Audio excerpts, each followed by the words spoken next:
If you like audiobooks or audio shows, check out a free trial of Audible. Just click the link in the description.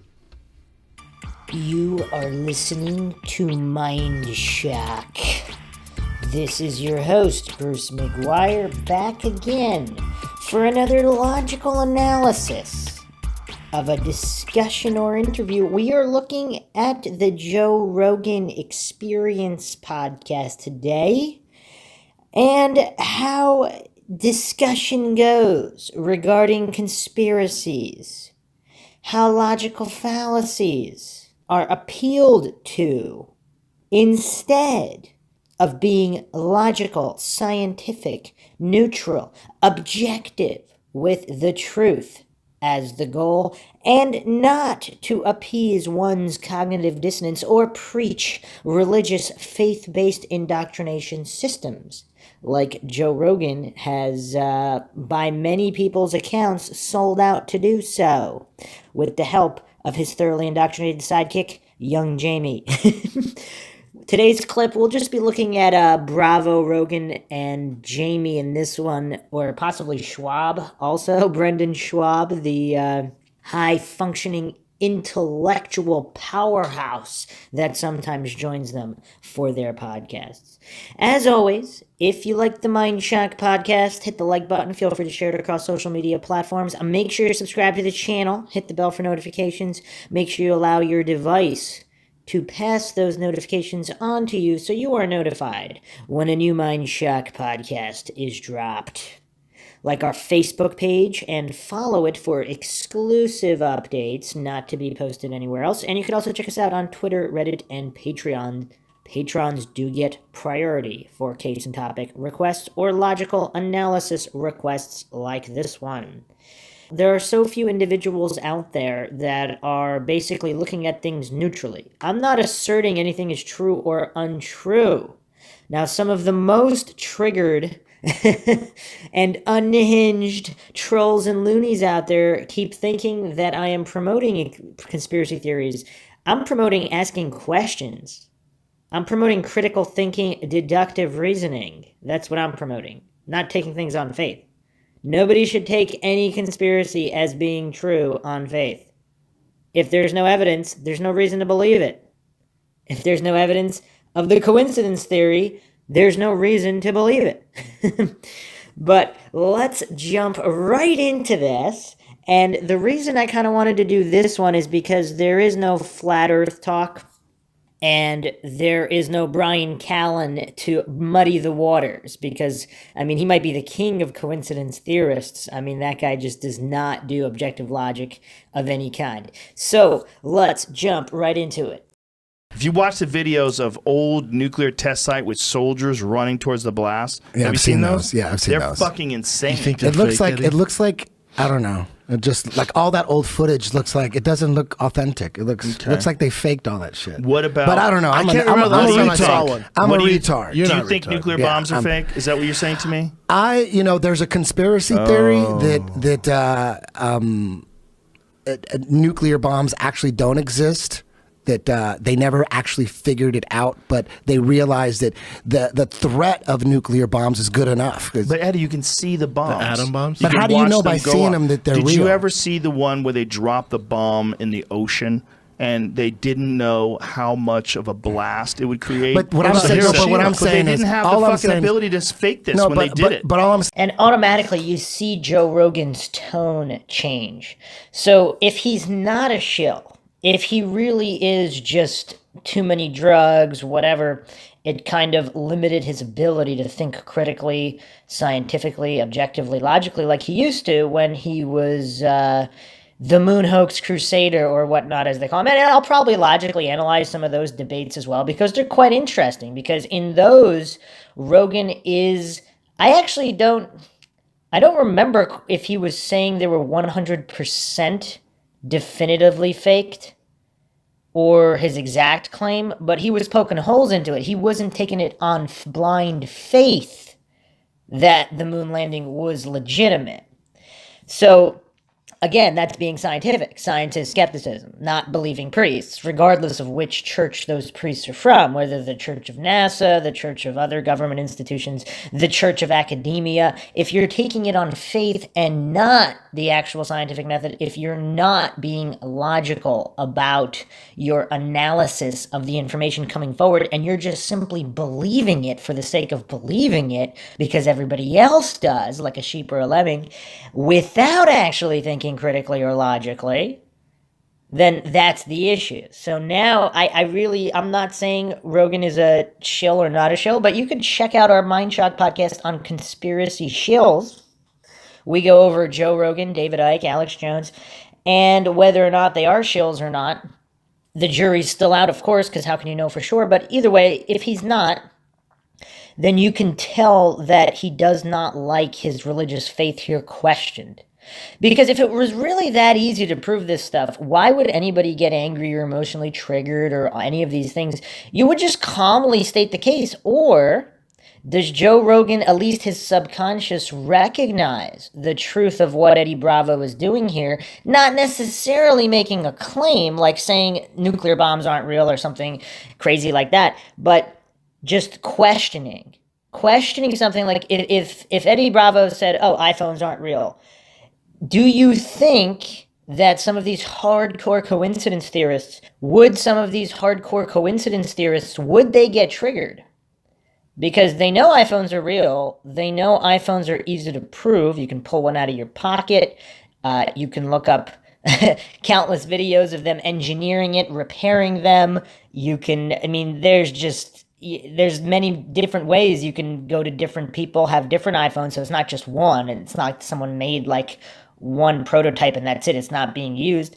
You can actually use it to call someone on another iPhone across a great distance, across the country or in a different country. So you can prove iPhones are real. I don't think Joe Rogan would get emotionally triggered, or Jamie, or any of these hardcore coincidence theorists like Brian Callen. Some people think they get triggered because they're towing a line, they're a shill, they're a disinfo agent. They know the truth, and that's why they get triggered, because people aren't believing them. People aren't falling in line with the propaganda, and they get frustrated, especially when people are asking logical scientific questions, reasonable questions, when they're using critical thinking, deductive reasoning, logical analyses, all of these things. They get triggered because they can't really argue against the methodology, and if they really know the truth is the opposite of what they're preaching, they get frustrated when these individuals, whoever, is not taking their words on faith or does not share the same faith-based belief system. Because currently that's politicized science is scientism. Big difference from real science, like what the iPhone is built on, computer engineering. All these things are real science adhering to the scientific method that can be proven, and nobody gets triggered when these are questioned. But if you notice, certain individuals, politicized figures, Neil deGrasse Tyson, like all these people, they get so triggered when, like climate change, whatever, when people ask for proof or evidence or studies adhering to the scientific method, they get very, very triggered. But if it was something that easy to prove, or even the moon landing, people get crazy triggered over the moon landing because their subconscious is these are my theories, two options. Either maybe three. Their subconscious is realizing the doubt is legitimate. Again, no reason to fall for black and white fallacies, no reason to jump to that they went or they didn't go, but the need for evidence is legitimate and the evidence is not there. So their faith masquerading as science being exposed for the religious faith it is, that causes a lot of people to get triggered. And we can see that here. That's why studying psychology is also important. And you can see these psychological factors at play with Joe Rogan here. So he either knows Eddie Bravo is bringing up legitimate points, regardless of whether or not it's true or false. And he knows the inquiry is legitimate. And any logical, reasonable individual should inquire instead of taking things on blind faith. But if he knows that there's even a chance of what everything that Eddie Bravo is saying is true, he doesn't like it because he's either too mentally weak or his worldview is too threatened, that it's the cognitive dissonance is so strong that that's what's causing the emotional reaction. Or he simply knows the truth and it is what Eddie's saying and he doesn't like it because he's part of some kind of conspiracy. I'm not saying it's true or not, but this is what some people think, that he's part of some kind of conspiracy and he's a shill for it. Either way, that's what's causing these reactions. The third possibility really is that he might just be that clueless and like a 4-year-old toddler throwing a tantrum when they don't get their way. If other people simply are not seeing things their way, they get frustrated. And since they don't have the logical ability, the mental capacity to really reason with a reasonable person, then there's not much that can be done. So that's why they're just kind of lashing out emotionally.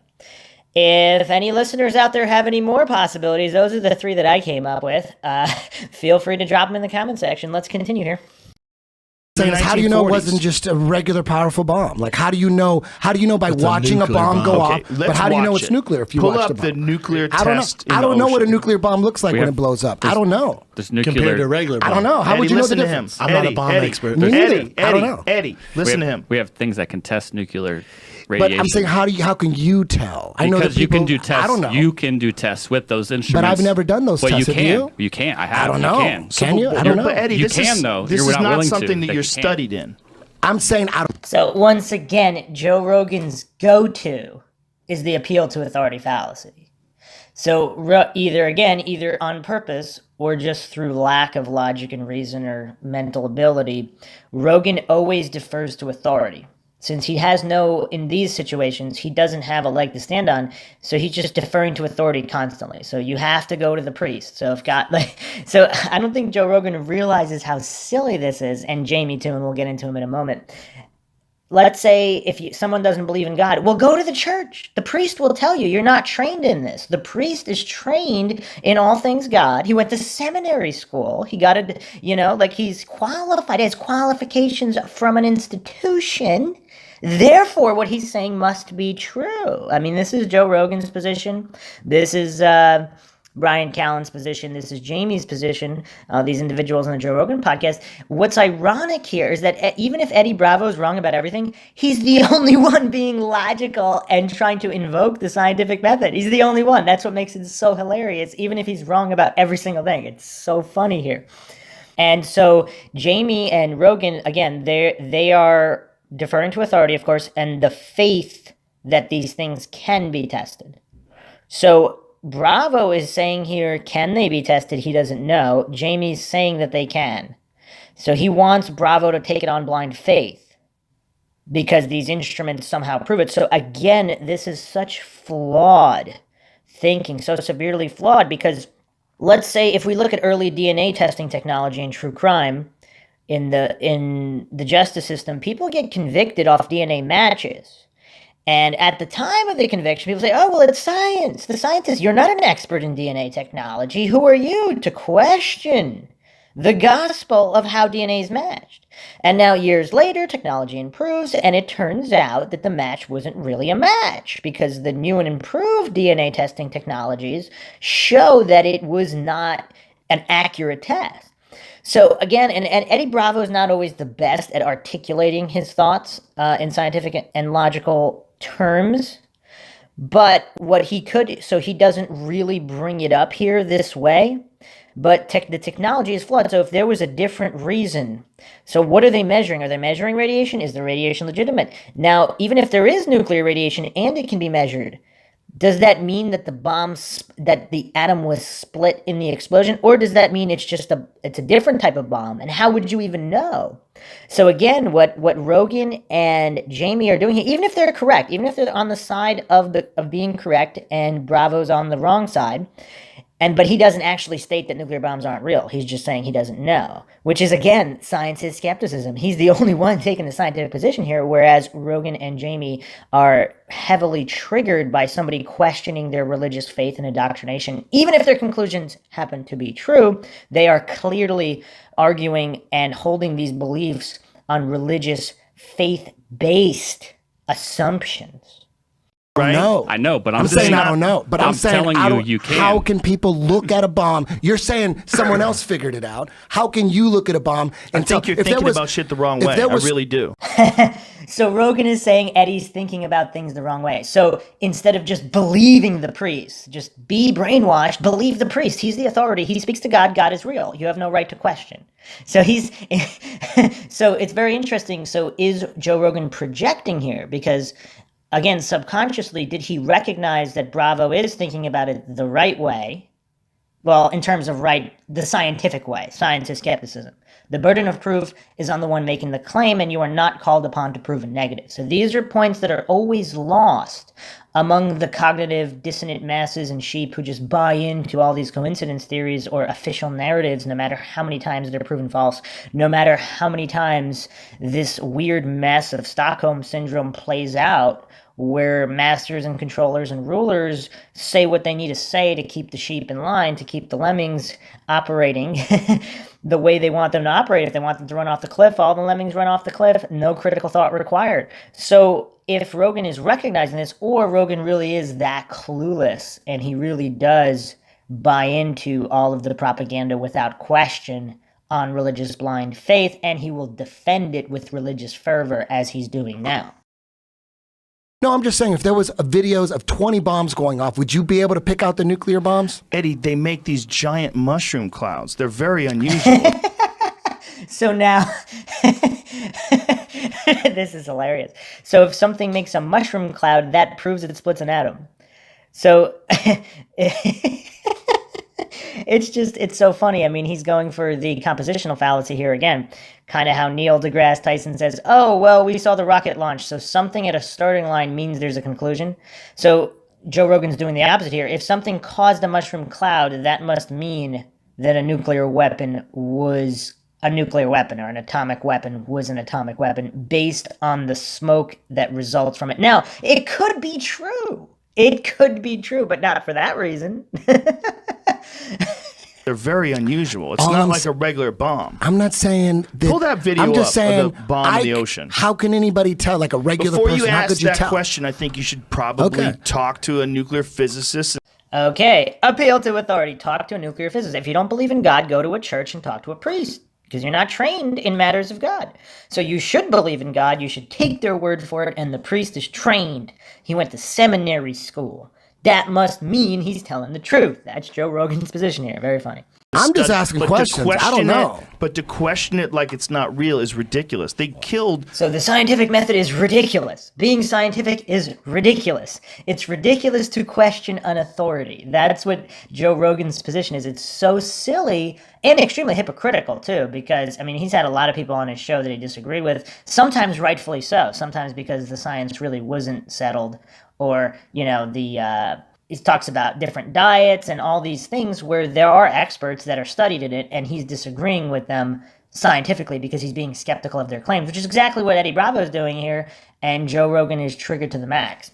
They killed how many fucking people in Nagasaki and Hiroshima? So because a bomb kills people, that must mean it's a certain type of bomb. So, I mean, you're not allowed to question whether something was, what kind of an explosive something was if people died. So, like, he's going to appeal to emotion and all these other logical fallacies where he's looking at everything except the actual question and the evidence needed to satisfy that inquiry, which is just simply being scientific and not taking on faith. And Joe Rogan just wants Eddie Bravo to take it on faith. He wants him to go talk to a priest at a church because the priest is trained and he went to seminary school. Hiroshima. How do you know what kind of bomb that was? Watch this. Watch this bomb. Aren't there still Look at this. And Eddie Bravo keeps asking, how do you know what kind of bomb it was? And Rogan just keeps deflecting and just, oh, look at this, and just look at as if somehow the video proves what it was. He's trying to, again, reframe Eddie Bravo's argument, just general scientific inquiry, basics of science, into saying that somehow trying to morph the argument into Eddie Bravo denying that bombs are real by questioning what kind of bomb. He starts talking about the amount of people killed. He starts talking about these videos of bombs as if that somehow proves. So he's doing everything possible, all these straw man fallacies. He's doing everything possible to actually avoid Eddie Bravo's very basic scientific inquiry and critical thought process. what kind of bomb that is. That is the craziest amount of power you could ever imagine. So now he's telling Eddie Bravo what he can imagine. The craziest amount of power. I mean, the craziest amount of power would be probably blowing up most of the earth. Obviously blowing up several city blocks or part of a city. I mean, that's horrible, but is it really that hard to imagine something at an even more massive scale? I mean, Joe Rogan must have a very limited imagination if he can't imagine 10x of whatever he's seeing, and him pretending he knows what Eddie Bravo can or can't imagine. I mean, Joe Rogan's silliness is going off the rails, as it often does when he gets emotionally triggered, when his blind religious faith masquerading as science is exposed for what it is, using basic logic and reason. I could never imagine something that can blow the ocean With a dynamite. mile into the sky. Okay. And that's just one video of it. There's another one of those And by the way, the video they're watching, the waves are not blown a mile into the sky. I mean, it looks like it's maybe 100 feet or something like that. videos where they do it from a distance, where you look at the water where it's falling from. I get that. See if you can but find do one. you understand? It could be a nuclear bomb. All I'm saying why is, guess? how can you Look at know that. for sure? Why guess? Why question? Why do science? Why guess whether God is real or not? Like why just believe the priest? The priest is trained. Go to the church, talk to a priest. He's an expert. He went to seminary school. That's all Rogan has. It's kind of pathetic here. You Look at know that. for sure. Look at that. How can you Dude, know for how sure? many whales died in this? Oh, everything died. dude. Everyone. They all made the some- fish. They made some tuna salad out of that motherfucker. All the fish are fucked. Look at the water come down. How crazy that is. That boat's fucked though, huh? Look at that. Look at that. Yeah, I don't know what kind of bomb that is. I don't know. Look at that. That's Look how a high big that gets in the explosion. sky. That's high. That's big. But I don't know why what question it? conventional bombs. Why question? Just believe in God. Why question? Why question anything? Why be scientific when you can just be religious and faith-based? Man, I don't know. It's really quite bizarre how Rogan's oscillation between actually being logical, which he sometimes is, and just being completely flatlined in brain activity in regards to science. Why question? That's the very nature of science. That's why science exists. You might as well be a lobotomized, brainwashed lemming if you don't question anything. Why think critically? Why use any kind of deductive reasoning? Why use logic? Why use science? I mean, Rogan is really bizarre. It's what difference does it make? What difference does it make? What difference does it make whether God exists or not? What difference does it make whether something is a phone or a television? There's no reason to question anything ever. What difference does it make what math is? What equations? What difference does it make? Don't question anything. Because Eddie's saying the reason why they threaten nuclear bombs is to keep everyone kind of chill, but we might not have the. So the intellectual powerhouse that is Brendan Schwab is coming in with more rational thought than Joe Rogan can muster here. Because at least he's actually thinking about it instead of just, I don't even know what Joe Rogan's doing. He's just saying believe the priests and don't question them ever. They've got the power to do that, dude. That would wipe out a fucking city. But maybe you could do that on a city? with just regular conventional bombs. Maybe that's like 10. Okay. What I'm saying is I don't know. Right. Well, you should find out. I don't know. Wait, hold on. Why question to maybe you should find out? And Rogan's version of finding out is going to the church and talking to a priest that went to seminary school because he went to seminary school and he's trained in it. So that's Rogan's version of finding out instead of actually following the scientific method, instead of being logical. And again, I reiterate for I don't know how many times because people seem to think that I'm advocating that the conspiracy theory is true. I am not. I am just advocating for critical thought, logic and reason, and the very nature of science and everything for which it stands, because it's been abandoned by these people that are just faith-based, pretending to be scientific and logical. And this is the expose. This is a nuclear bomb. Okay. I mean, the scientists all agree. There's no conspiracy. The priests all agree God exists. They all agree. And by the way, the scientists don't all agree. There are some scientists, they might be fringe kooks. They might be full of, I'm not saying they're correct in any way. But again, appealing to popularity is a logical fallacy. Appealing to authority is a logical fallacy. You could always find some dissenting scientist, at least one, on any issue. So saying they all agree now, if you're going to say, okay, 90% agree, 80% agree, whatever, the majority agree, even if you say that, that has nothing to do with the truth. Again, looking back at history and all the lessons that history has to teach, consensus has not always been correct, especially in the field of science. Or any field, really, but yeah. I'll agree there's no conspiracy. The conspiracy is amongst idiots. Ad hominem logical fallacy. Joe Rogan went ad hominem, probably the fastest way to seed an argument. So he's calling people that are questioning idiots, and the people that blind. So again, who's more of an idiot? Because someone who is just going to blindly follow on faith, as opposed to someone asking questions, even if his version of the idiot is wrong, they're less of an idiot who's someone that just accepts something, even if it happens to be true, without any kind of mental activity. Okay. These people that are talking about it online, they literally have no idea what they're talking about. And Rogan does. So if Rogan's an expert on nuclear weapons, if he's not, that means he has literally no idea what he's talking about. And you could already see it in his face, like he's really emotionally triggered here. Because if it was this easy again, nobody's denying, like, for example, an iPhone exists, because it's very easy to prove. But he knows that this line of inquiry is legitimate, regardless of whether he thinks Eddie Bravo is full of it or whether or not it's ridiculous. But the line of inquiry itself, he wouldn't be emotionally triggered if the line of inquiry itself, at least his subconscious, didn't realize. Or he's just a frustrated shill. We don't know. And they're spreading this That's nonsense. what I'm saying. I don't know. I'm saying I don't know. I understand you don't know, but don't even bother questioning it. Don't even bother questioning. Don't be scientific at all regarding this topic. You're only allowed to be scientific and logical about the topics that Joe Rogan deems appropriate, like diet or whatever. It's a waste of time. You're going down a rabbit hole for no reason. What do you mean for no reason? If you don't know, how do you know there's no reason? I mean, I'm not saying there is a reason, but if you don't know, I mean, that's like saying all of science is for no reason, because if the result happens to be X or Y, then it was a waste of time. Well, even finding out X or Y, it might not be a waste of time. I mean, you don't really know. I mean, again, as with everything, if the conspiracy is true, I mean, Rogan's being a hardcore coincidence theorist on this one. He's saying that none of this should ever be questioned, believe the priests, all of this stuff. But if there's a reason, if this conspiracy is true and there's a really good reason for it, how would it be a waste of time? And without knowing that, how do you know? Rogan's very religious here. You're wasting all this time. How do you know? How do you know? How do you know? I don't need to know. What do you care about me? I don't need to know. You could just go. You don't need to know whether God is real or not. You could just believe the priest at the church because you went to seminary school, and you don't need to know anything beyond that. Just believe the priest. Don't do science. Don't do logic. That's Rogan's advice here. Very strange. What do you care watch about a me fucking wasting my nuclear time? bomb going Well, off. I could waste my time on whatever. Why are Do you you so want to? concerned? Why are you so concerned about me wasting my time? Because you waste our time too. Why? It's We an interesting start talking conversation. about whether or not nuclear We don't have bombs to are talk real. You don't about want this. answers, though. We don't have to But talk about this. Why don't you want to find the answer to it? Why do you just want to question it? You could look up the I would. answer. You could go study You could it. look up. So you can go look up the answer in the Bible. You can go look up whether God is real. Why? So if you can find the answer to it, just believe all these priests.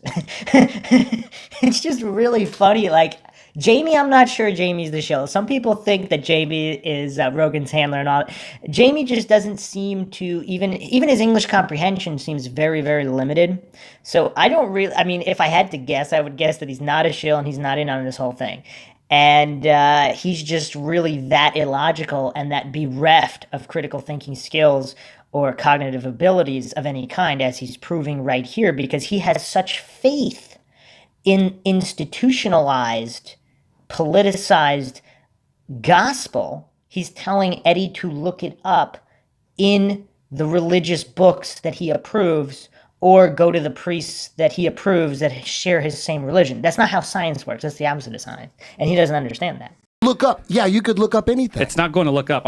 If you literally want to know the answer to this particular question, You could look it up on no, Google. no, I'm not. Where? I want to Library? finish. No.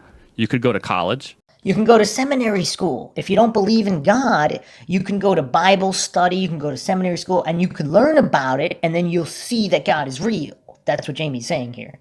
So you're not allowed to use the scientific method. You're not allowed to think critically, to employ deductive reasoning, or any of these things. You have to believe whatever unapproved system says. You're not allowed to question whether it adheres to the scientific method or not.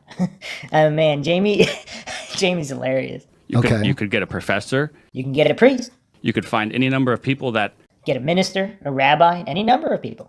have the answers, could show you how to study them, could prove the test to you, could lay it out, could give you all these instructions so you could go do it on your own without anybody else. I don't care about it that much. Then why again? Then Joe's point. Why bring it to us and question it? I just don't trust anything I can't verify for myself. So that's the very nature of empiricism. The scientific method, empiricism, verification, instead of taking on blind faith the word of priests. Even if the priests even what they're saying is true, if they can't prove it scientifically, like if they know it's true by other means or whatever, however they know it's true, I'm not disputing that any of this stuff is true. I'm just saying it's kind of silly to accept it on blind faith, because then that's just religion, and then pretending the religion is science. I mean, that's as silly as you can get. But you don't have to get mad because of that. Why are you mad because of that? You're getting mad right now because I don't trust shit from the government. You can You're getting verify angry at me? government. You can verify this. You just said you can't, but you can. You can go to church, you can pray, you can verify God. So he's, again, this verification, if Jamie doesn't understand the scientific method, how is it verified? And he refuses to actually say how it's verified or how it adheres to the scientific method. He's only appealing to authority and appealing to popularity here. That's all he's doing. So he's not, again, this is why this conversation is so insane. And a lot of them on the Joe Rogan podcast go like that, but it's also very, very interesting to listen to and to see how these logical fallacies are used and the psychological processes with all of the individuals involved. Because Eddie Bravo's the only one being objective, neutral, and scientific here. He's saying he doesn't trust the information. He's not saying the information isn't true. And that's a point that, again, Rogan, Jamie, other people, they don't want to address that because either A, their subconscious has realized that his line of inquiry is legitimate and that their faith masquerading as science really is just faith and religion, and they don't like it. So that's why they get mad, emotionally triggered, all these things. That's the issue on some of these things with science. They are Have you verified it? Yes, they're verifiable. How did you verify it? I went to fucking physics class. He went to a seminary class at a seminary school, or he went to Bible study. That means that God is real in the Bible. Every word in the Bible is true. It's kind of silly. And what is At college, I got an A. Someone got a good grade in seminary school. okay? So that proves that DNA. that Yes. proves nuclear Well, bombs. he understands No. it, Okay, Eddie. He okay. can I didn't make explain it to you that how class. it works. So Joe Rogan's chiming in here. Jamie understands it. He can explain how it works, and yet he doesn't. But Joe Rogan's pretending to know, and you could hear it in the tone of Joe Rogan's voice. He knows Jamie doesn't understand any of this, but he's pretending that he does to try to appease Eddie Bravo. And I don't know if it's all for show to toe the propaganda line for this whole thing. And I'm not saying it's, again, there's many different, I'm not going to fall for black and white fallacies. I don't know if what Alex Jones has said is true, that Joe Rogan was threatened and all these things. Perhaps Joe's just making a conscious decision to be a little bit more mainstream friendly. And he wants to downplay some of these conspiracy theories, and Eddie's not going along with it. And then obviously, if Joe Rogan's brain, if there's enough left that hasn't been destroyed by drugs, then he does understand that this is legitimate scientific logical inquiry, because he himself has employed it with conspiracies in the past and other things, and continues to do so relating to diet or other things. He's got flickers of logical ability. So if that's not a result of just uneven brain activity from drug use or whatnot, then he's being disingenuous here, and you could hear it in his tone too. I quit college. I didn't keep going down the nuclear class. That's farther in than physics 111 and 112 at Ohio State. They don't give it to the freshmen. Damn, I didn't go into high Ohio level. State. So he can't answer the most advanced questions about God because he only went to the introductory classes in seminary school or whatnot. So he can only answer the basic questions, but God does exist because he did go to seminary school and he did attend a class, and the priest said it. And it was in a Bible. So it must be true, and Eddie must take it on faith as true.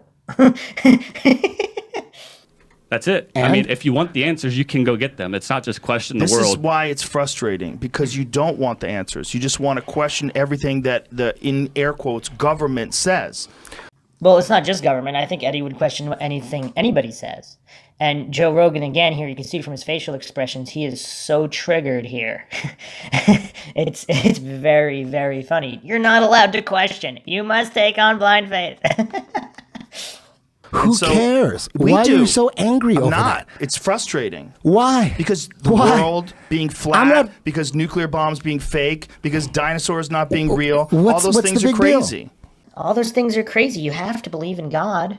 You're not allowed to question. All the questioning is crazy. I mean, you got the Bible, you got all these priests that went to seminary school, you have all these different priests at all these different churches. They all agree with each other. God is real, so it must be real. You're not allowed to question.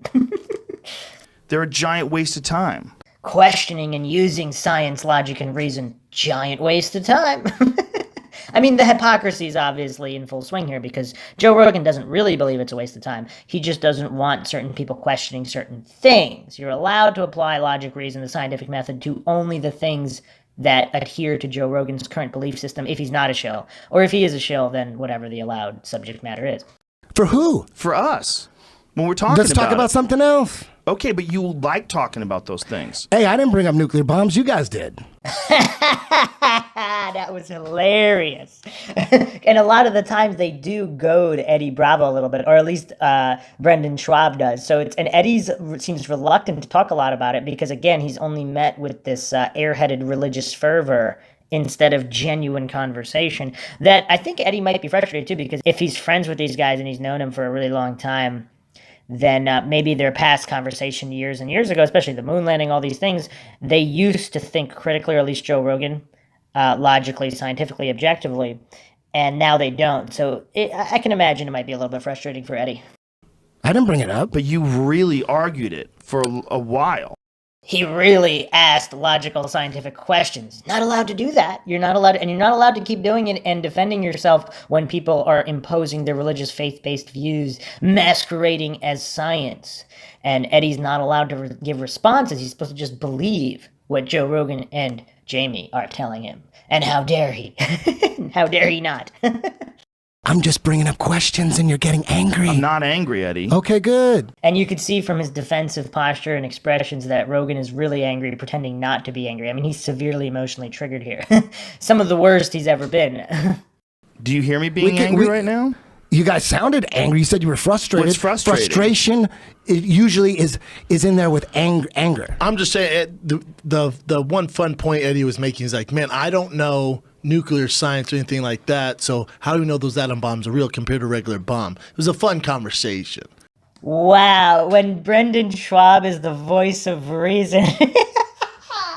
This is why the Joe Rogan podcast is entertaining. I mean, it's, if nothing else, it is very, very entertaining. And this kind of motley crew of characters makes it very entertaining, especially when they're addressing topics that the mainstream doesn't want to address, like these. I mean, it's heresy to question any of these faith-based indoctrinated viewpoints. You're not allowed to question. You're not allowed to apply the scientific method. That's it.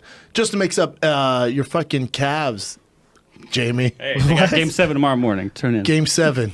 Big game. LeBron's screwed. screwed. You can look into a lot of this stuff, and you can't find the answers. Yep, you could look in the Bible, go to a church, talk to a priest that went to seminary school. You can go to seminary school yourself. You can find a lot of these answers. That's all. That's my only point. And when you're talking over me, that's where the frustration comes from. That's it. You're angry. I'm not angry. Don't get angry at me Eddie, wasting my stop telling time. people to not get angry. You're using that as a defensive tactic. That's pretty funny because he has to pretend Eddie Bravo's point's not legitimate, and Eddie Bravo has to get defensive where Eddie wasn't. I mean, he's been defensive in the past in other conversations. He wasn't really defensive in this one, but Rogan has nothing. He has no legitimate argument. He has no ammunition here. He was completely, utterly annihilated in a logical and scientific sense. So now he has to grasp at whatever he can find, which is pretending that Eddie Bravo's employing defense mechanism, which, again, you can compare and contrast because Eddie has done that in the past and in other conversations. He's clearly not doing that here. So that's, Eddie called them out on being angry, which they didn't like because they really are angry and they're pretending not to be. Jamie's pretending not quite as good as Rogan. Rogan's got a little bit more control. I mean, he's been in the entertainment industry for a long time and he clearly has control of his voice, and he intentionally lowered it and intentionally tried to mute some of his facial expressions. You could see it in the video of the podcast. You can see him doing it. And even now, you could see how uncomfortable he is, and he's trying to make Eddie to be wrong in some kind of fashion. And now it's just simply grasping at the straw that Eddie's employing defense mechanism, pretending other people are angry when they really are angry. Because if they really weren't angry, they'd just be like, oh, whatever. They wouldn't care. But if they really are angry, pretending not to be, this is what they would say. Because he's making a good point. Because I'm you not keep the saying one- people are angry. Okay. You say it's frustrating. So We could say that you're angry because you don't believe in the government. You're angry. I don't trust the government. You could say that. We could say, why are you angry? I do say that. And he did say that. And now you could see on Joe Rogan's face, he's getting even more frustrated because he can't. Eddie Bravo is refusing to drink the Kool-Aid, and Joe Rogan doesn't like it. Eddie Bravo dismantled him logically and scientifically. He's got nothing left here. He's super frustrated. No, we could say that to you. We could say, why are you angry? That doesn't get anybody anywhere. We're just talking about the reality of these facts. The reality of these facts, of which they have only said, go see a priest at a church who went to seminary school. That's the reality of the facts that are being discussed. Oh, these guys are awesome. You guys can believe whatever you want. And you could just see it all over his face that Rogan and they didn't show Jamie's face, but you could hear Jamie's voice was pretty angry. But in Rogan's face, he is so just dismantled. I mean, it looks like he's morally defeated because Eddie Bravo refused to stop asking logical and scientific questions. He wouldn't drink the Kool-Aid. He's not willing to accept on blind faith with religious devotion like Joe Rogan and Jamie are. And so because he doesn't want to share their faith-based system and is calling out the fact that it's faith-based, they really don't like it, especially Joe Rogan. Okay. All right, I will. Okay. I believe everything I've been taught and learned. Go right ahead. I think I'm not angry at you. All right. That doesn't frustrate me. Just like the priest believes everything they were taught and everything they learned in seminary school. I don't care what you think. But am I wrong then? No. You could believe whatever you want. But why would you continue to question it? Why would you? It's so funny because if they really were that, if they knew, so again, either they really do believe that viewpoint, nuclear bombs are real, and there's no reason, I mean, I don't want to fall into logical fallacies myself. Regardless of whether they believe nuclear bombs are real or not, or exactly as stated, they would not, I don't think people would react this way if it was that easy to prove. Same thing with the moon landing. If you really believe they went to the moon and the inquiry into it is not logical, there's no reason to get emotionally frustrated, emotionally triggered, angry like these guys get. So they know that this line of inquiry is legitimate, regardless of the final conclusion of whether they're real or not. They know that Bravo's inquiry is legitimate and scientific and logical, at least on a subconscious level. Otherwise, they wouldn't behave this way. And they're so frustrated with Eddie refusing to believe. He's refusing to be a devout religious follower. He's refusing to bow and drink the Kool-Aid. And they hate that because it exposes that they have done that. That they have believed without scientific evidence. They just took it on faith that the scientific evidence was there. But they didn't actually, it might not be. They're taking on faith that it is. And Eddie is not. And they hate him for it. Because it does take quite a bit of mental strength to be a conspiracy theory instead of a coincidence theorist. Because what's the safe position? The safe position is to blend into the crowd. I mean, herd mentality is a real thing. Again, that's why it's important to study psychology regarding these things as well. So you can, I think it goes hand in hand, analyzing logic with analyzing psychology and psychological factors in any kind of debate or discussion. So the actual conclusion, there's more to learn. I think there might be more to learn from the process than the conclusions. Because if nuclear bombs are real and they work exactly as advertised, if the heliocentric model is completely accurate as advertised, but you could learn a lot in just the very nature of science, logic, and reason itself, and psychology through these discussions. That's why they're so valuable, and they're also endlessly entertaining, of course. Hey, Brendan, that's a nice shirt. Hey, What is thanks, that? man. A lot of What floral's kind of in right now, patterns fellas. of that on that Floral shirt? is Is in. that flowers? Floral is in right now. That's like Hawaii. abstract. If you go to Hawaii, make sure you wear a nice Hawaiian print. It's in right now, Florals. Joe. I know you're not big Should into you style. wear a Hawaiian shirt like with the buttons? Because Yes. those are the only time you should wear those. They're in right now. They're in right now. I used to wear those on stage like an asshole. Did you really? I thought they were cute. Like the Tommy Bahama. They're back now, so you'd be good. Oh, they're back. You know what's in. Do you have any idea at all what's fashionable? Not at all. No I have idea. no idea. I'm wearing You the gotta be same into jeans fashion, from 10 though. years ago. You gotta be Yeah. into I like fashion. But why are you into fashion? I don't know. Since I was a kid, I was super into fashion. I just love fashion. I don't know. I can't tell you what. I like shoes. I like the trendy shit, whatever's going on. But you're one of the rare straight guys. It's really. I think you think I'd suck a ton of dick. But you conspiracy theory. You really do enjoy it. Love it. Like you like funky shoes. Yeah, I think I got a job on E. They're like, well, you're not gay, bro. I'm just super into fashion. Well, girls like dudes that are into fashion generally. Yeah, but who genuinely likes it? Oh, yeah, I love it. Yeah, you like looking good. I read about it, GQ magazine, all that stuff. Oh, shit, okay. We were shooting a special in Boston. I erased the text because I was like, dude, what are you going to wear? And I was like, I'm not going to send that to him. Because I'm not going to send that to him. That's funny. So those are more of the mental conversations that people like Joe Rogan is more comfortable with. As you can tell if you're a listener of his podcast, he doesn't do well with anybody questioning his faith-based belief systems, especially when they do so scientifically and logically.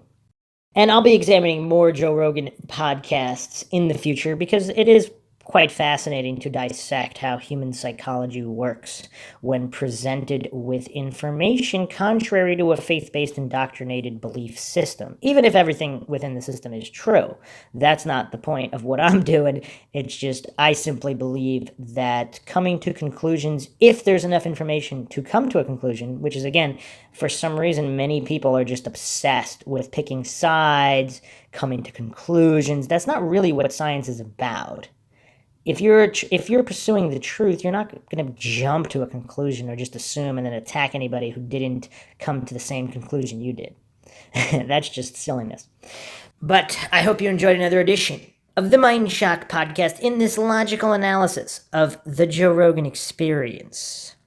If you like the podcast, hit the like button. Feel free to share it across social media platforms. Make sure you subscribe to the channel. And you could also donate to our PayPal. Just check the link in the description. Any questions, comments, thoughts, theories, leave them in the comments section. You could also check us out, Twitter, Reddit, and Patreon, and like and follow our Facebook page as well for exclusive updates. This is Bruce McGuire signing off. Catch you guys next time.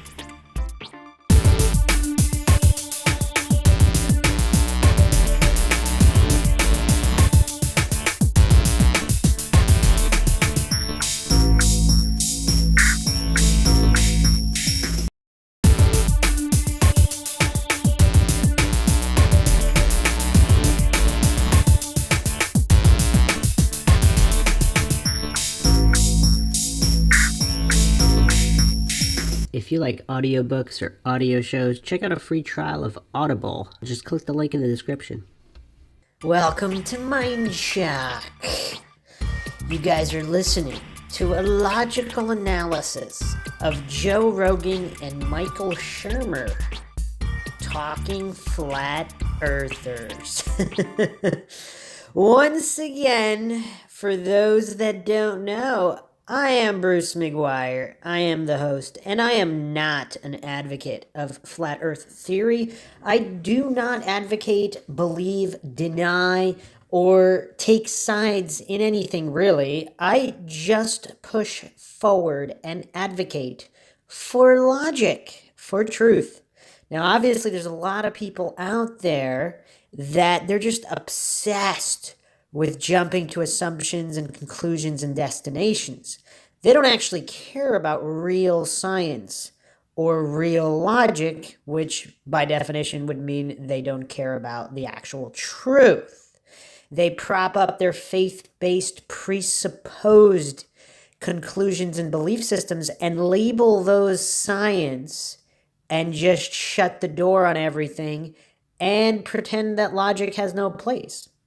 The cognitive dissonant coincidence theorists are known for certain logical fallacies. This is their playbook. Joe Rogan, again, one of these guys who doesn't realize how silly he is, but he is unique in the fact that he admits that he's an idiot and he doesn't know anything, and yet proceeds to give all these opinions while chastising all these other people.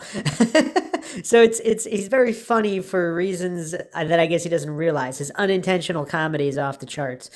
And yeah, so I get a lot of these requests for these logical analyses. Again, real science is logical, neutral, objective. It's not faith-based. It's not religious-based. It doesn't depend on taking on blind faith as gospel truth, propaganda peddled by those in perceived positions of authority. Appeal to authority is one of Joe Rogan's go-tos. He clearly doesn't understand the basics of logic, logical fallacies, or even the definition of science versus scientism. And this is something that a lot of people get stuck on. So Michael Shermer, we'll see how much of a goofball this guy is. But according to his website, michaelshermer.com, Michael Brant Shermer is an American science writer, historian of science, founder of the Skeptics Society, and editor-in-chief of its magazine Skeptic, which is largely devoted to investigating pseudoscientific and supernatural claims. The Skeptic Society currently has over 55,000 members. It's actually not a lot of members. But anyway, okay, so this guy, so real science, of course, science is skepticism. We'll see if he applies that and if his thoughts really are scientific or pseudoscientific or scientismic, which, of course, it would be interesting to see how much of the indoctrination that Shermer received through his degrees he was skeptical of, or did he just religiously take it on blind faith on whatever was in a book that it was gospel, it was truth? Did he apply any of this investigation to claims of the establishment? Now, again, that does not mean Joe Rogan or Michael Shermer are actually wrong about any conclusions. I always have to reiterate, because there's so many cognitive dissonant coincidence theorists out there that have to pretend and strawman that I am somehow advocating for the opposite of their conclusion. No, they could be accidentally correct. Once again, the purpose of this logical analysis are to analyze the line of thinking, the reasoning. Because even a homeless crack addict on the street can be correct about things. That doesn't mean they got to that conclusion logically or scientifically. So that's the only purpose here. Once again, if you enjoy these or if you enjoy other episodes of the Mindshock podcast, you can donate to our PayPal. Just check the link in the description. Make sure you subscribe to the channel, hit the bell for notifications. If you like the podcast, hit the like button, share it across social media platforms, and you can check us out on Twitter, Reddit, Patreon, and Facebook. Any questions, thoughts, theories, rebuttals, debunkings, thoughts of any kind, leave them in the comment section. All right, so let's get started here. Conspiracy, Hillary flat Clinton, earthers. flat earthers. Forests aren't real. Is that what they're saying, Jamie? The flat earthers? We're going to talk about the flat earthers for one reason. The reason why I wanted to bring this up is because I think there's a lot of folks out there that are super gullible, and I think they're being trolled. All right, so, okay, this is actually one of the earliest mentions in the mainstream of the new resurgence of flat earthers, which, again, if you're not familiar with the Bruce McGuire theory, I believe it's a possibility that the flat earth could be a psyop because of how poorly defended it is from the heliocentric globe. I'm not saying the heliocentric globe theory is false in any way, but obviously the arguments being used by those publicly debating flat earthers are so poor, it would seem that there's something else going on, or the flat earth theory is true. But I'm not going to assume the flat earth theory true for this logical analysis, although it's kind of irrelevant because we're just discussing the logic involved here. But some people believe that flat earth is a psyop. And again, this could include either flat earth being real or not real. But this discussion was taken from the Joe Rogan Experience podcast number 847. This was posted on September 20th, 2016. So quite a few years ago now. And other reasons people think the flat earth is a psyop is because of the way it's mentioned. So obviously it's used to kind of circle in the conspiracy theorists, aka critical thinkers.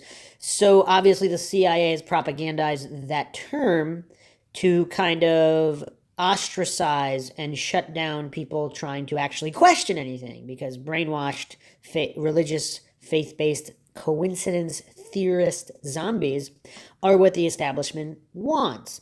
So regarding Joe's point on gullibility, I mean, that's an excellent point. Is Joe gullible? Did he just believe whatever the establishment told him and he took it on blind faith as gospel truth without actually applying any kind of logic, critical thinking, deductive reasoning, just like Michael Shermer? Let's find out here. I think they're being trolled by people who put together these. It's one of two options. Either they're being trolled by people who put together these elaborate arguments for something that they don't believe because they're just trying to make money off of YouTube views, which is entirely possible. Yep. And this needs to be thought of. I mean, it really needs to be considered.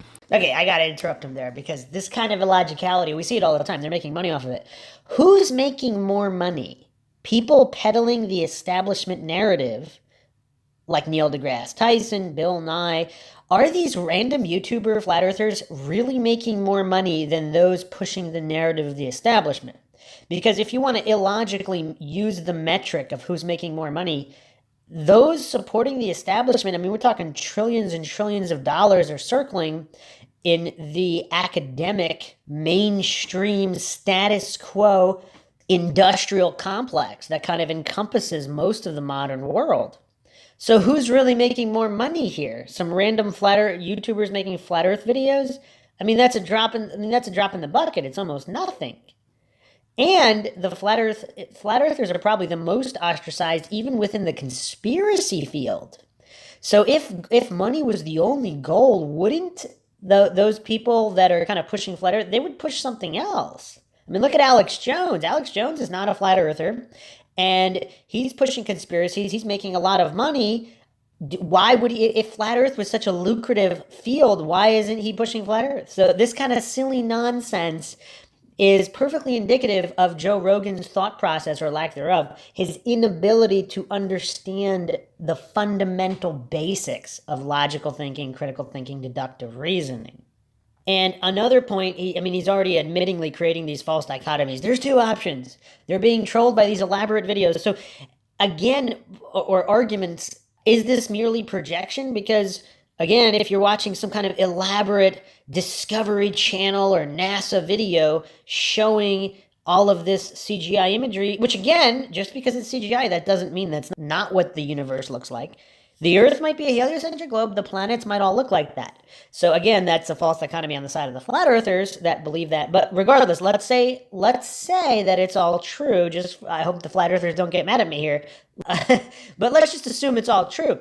Making these, he's projecting this argument that just because if NASA's making these fancy videos and NASA, the Discovery Channel is making money. All these institutionalized systems and media proponents are making money off heliocentric theory. Does that mean they're lying? So him applying this to this is the silliest of the silly. Like, why not actually examine scientific arguments? Why is everybody so scared of that? Because YouTube videos can be extremely lucrative. If you can get a YouTube video with millions of hits, and a lot of these videos on all sorts of different conspiracies and all sorts of different crazy things can generate that kind of volume. Mm-hmm. And also pointing out here, I believe he's referring to Eric Dubé at the time, and even now he's one of the biggest. At the time, his channel was not even monetized. So all of those millions of views and all that, again, these coincidence theorists, they really hate logic and facts because he's making all these arguments that are just completely untrue and fallacious. Even if they were true, it wouldn't make sense, but they're not even true. So yes, obviously there are some YouTubers who are making some kind of money, but they're not making Discovery Channel money. They're not making Neil deGrasse Tyson money. So again, using this metric of money, not that it's a bad metric. Follow the money is a good rule of thumb. For example, again, these guys cannot do logic. But if, again, obviously I don't believe the flat earth theory is true, but if it's true, just doing basic brain exercises here.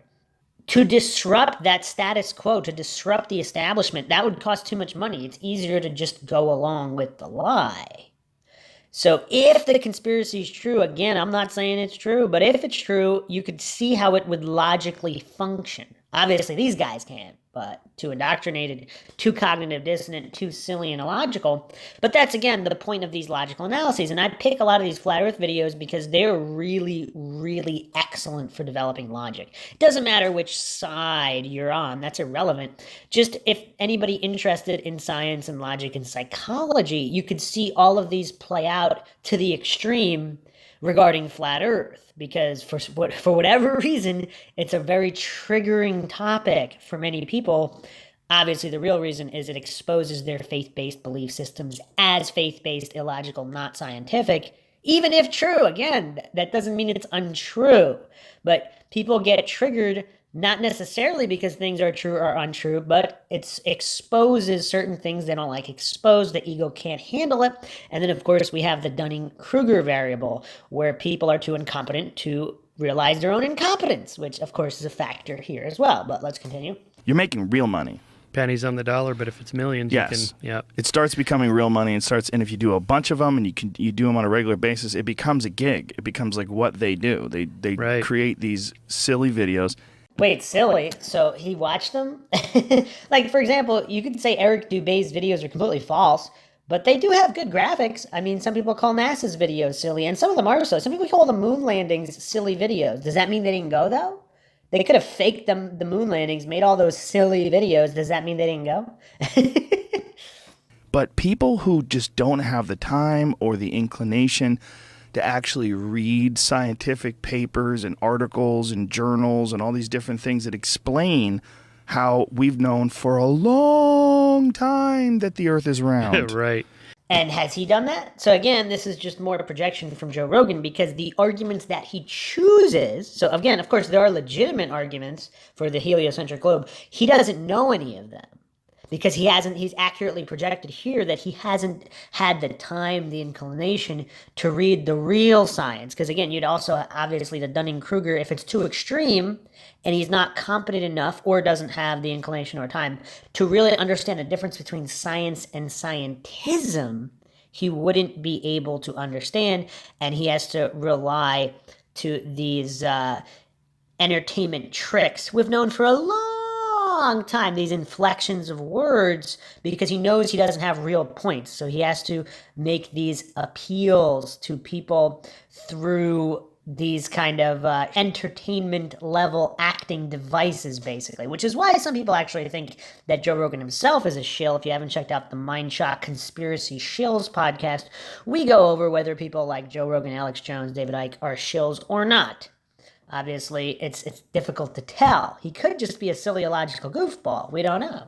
Yeah, it's a myth that Columbus proved that the Earth is not flat, that it's round. The ancients knew, the Greeks knew, Columbus knew, everyone knew. The ancients knew, really? So is Michael Shermer that clueless about history? Because all these presuppositions are bizarre. So yes, according to certain literature, which of course you'd have to verify if you're not being religious, if you're being scientific instead of pseudoscientific or scientismic, you would verify the sources. You would find the earliest mentions of Pythagoras and Aristotle and these guys that supposedly theorized the heliocentric globe and what arguments they had. Clearly, all of these other ancient civilizations did have a flat model. Obviously, it doesn't mean they were right. The Earth's a heliocentric globe. It's a heliocentric globe. But again, choosing these easily debunked and also faith-based arguments like Shermer's doing here, it's really weird. It doesn't promote a lot of confidence in Shermer's logical ability. I don't really know who this guy is. I haven't read his material, but just right off the bat, he's this clueless about ancient civilizations. Now, again, it might not be true, but there is documentation that a lot of these ancients believed the Earth was flat or some kind of enclosed snow globe type system. Obviously, it doesn't mean that's the correct system. I think the Mayans believed the Earth was on the back of a turtle or something. That's not a globe. That's a dome-shaped Earth that they believed in. So Shermer's that clueless that he doesn't even know what the ancient... Like, again, these are mainstream narratives. We're not even going into conspiracy. This is what's in the textbooks that he's supposed to have read. He wasn't paying attention in school, or he's just that clueless? I don't know. Knew then that it was round. The And Sumerians knew. Absolutely. They're just The Sumerians? Oh, man. And then Shermer agrees immediately. Absolutely. So these guys are so clueless that they don't even know the basics of establishment Sumerian cosmology. Just jump on Wikipedia, guys. I mean, come on, children. This is children's level stuff. And these goofballs are this clueless? I was not expecting this. I mean, I guess I give people way too much credit. I expect a guy who's supposed to be this scientific guy. I mean, Shermer is supposedly a historian of science. And he's this clueless, he doesn't even know children's level Sumerian cosmology? Oh man, this is hilarious for all the wrong reasons. But okay, anybody can jump on Wikipedia. Again, we're not going into any conspiracy here. We're going to official mainstream narratives. Right from Wikipedia, Sumerian cosmology. The Sumerians envisioned the universe as a closed dome surrounded by primordial saltwater sea. So this is the classic dome cosmology. Underneath the terrestrial Earth, which formed the base of the dome. So this terrestrial Earth is a flat plane forming the base of the dome, underneath which existed an underworld and a freshwater ocean called Abzu. The deity of the dome-shaped firmament was named An. That of the earth was named Kai. First, the underground world was believed to be an extension of the goddess Kai, but was later developed into the concept of Kur. The primordial saltwater sea was named Namu, who became known as Tiamat during and after the Sumerian Renaissance. All right, so clearly we have a cosmology of an enclosed dome with a firmament. So Joe Rogan and Michael Shermer are this clueless that they can't even do a 60-second Wikipedia search? I mean, it's just really bizarre how these goofballs are lower than a children's level understanding of even the mainstream narrative. This is, again, we're not assuming the heliocentric globe is false for this. It's very clear, according to the mainstream. Again, this could also be wrong. Maybe the Sumerians really did believe in a heliocentric globe, but where is that information? If there's no proof, there's no proof. All of the mainstream information, propaganda, call it what you will, these guys are not even familiar with the narrative, with the official narrative. They're that clueless. It's hard to believe. Again, this is why some people think it's a psyop. I'm not sure though. Maybe these guys really are that clueless and they don't even have the basics of ancient historical cosmologies down or the basics of logic or science and even know these basic definitions. I don't know which is the case, but let's continue with these goofballs here. Depictions on clay. Right. When they drew it in clay, they drew all the planets as circles. Right. They knew. Well, that's also false, actually. The celestial bodies that they drew, depending on which civilization, some of them were drawn as stars, not circles. And some of them were drawn as various shapes.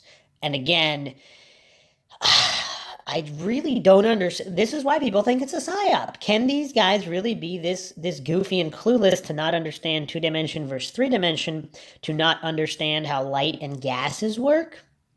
So these heavenly bodies, the wandering stars, as they were called, translated originally, who said they were physical? If these are energies, if these are bodies of energy, again, understanding what the ancients thought and what real reality is, those are two different things, obviously. But pretending to be either this intellectually dishonest or this clueless, I mean, these are new lows. These guys, I mean, I don't know if they realize that they're embarrassing themselves this badly. Again, if they accidentally believe in the correct heliocentric globe model universe, if that's the correct model, again, if it's flat, it's flat. If it's a heliocentric globe, it's a heliocentric globe. That's irrelevant to the point of logical examination because so far, these goofballs, they're exposing to the world that they don't even have the basic understanding of the mainstream historical cosmology of the ancients. They knew. Right. I mean, there's some obvious simple ones anybody could do. If you see an eclipse, like a lunar eclipse, you can see the Earth's shadow on the moon. It's round. Okay. Oh, man. I didn't specifically address this one before in other podcasts, so I guess I'll do it now. I'm sure people are interested in the logical analysis of that. So, in real science, there are things called controls to account for variables. Again, this is basic children's level information, but for whatever reason, these goofballs don't seem to understand. So you have a shadow, supposedly of the Earth. So, of course, there could be a lot of different explanations, but real quick, obviously these goofballs don't understand what a selenalion eclipse is. So in a selenalion or a selenhelion occurs when both the sun and an eclipse moon can be observed at the same time. Both bodies appear above the horizon at opposite points in the sky. This arrangement has led to the phenomenon, why is it called a phenomenon, being called a horizontal eclipse. Now, if it's the Earth that's in between, then how can you see them above the horizon linearly? So again, these goofballs have never heard of this eclipse. Now, again, point against the flat earthers. This does not mean that the Earth is flat. That just means there's other variables. So obviously, heliocentric globe believers, they will explain it using refraction or all these other variables. That would have to be proven definitively. But, I mean, even if you look at space.com regarding the selenahelion, you can look up this eclipse even on space.com. Again, this is just all mainstream information, nothing conspiratorial. This is a phenomenon that celestial geometry says cannot happen. And indeed, during a lunar eclipse, the sun and the moon are exactly 180 degrees apart in the sky in a perfect alignment. Such an observation would seem impossible. Okay, so you won't hear these guys talking about it, but because they're just basing all of their faith-based presuppositions that it's definitely the Earth's shadow. This circular reasoning, logical fallacy. And of course, all these cognitive biases, and where they're just looking, confirmation bias, they're just looking for any information that matches their belief, the belief system they were indoctrinated to, because cognitive dissonance is too uncomfortable to examine alternate explanations. Real science is objective and neutral. It's not about justifying indoctrination or faith-based propaganda belief systems. Now, it is well known that on the light spectrum, there are lights, wavelengths, longer than those of visible lights. This is what the human eye cannot see.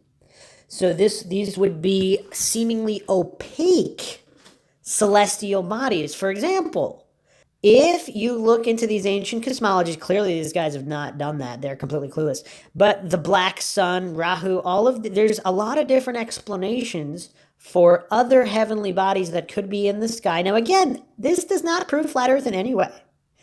These bodies already exist. I mean, this is, again, mainstream information. You don't have to go into the conspiracy field. So there would be either stars, planets that could consist of wavelengths longer than what the human eye can see, but when they would pass in front of another body, like the moon, you wouldn't be able to see them. So it would appear like an eclipse. Again, in real science, you have controls and you account for variables. You don't fall into false dichotomies or just cling desperately to faith-based belief systems where it has to be the Earth's shadow or the Earth between the sun and the moon. It has to be. It can't be anything else. That's just impossible. That's blasphemous. You're not allowed to look at any alternative explanations. You have to be a brainwashed, brain-dead zombie. Now, again, as with most arguments, this has nothing to do with flat Earth or globe Earth. This could be true in either model, which is what, these goofballs that discuss this topic publicly, they just have the fundamental lack of understanding of basic logic and reason and the differences between science and scientism. They're just that clueless. It's like they've never heard of the scientific method. They just don't understand empiricism or any of these other things.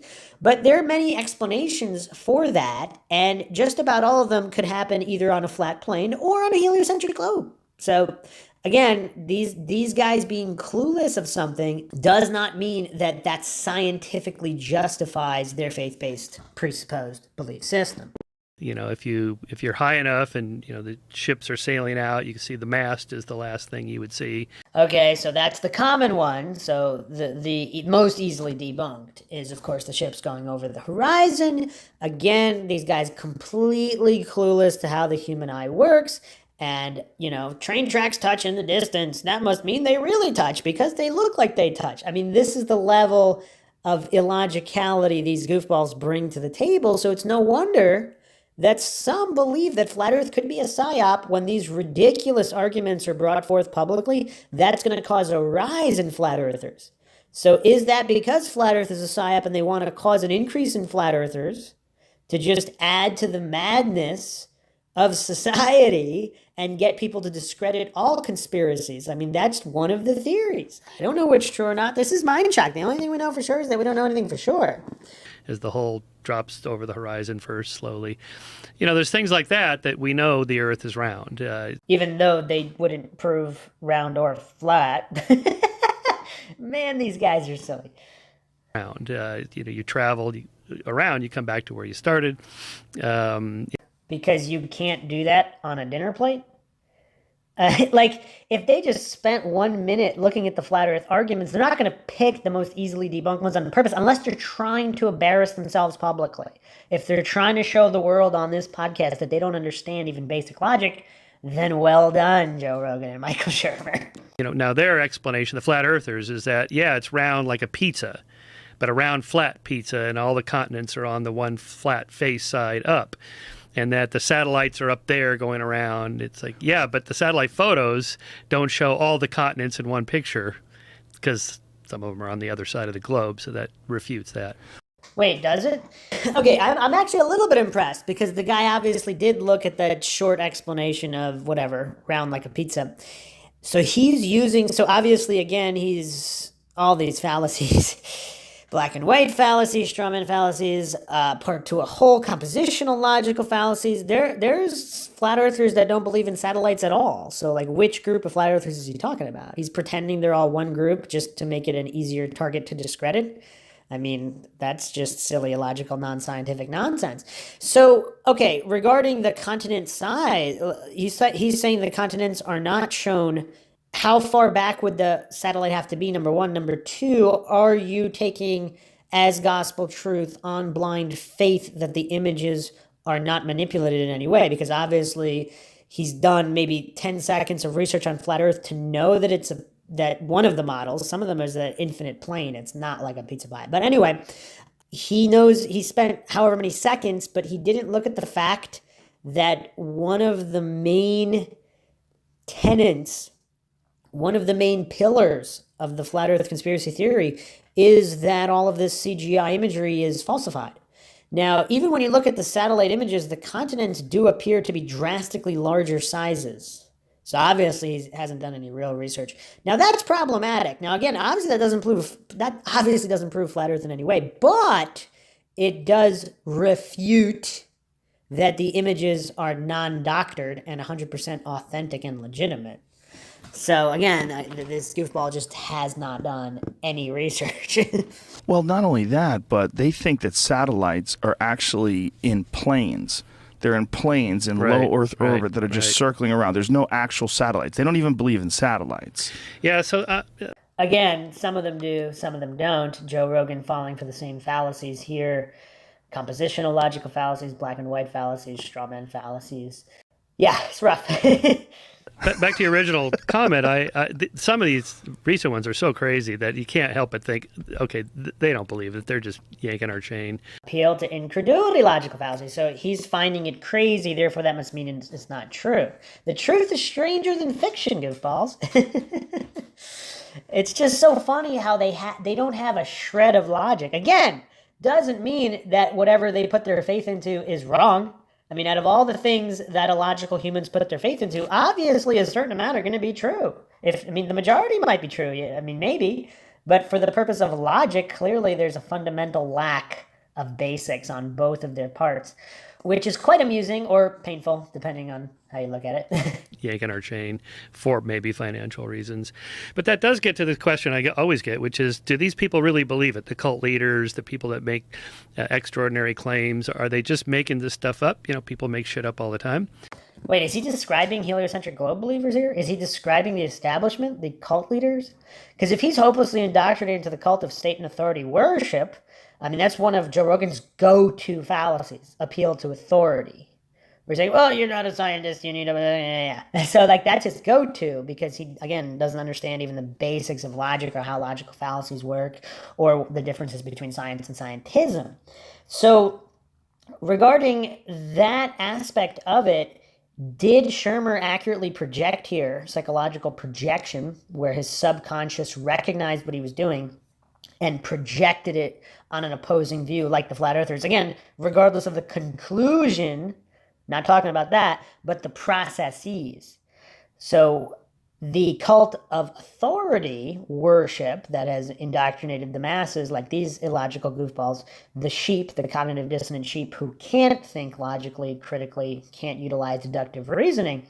So if this cult that he's projecting, how does he know he's not the one indoctrinated into the cult? Obviously his subconscious knows, but the subconscious is not connected to the conscious directly. Again, if they studied the basics of human psychology, they would know how their own brain works, so they'd be less susceptible to brainwashing, biases, and all these things that they're clearly exhibiting here. Even again, if their ultimate conclusion is correct, it's not for the reasons they think it is, and they're completely logical in their process.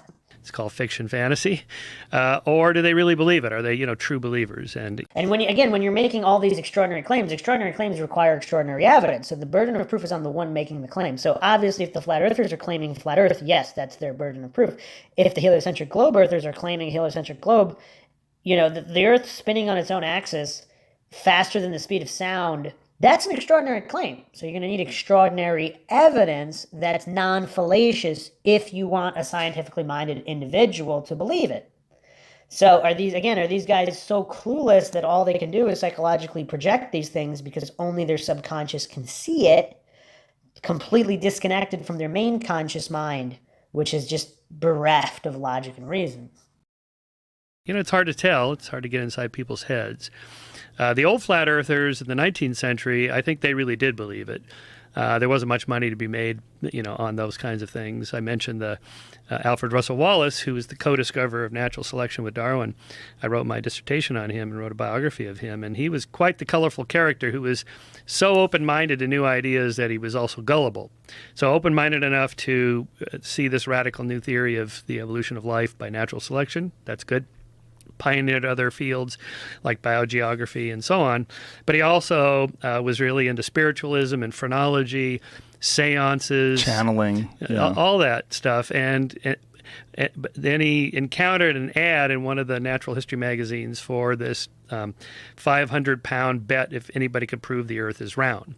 So he devised a test, and he went down to the Bedford Canal. All right, hold on. So right before we get into the Bedford water experiment, which is an interesting one. I haven't covered that one yet, so we'll get into it in a second. But he's saying he was so open-minded this or that. It's very interesting how his circular reasoning, logical fallacies, natural selection, all these things, again, I've discussed this in the past, theory of evolution, natural selection and the theory of evolution are two very, very different things. So natural selection are changes in traits or characteristics within the same species. Obviously, evolution itself is one species turning into another species, like a rock turning into a fish or thing. I mean, that you can magically invoke millions or billions of years to make that sound more plausible. But again, it's not something that's observed directly. You have to put your faith in the millions or billions of years. Now, again, I'm not saying it's not true. The trolls and the cognitive dissonant coincidence theorists always jump on me for that, pretending that I'm advocating something else. I'm saying the truth is unknown. That's all I'm saying. So this goofball, he's saying it's good that he was open-minded to that, but how about just being objective? Whatever the evidence supports. Open-minded does go hand in hand with being scientific, but he's talking about gullible. So he's presupposing, engaging in all these circular reasoning fallacies. Again, due to his own Dunning-Kruger, he doesn't have the competence to realize his own incompetence, and his ego prevents him from considering the possibility that he's wrong. So with some of these spiritualistic practices, channeling all that, if that is true and does work and people are doing it, this goofball will never know because he really isn't a skeptic. He's just a dogma peddler for the establishment. And he doesn't have the competency to realize it, unless he does and he's in on it, this is all an act. But it doesn't seem to be. Just examining his mannerism, he really does seem to be this clueless and believe that the establishment dogma is gospel truth that can't be wrong, and that spirituality or anything that doesn't match this gospel, even though the more that mainstream scientism, especially in the terms of quantum theory, it's catching up a lot to spiritualism, which is interesting. It's proving it true. So in another 500 years, a lot of these, maybe not even, maybe 50 years, a lot of these ancient spiritual practices, as they are understood, like today's magic is tomorrow's science. Today's spiritualism or sorcery, that's tomorrow's science. Once there's a certain level of understanding, it's no longer magic or supernatural. So again, these goofballs fail to understand these basics. I mean, children can understand this, but these guys are so thoroughly indoctrinated into the cult of state worship, mainstream dogma. They can't consider these things, and because they haven't studied even basic psychology or logical fallacies, they don't understand how what they think is science is actually scientism. It's religious, faith-based thinking. It does not match up with the scientific method, which is, of course, objective. All right, so let's jump into the Bedford water experiment here. So he devised a test, and he went down to the Bedford Canal, which is a long straight, like 10 kilometers long. You can see the whole distance. And if you put these little sticks in the ground with markers on them, and you get a little telescope like a surveyor's scope, and you line it up, you can see that it bends. So at each point, the stick is 3 meters above the ground at each point, and but you can see that it's dropped down in the last one, so it's bent. So he won the bet. But he didn't get paid, of course, because these people are cranks. And so he had to take him to court. This ended up costing him about 15 years of his career, just wasting time, writing letters and getting court dates and suing this guy and, whatever. Just to try to win the bet? Yeah, just try to win the bet. So, and of course, what happens, you get caught up emotionally, like, I'm not going to let this bastard get away with this. He should have just cut his losses and left. But anyway, and I found these letters that this guy wrote to the the Royal Geographical Society about Alfred Russel Wallace. You have one member of your society that should be, he's a quack and a crank, and and he wrote letters to Wallace's wife. You better not sleep in your bed at night quietly because I'm coming to get you guys. And it's like, Whoa. like death threats. Yeah. So it's always questionable to deal with cranks because some of them are a little mentally deranged. Is that more projection there, Michael Shermer? How deranged do you have to be hopelessly indoctrinated into the cult of state authority worship and scientism to not be able to employ logic and reason? All right, so let's examine his claims about the Bedford experiment. All right, so this is, of course, a very contested experiment. Obviously, there's a lot of problems with it because it was not carried out the same way in every instance. So that's bizarre. Also, there's a lot of variables like refraction. So how would it work? How would it work on a flat plane versus a sphere? Could you get either result on either model? These are, of course, the questions that a scientific, logical individual would ask, because regardless of the results, would it really prove the surface of the Earth either way? So I'll go through the mainstream narrative. This is the Bedford level experiment from Wikipedia. It's a series of observations carried along a 6-mile, 9.7-kilometer length of the old Bedford River on the Bedford level of Cambridgeshire Fens in the UK during the 19th and early 20th centuries to measure the curvature of the Earth. Samuel Burley Robotham, who conducted the first observations starting in 1838, claimed he had proven the Earth to be flat.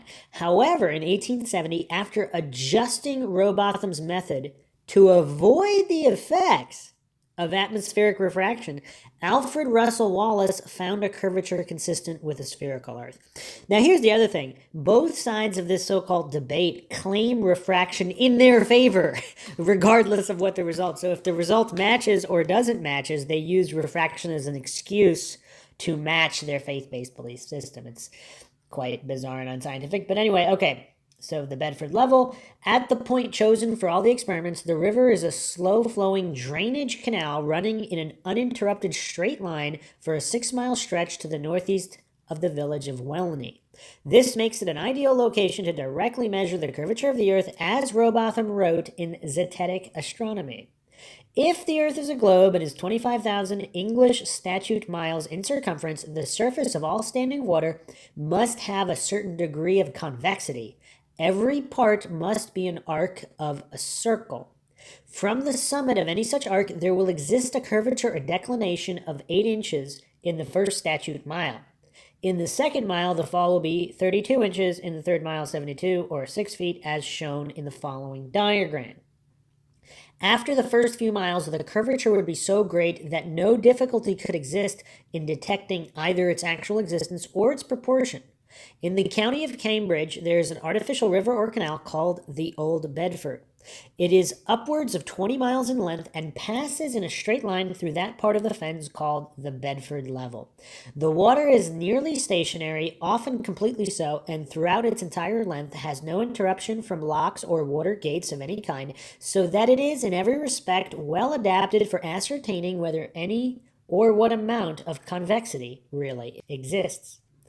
Experiments. The first experiment at this site was conducted by Robotham in the summer of 1838. He waded into the river and used a telescope held 8 inches, 20 centimeters, above the water to watch a boat with a flag on its mast 3 feet above the water row slowly away from him. He reported that the vessel remained constantly in his view for the full 6 miles to Welney Bridge, whereas had the water surface been curved with the accepted circumference of a spherical Earth, the top of the mast would have been some 11 feet below his line of sight. He published this observation using the pseudonym Parallax in 1849 and subsequently expanded into a book, Earth Not a Globe, published in 1865. Robotham repeated his experiments several times over the years, but his claims received little attention until in 1870, a supporter by the name of John Hampden offered a wager that he could show, by repeating Robotham's experiment, that the Earth was flat. The noted naturalist and qualified surveyor Alfred Russel Wallace accepted the wager. Wallace, by virtue of his surveyor's training and knowledge of physics, avoided the errors of the preceding experiments and won the bet. Okay, so here's the thing. The wager was that he repeated Robotham's experiment. So the experiment, if the experiment is using a telescope or whatnot 8 inches above the water, if those were the agreed terms, then you have to repeat the same experiment. You can't adjust the variables. Now, again, that's separate from whether the Earth is a globe or flat. I'm just saying, if that was the wager. Do we have the exact agreed terms of the wager and whether or not someone cheated? And I'll go into that next.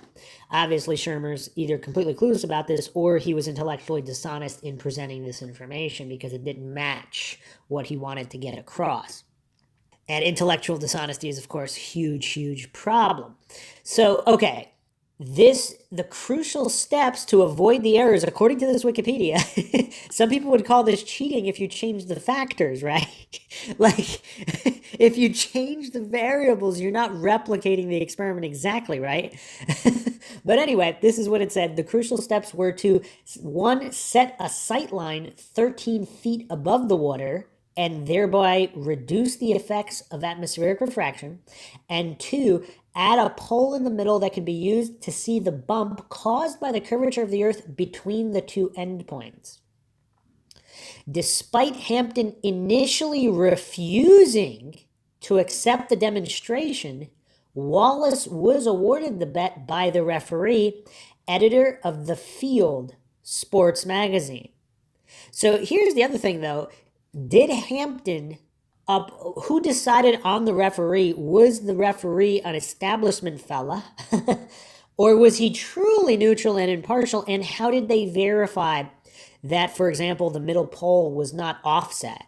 Or whatever. I mean, to know that they weren't that someone didn't cheat. Anyway, continuing on here, Hampden subsequently published a pamphlet alleging that Wallace had cheated and sued for his money.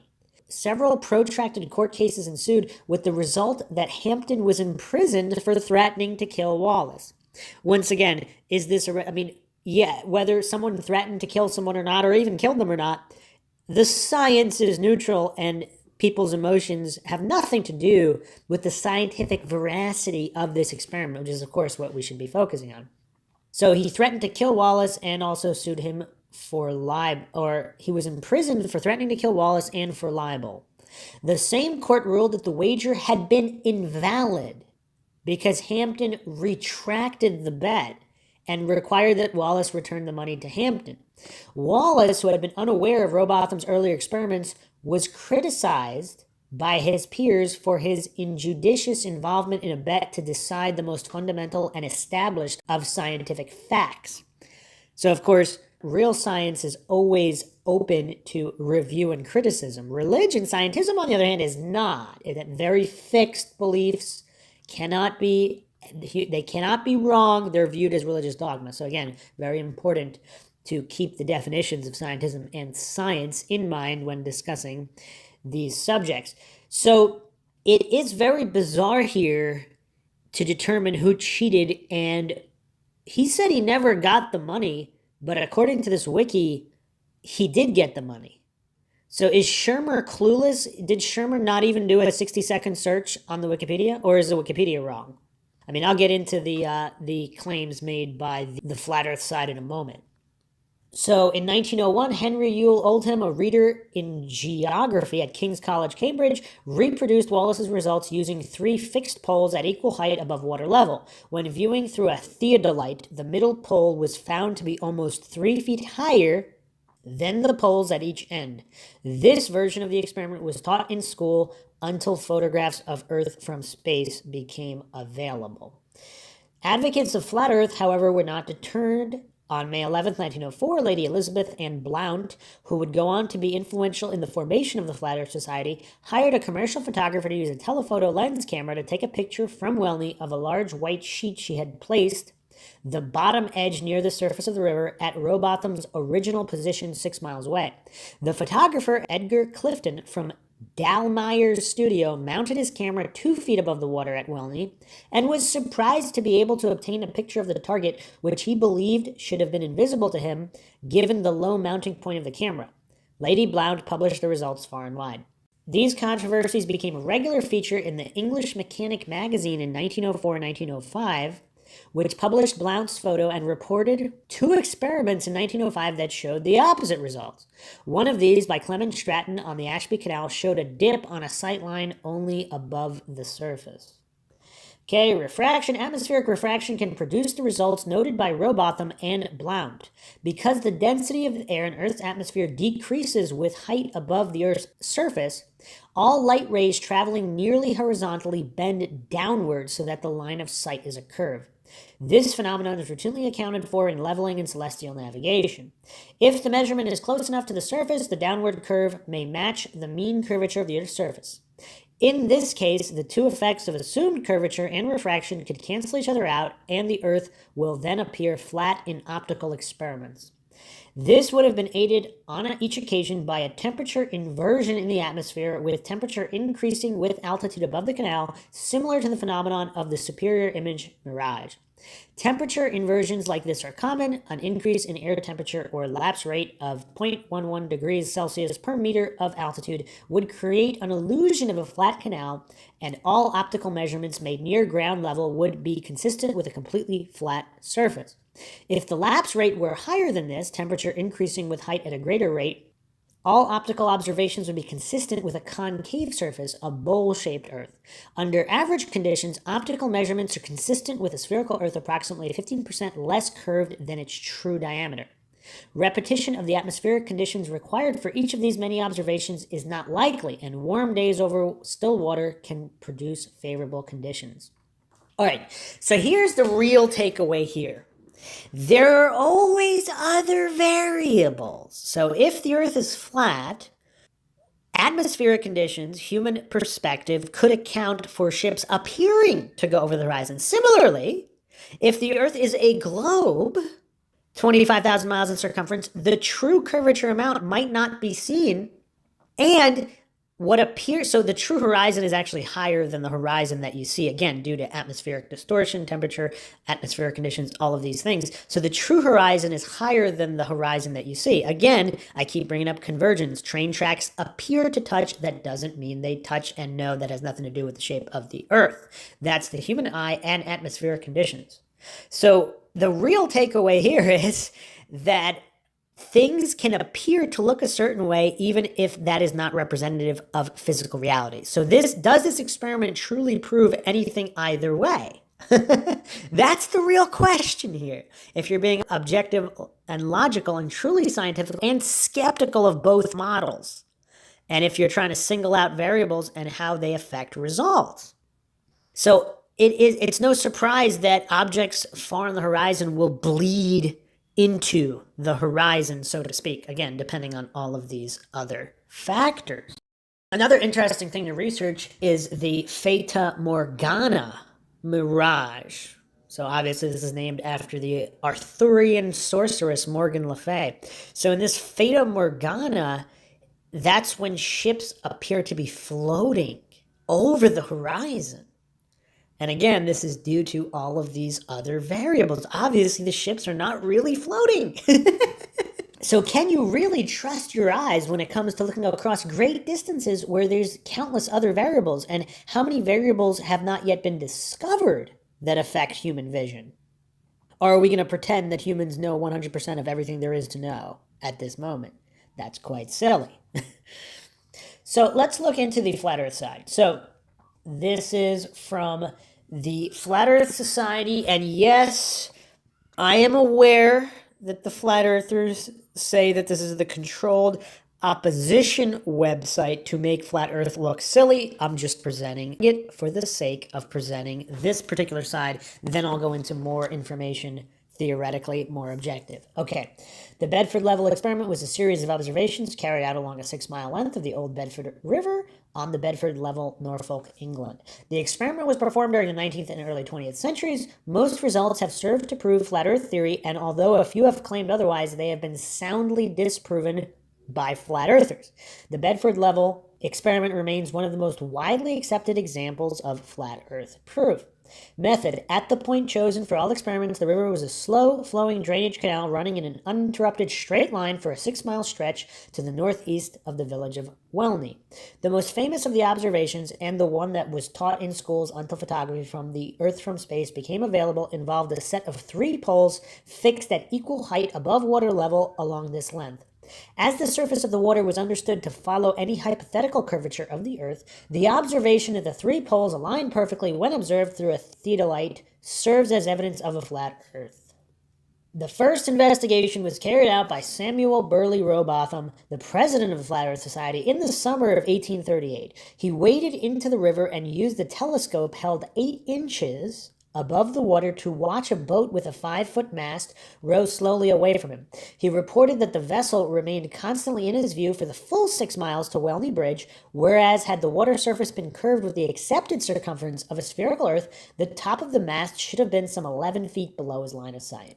Rowbotham repeated his experiments several times over the years, but his discoveries received little attention until in 1870, a supporter by the name of John Hampden offered a wager that he could show, by repeating Rowbotham's experiment, that the Earth was flat. The noted naturalist and qualified surveyor, Alfred Russel Wallace, accepted the wager. Wallace won the bet. Hampden, however, published a pamphlet alleging that Wallace had cheated and sued for his money. Several protracted court cases ensued, with the result that Hampden was imprisoned for libel. But the court also determined that Wallace had indeed cheated. On May 11th, 1905, okay, so then it goes into the Lady Anne Blount issue, which already addressed. They also mention in the English Mechanic, there was an account of a 1904 repetition of Rowbotham's water convexity experiment on the Bedford Canal. A train of empty turf boats had just entered the canal from the River Ouse and was about proceeding to Ramsey.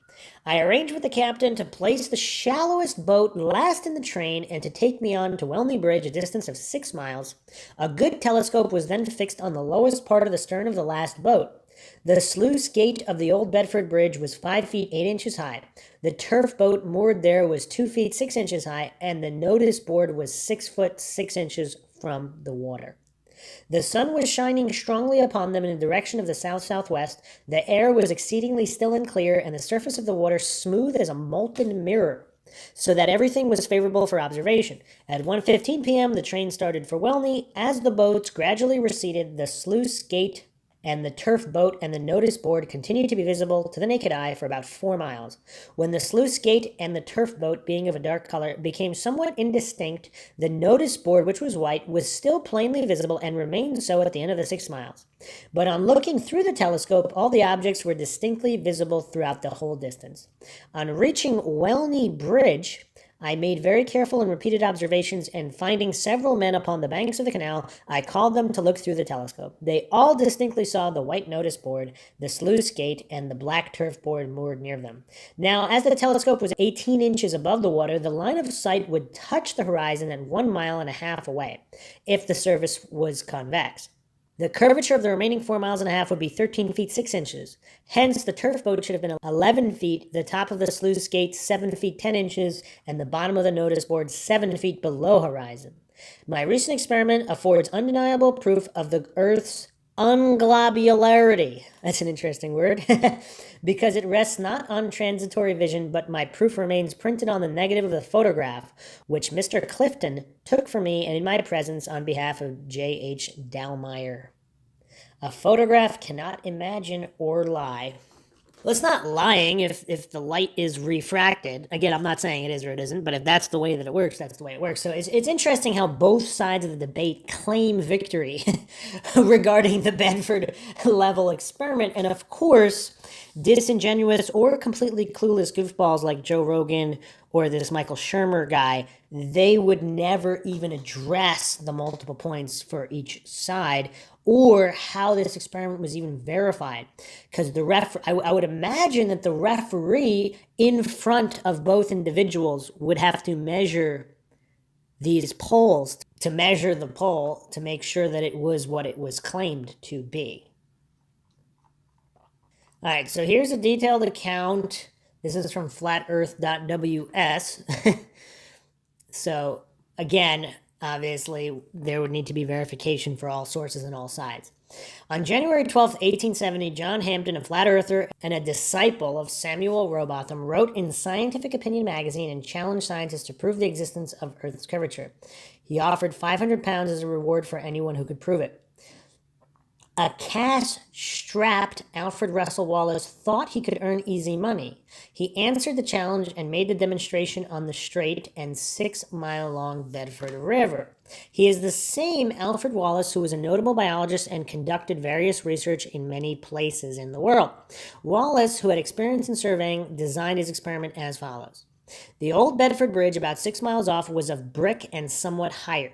On this bridge, I fixed a large white sheet of white calico, 6 feet long and 3 feet deep, with a thick black band along the center, the lower edge of which was the same height from the water as the parapet of Welney Bridge, so that the center of it would be as high as the line of sight of the large 6-inch telescope I had brought with me. At the center point, about 3 miles from each bridge, I fixed up a long pole with 2 red discs on it, the upper one having its center the same height above the water as the center of the black band and of the telescope, while the second disc was 4 feet lower down. It is evident that if the surface of the water is a perfectly straight line for the 6 miles, then the 3 objects, the telescope, the top disc, and the black band, being all exactly the same height above the water, the disc would be seen in the telescope projected upon the black band. Whereas if the 6-mile surface of the water is convexly curved, then the top disc would appear to be decidedly higher than the black band, the amount due to the known size of the Earth being 5 feet 8 inches, which amount will be reduced a little by refraction to perhaps about 5 feet. In the illustration above, the top picture is what would happen if the Earth is flat, and the bottom what would happen if the Earth is curved. The experiment was approved by all involved parties, including Hampton and the referees. When the experiment was in progress, Wallace was always accompanied by Hampton or the referee, and he made sure the height of all 3 objects were the same. When seen through the telescope, the bridge and the pole in the middle appeared like this. It is clear that both disks were seen above the black band and Wallace's hypothesis was correct. Unfortunately, Hampton did not take the result well. He argued that the telescope was not flat and does not have crosshair. It was undoubtedly a made-up excuse and had absolutely no relevance to the experiment. Wallace did follow his request, though, and borrowed a level and a telescope from his friend. In the second observation, the result, as it should be, appeared the same. You know what's weird, though? He did the experiment without a level in the first place? This is weird. Okay, Wallace also did his experiment in the opposite direction. He put a flag on the Welney Bridge and moved the telescope to the old Bedford Bridge. The result was also the same. Both disks were visible above the flag. All the observations indicated both of the disks were seen above the black band and the flag, so it was concluded that the water had curvature as seen below. All the referees and the representatives of Hampton agreed that Wallace had won the challenge. But the story did not end there. Hampton demanded Wallace to return the money. So that means he got his money? At the time, the money was still in the hands of a referee and had not been handed to Wallace. Unfortunately, the court ruled that the money was still in Hampton's right because it had not been delivered to Wallace, probably because no written agreement was enforceable in the eye of the law. And it was very far from over. Over the next 16 years, Hampton repeatedly made threats to Wallace and the people involved in the competition, including one of the referees. All right, and of course, so flatearth.ws is a flat earth debunking site. So the references they have here are all obviously establishment references, Scientific American, etc. So if, again, not to fall for logical fallacies, if the flat earth conspiracy is true, obviously you need neutral sources, not establishment peddlers, again, regardless of the shape of the earth or any of these things. So both sides claim victory regarding the Bedford level experiment. And I mean, obviously there's more moving pieces here than, for example, the Michelson-Morley experiment, which Joe Rogan and Jamie blundered through in the podcast with Eddie Bravo, where they were completely clueless about that. If you haven't checked out that logical analysis, you could check that out. I also have just the clip regarding the Michelson-Morley, where it has been replicated many times, not to mention the reporting of that experiment was very, very dubious because it did not observe a null result, and you'd have to account for ether versus no ether, depending on how you do the experiment. So yeah, a lot of clueless goofballs on the Joe Rogan podcast who do not understand scientific experiments, controls, even the basic differences between science and scientism, the scientific method, all these things. All right, so let's continue here. We're almost done. Sure, and they can attach themselves to someone like Wallace or Darwin or anybody else. If you can somehow or another connect yourself to them in some sort of an argument, it's kind of legitimizes you, at least in a way, because that person's giving you attention, that person's engaging you, and it elevates your standing. And then whenever two people are arguing, a certain amount of people are going to choose sides. They're just going to, even if what you're saying doesn't make any sense, there's going to be a gang of people that go, I like what he's saying, and they're going to join in. Like Joe Rogan and Michael Shermer? Just taking the side of the cult of the establishment. And people love to be on a team. And appeal to popularity is a popular team.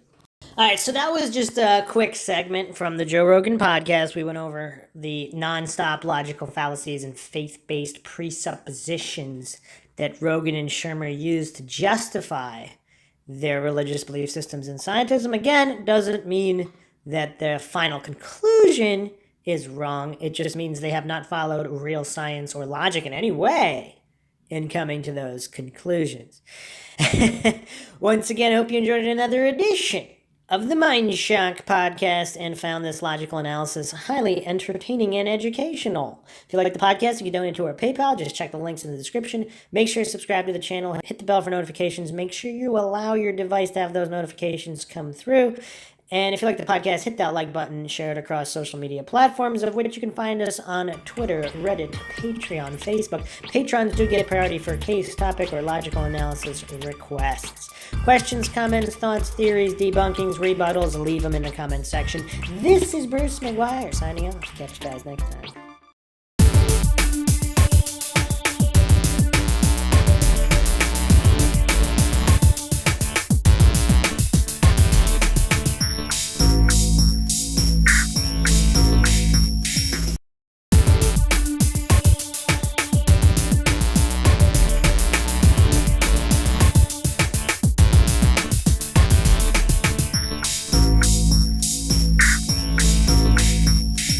If you like audiobooks or audio shows, check out a free trial of Audible. Just click the link in the description. Welcome to Mindshock. This is your host, Bruce McGuire, here with the long-awaited Joe Rogan vs. Eddie Bravo Flat Earth Showdown, a logical analysis of this epic and much talked about debate. And the ongoing debate, I mean, this is one of the biggest media influences on the flat earth insanity that has spiraled out of control since then. So this took place on the Joe Rogan Experience 948, which was streamed live on April 18th, 2017.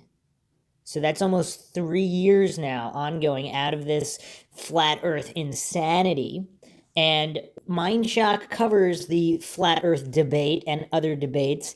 And as I've stated many times, what I find interesting is the flat earthers, even if wrong, they're just mopping the floor with all these globe earthers from a logical debating standpoint, not falling for logical fallacies, using logic, reason, critical thinking, deductive reasoning, all of these things. So it's such a hilarious topic to cover.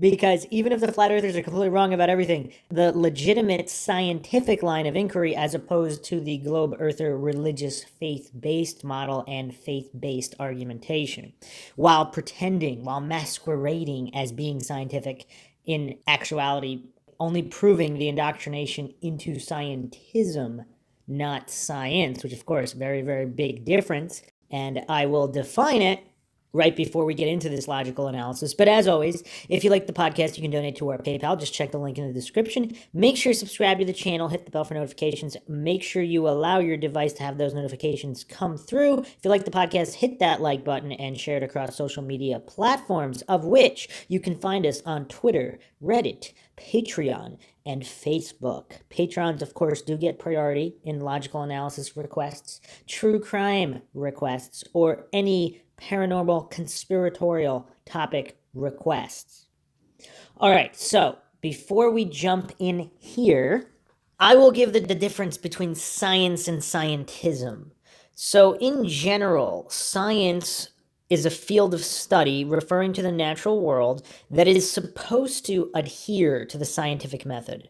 Now, the problem with modern science, of course, is that it's politicized pseudo-scientific religious scientism, which basically deals with dogmatic faith-based models presupposed as true, effectively being nothing more than a house of cards. Now, again, that doesn't mean they're wrong. You can make assumptions that are true before all the trolls and cognitive dissonant masses get triggered here and try to pretend that I'm a flat earther or advocating flat earth in any way. Clearly, I am not. I am advocating for the use of scientific method, for the use of logic and reason when discussing any topic. Science is skepticism. Real science is the opposite of taking things on faith, not falling for or justifying one's faith-based religious views like Joe Rogan using nothing but logical fallacies. Now, that doesn't mean that Joe Rogan doesn't happen to believe a priest that happens to have the correct model of the universe. I'm not saying what the correct model of the universe is. That's a topic for another podcast. I am only logically dissecting this debate/conversation on the Joe Rogan Experience 948. Brendan Schwab also guest stars for comedic relief. But the main point is here, and in all Mindshock podcasts, is using logic and reason, not being faith-based, religious, dogmatic. True science is skepticism. True science is not falling for logical fallacies like appeal to authority, because once again, history has shown that whatever was commonly believed or accepted, most things that were accepted actually turned out to not be true. If you just go back through what's available of human history. Now, of course, the victors write the history books and things of that nature, particularly in the field of physics. If you haven't checked out Run Z Cow's dismantling of the theory of relativity, check that out. He presents it in pretty easy to understand terms. I might do a logical analysis on that because I keep bringing it up and many people just refuse to even look at it. But any truth seeker is going to seek more information, more data, because why jump to assumptions, jump to conclusions just to conform to the masses, appeal to popularity fallacies galore? Obviously, science is not consensus. It's actually the opposite. Whatever the truth is, that's what it is. And I'm going to define logic as well right here because, I mean, there's some goofballs out there. They're asking a podcast dedicated to examining conspiratorial, supernatural, true crime topics to not use logic. I mean, there are goofballs out there. They didn't understand what was being presented, so they don't want it being presented in a logical fashion. They want something they can keep up with, and because I guess they're that lazy, that cognitive dissonant. They're that ego-dominated. The Dunning-Kruger is so extreme that they don't want to put in the work to actually learn logic. But here is logic defined. You can search this in any dictionary. It'll give you a similar definition to this. Noun, reasoning conducted or assessed according to strict principles of validity. Okay, so we're talking about strict principles of validity. How valid is something in terms of assessing reality or truth if it is religious or faith-based? If there's no actual evidence. Now, someone saying there's evidence doesn't mean there's evidence. Someone saying that experiments were performed, and not only did the experiments, now these are experiments, of course, designed by fallible humans. These experiments using fallible technology made by fallible humans, they're giving their conclusions. Now, you would have to assume they're not corrupt. You have to assume they're not only competent, they're competent enough to not have made any errors in their interpretation using fallible technology in setting up fallible experiments. Now, obviously, there are experiments that are not fallible, but you're not going to take it on faith. You're not going to be religious about it. So that's the important thing to note here before I dive into this logical analysis, because sometimes I take for granted that a lot of listeners understand what logic is, understand what science is, understand the differences between science, religion, faith-based dogmatic thinking. And a lot of people don't, and then they get all weird and triggered when I start doing these logical analyses. So hopefully these definitions at the beginning are a little bit more helpful from the outset. So any kind of comments, theories, debunkings, rebuttals, you can leave them in the comment section, but make sure you at least understand the points being presented and the definitions first, because otherwise we're just going to be wasting time. So, and anything that would have any kind of discussion or discourse of value, at least have the correct definitions, and the definitions are empirically verifiable. So this is not a difference in opinion of any kind. The definition is what it is. Whether someone acknowledges that definition, whether someone understands the definition or how it relates to the points being presented, that's their issue. That doesn't affect objective reality, which is, again, another good example of the difference between science and religion. When you're talking about faith-based religious views, those are one's personal faith-based religious views. That doesn't necessarily correlate with objective, verifiable reality. That's the field of real science. So let's jump right in here. Well, if you're talking about carbon dating, there's a lot of science that goes back and forth. Like it ain't shit, or it's real, or it's not legit. It's pretty much universally acknowledged that carbon dating is effective. Okay, so he's saying Joe Rogan right off the bat with a fallacy. It's universally acknowledged that carbon dating is effective. Now, they're talking about dinosaurs. That's the lead-in. I'll start here, but in general, I don't really want to address the dinosaur aspect of this because that's just an entirely different rabbit hole and a subject for another podcast. But Joe Rogan's go-to fallacies are appeal to authority and appeal to popularity. So he is so bereft of cognitive ability that he always defaults to these two things, which is beyond silly. So if someone doesn't believe in God, you're not going to default, oh, well, it's universally accepted by priests that God is real, therefore it's real. If you don't believe it, go to a seminary school, get an education in this. And that's the extent of his argument with Eddie Bravo on basically any topic. Joe Rogan just is not a high functioning logical individual at this point.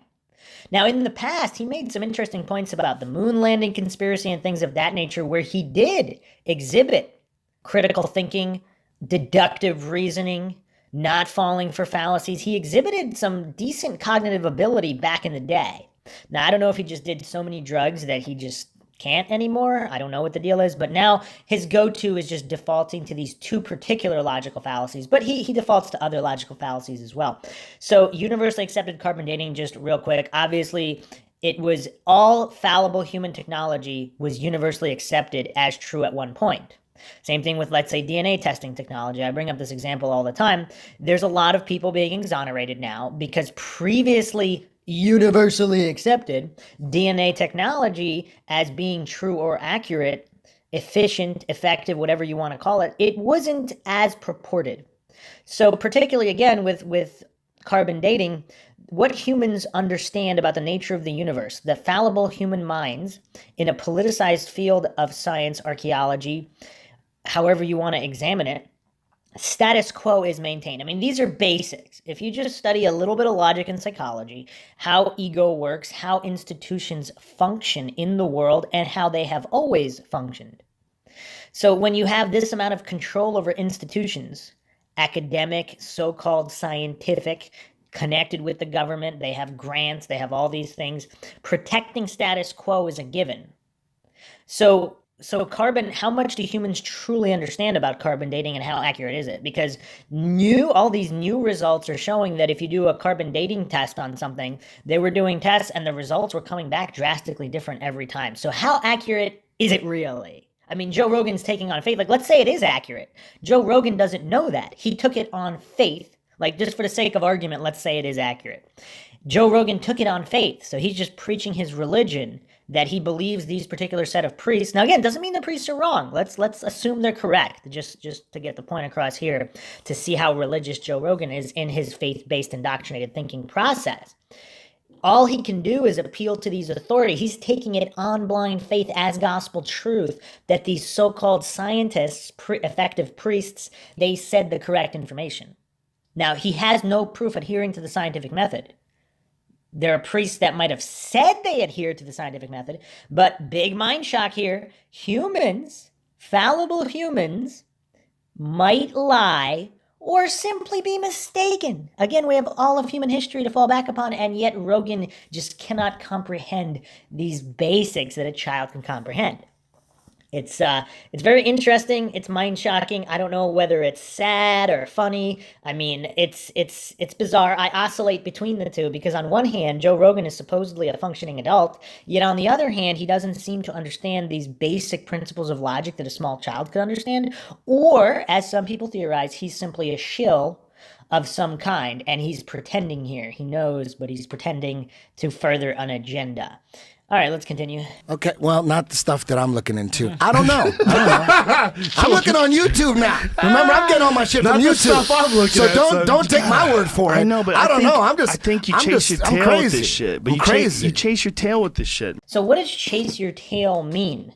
So basically, Joe Rogan is attacking the scientific process. He's saying you should just take things on faith. If you haven't heard the previous Joe Rogan podcast, Logical Analysis, when Joe Rogan and Eddie Bravo go at it about nuclear weapons and things of that nature, I did a logical analysis on that podcast. It was very interesting. Joe Rogan does a lot of projecting. So his subconscious does recognize the legitimacy of Eddie Bravo's inquiries. Now, we're not saying Eddie Bravo is right about anything at all.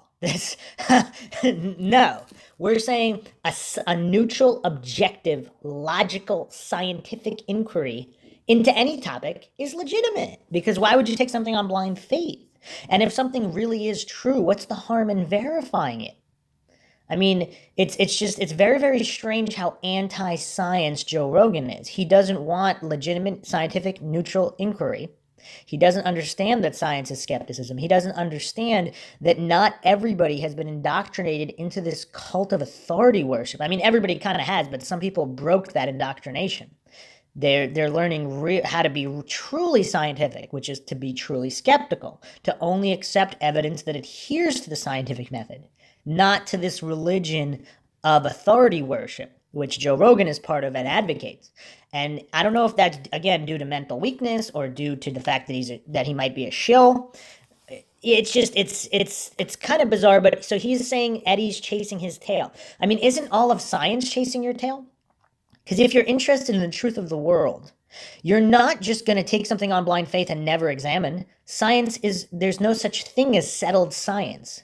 I mean, this is a point that's peddled by propagandists of politicized climate change, these tax lobbyists, all of these corrupt individuals pretending to be scientific. Now, again, I'm not saying they're wrong about a conclusion. I'm saying that they're peddling religious dogma. It could be about something that's true. That's not the point here. The point is to be logical. I know some people are so anti-logic, anti-science, that they only want to talk about conclusions. They don't want to address whether conclusions were reached logically or not. And the danger of just taking things on faith all the time is that your brain basically atrophies. It's like exercise. You don't just stay on the couch forever. Like an obese person that's on the couch forever, you can't ask them to just roll off the couch and run and do a triathlon in record time. Now, is the point to get a certain time in a race? I mean, for some people, sure, but the value of the exercise. So that's the same thing with being logical. Your brain needs logical exercise. When you don't logically exercise your brain, it will atrophy, and you will be basically a brain-dead zombie, a sheep or a lemming. And Joe Rogan is a good example of that, unless he's faking and he's a shill. I don't know. I'm not going to pretend to know. I am only logically analyzing the argument that he's putting forth coming out of his mouth. So he's saying that Eddie Bravo is chasing his tail. All of science is basically chasing your tail.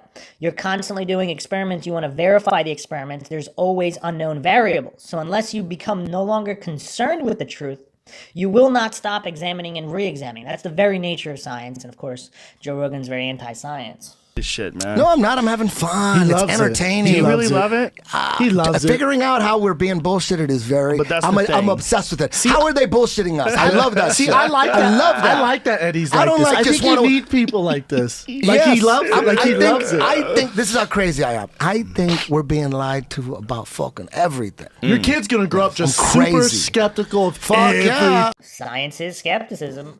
I mean, it's so weird how the cognitive dissonant masses, the sheep and the lemmings, they took things on faith and they don't want that pointed out. That's why they get emotionally triggered. That's why the subconscious, that's why when you study psychology, these are just basics of psychology. We don't need to get into any super advanced things that require decades of study.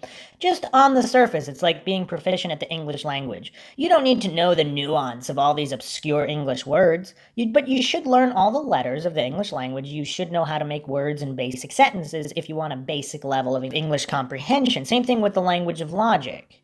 You just want a basic understanding, same thing with the language of psychology. You want a basic understanding of how the subconscious works, why people get emotionally triggered, and then you'll be at a certain competent level. Now, people that are not, I think I'm at a relatively average level. I think an average individual can understand everything I'm saying. And some of those cognitive dissonant trolls out there, they think that I'm pretending to be this incredible high-level intellectual. No, this is all average stuff. And if they're that far below average, that's on them. I think everybody can get at a basic level. I think I'm at a basic level. I think everybody can get to this basic level. You just have to put in a little bit of time. It's like you don't have to be a record-holding triathlete, but I think everybody that doesn't have a major disability is capable of doing a little bit of running, a little bit of biking, and a little bit of swimming. That's it. I'm not saying that you should be able to get all these great distances in short amounts of time, but there's a certain base level of fitness everybody can achieve.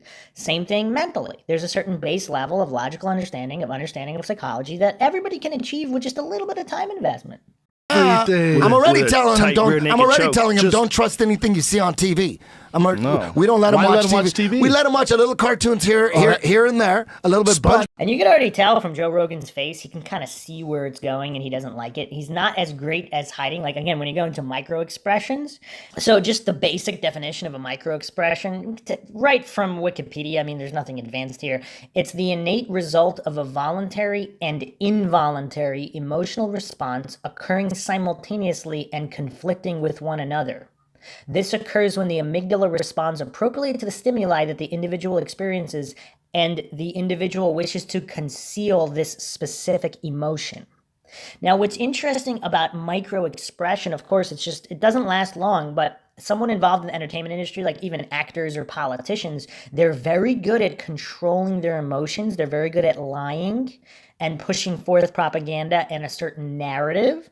However, these micro expressions, the involuntary aspects of it, the involuntary emotional response, they can't help that. Now, it only occurs again, it's a micro expression, so it's not a full-on expression that lasts seconds and seconds and seconds. They're very, very brief, but you can catch them if you know what they're looking for. And Joe Rogan, again, perfect example. I went over a lot of his micro expressions. Some of them he concealed better than others. Like he was pretending that Eddie Bravo was he was strawmanning a lot in Eddie Bravo's direction, but his micro expressions betrayed his true motivations. And we're looking at that right here now as well. He doesn't like where this conversation is going because he knows it's legitimate to be skeptical. Science is skepticism. He knows Eddie Bravo's line of inquiry itself is legitimate, regardless about the conclusions. Eddie Bravo might be completely insane. Everything he believes might be false, but the line of inquiry itself is legitimate. That's my only point here. Bob's corrupt as fuck. But I'm going to raise him not trusting TV. You know. I don't give a fuck what anybody says.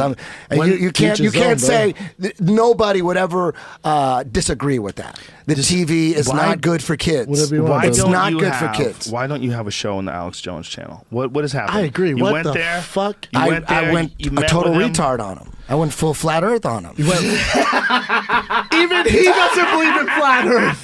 No.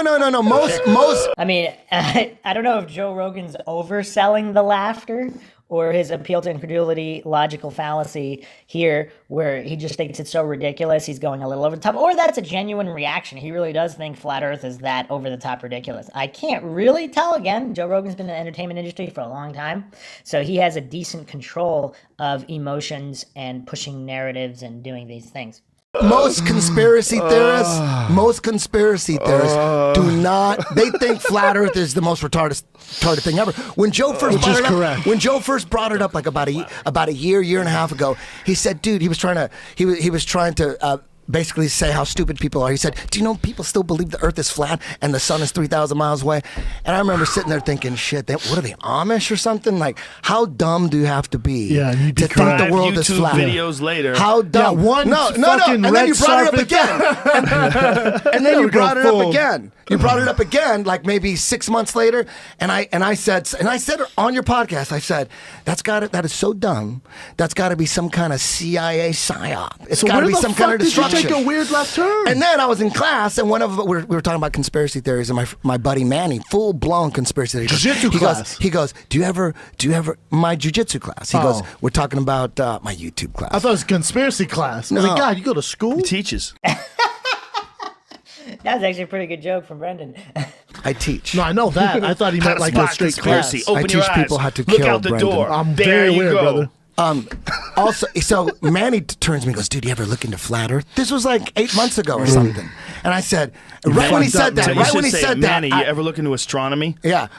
You ever go to seminary school? Right when he said that. Manny, did you miss fourth grade? Right when he said that. Manny, anybody drop you on your head?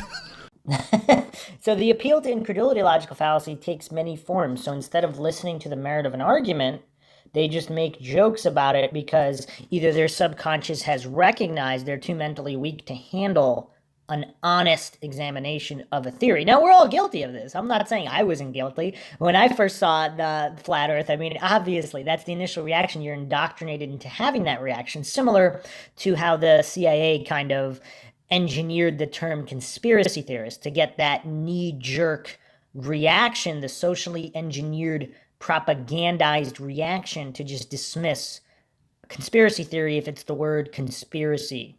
Conspiracy theory, conspiracy theorist.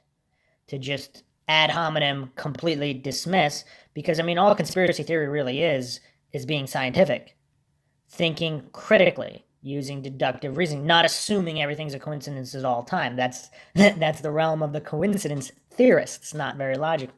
Manny, what are you smoking? I can't believe anything that ever comes out of his mouth again. That's what I thought. Correct. I'm like, Jesus. And I'm like, That's the correct way. Oh man, see that's why ad hominem logical fallacies are probably the fastest way to seed an argument because you don't like the source.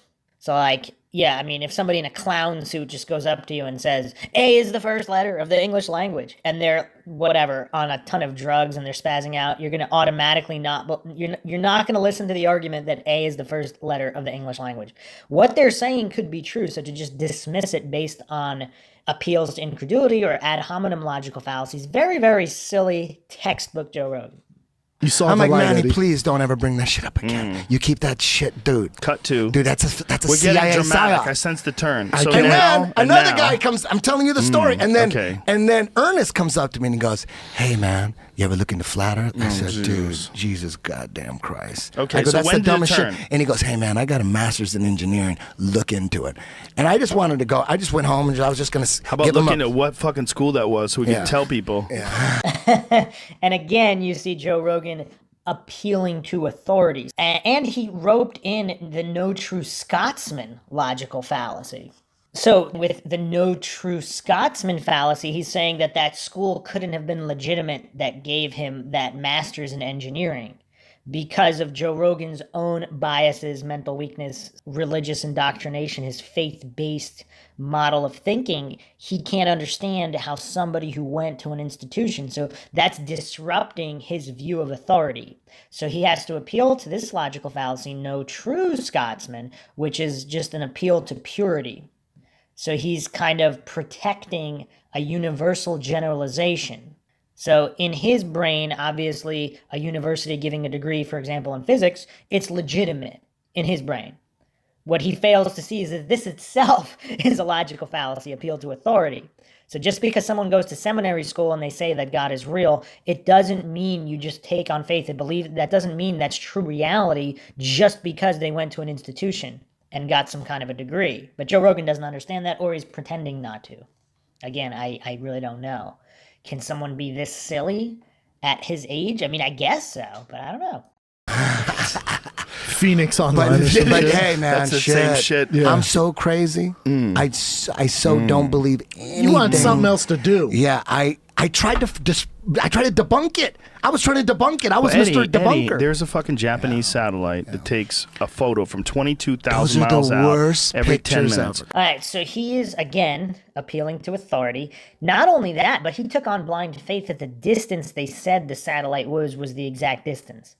Like, let's say they were off by a couple miles, but Joe Rogan would never know that because he took as gospel truth on blind faith. So even if that is a real satellite taking real photos of the Earth, the way that Rogan presents it, completely illogical and faith-based. That's the point of this logical analysis. Come on, Oh, those really? Japanese It Pull up- doesn't pictures. pull show up that those it's pictures. flat, though, even if the Young pixel's all Jamie, fucked pull up. up those pictures. It does not Those the worst Japanese- pictures. put up those Eddie, Japanese It's pictures. from 22,000 miles away. And he just keeps repeating ad nauseum. So again, this is a proof by assertion logical fallacy or argument from repetition. So Joe Rogan thinks if he repeats it enough times and puts inflection on the distance, which again, he accepted on blind faith as gospel truth. He's making faith-based claims. He has not provided any evidence that these claims are true. Maybe they are, maybe they're not. But he's only arguing from his own religious faith here, appealing to authority and just making an argument from repetition using inflection to try to further the argument. Again, someone in his position who's been in the entertainment industry for a long time, they know how to manipulate people's emotions. He's a comedian. He knows how to try to sell a bit and things of that nature. I don't know how, if he thinks that Eddie Bravo is just that stupid or his listeners are that stupid, they're not going to pick up on these basic logical fallacies. And he just reeks of desperation in trying to get people to accept his own religious faith-based views, pretending to be scientific, masquerading as science. He wants everybody to get on board with that. Anybody pointing that out, unless of course he's a shill and this is all a dishonest plot, but we don't know.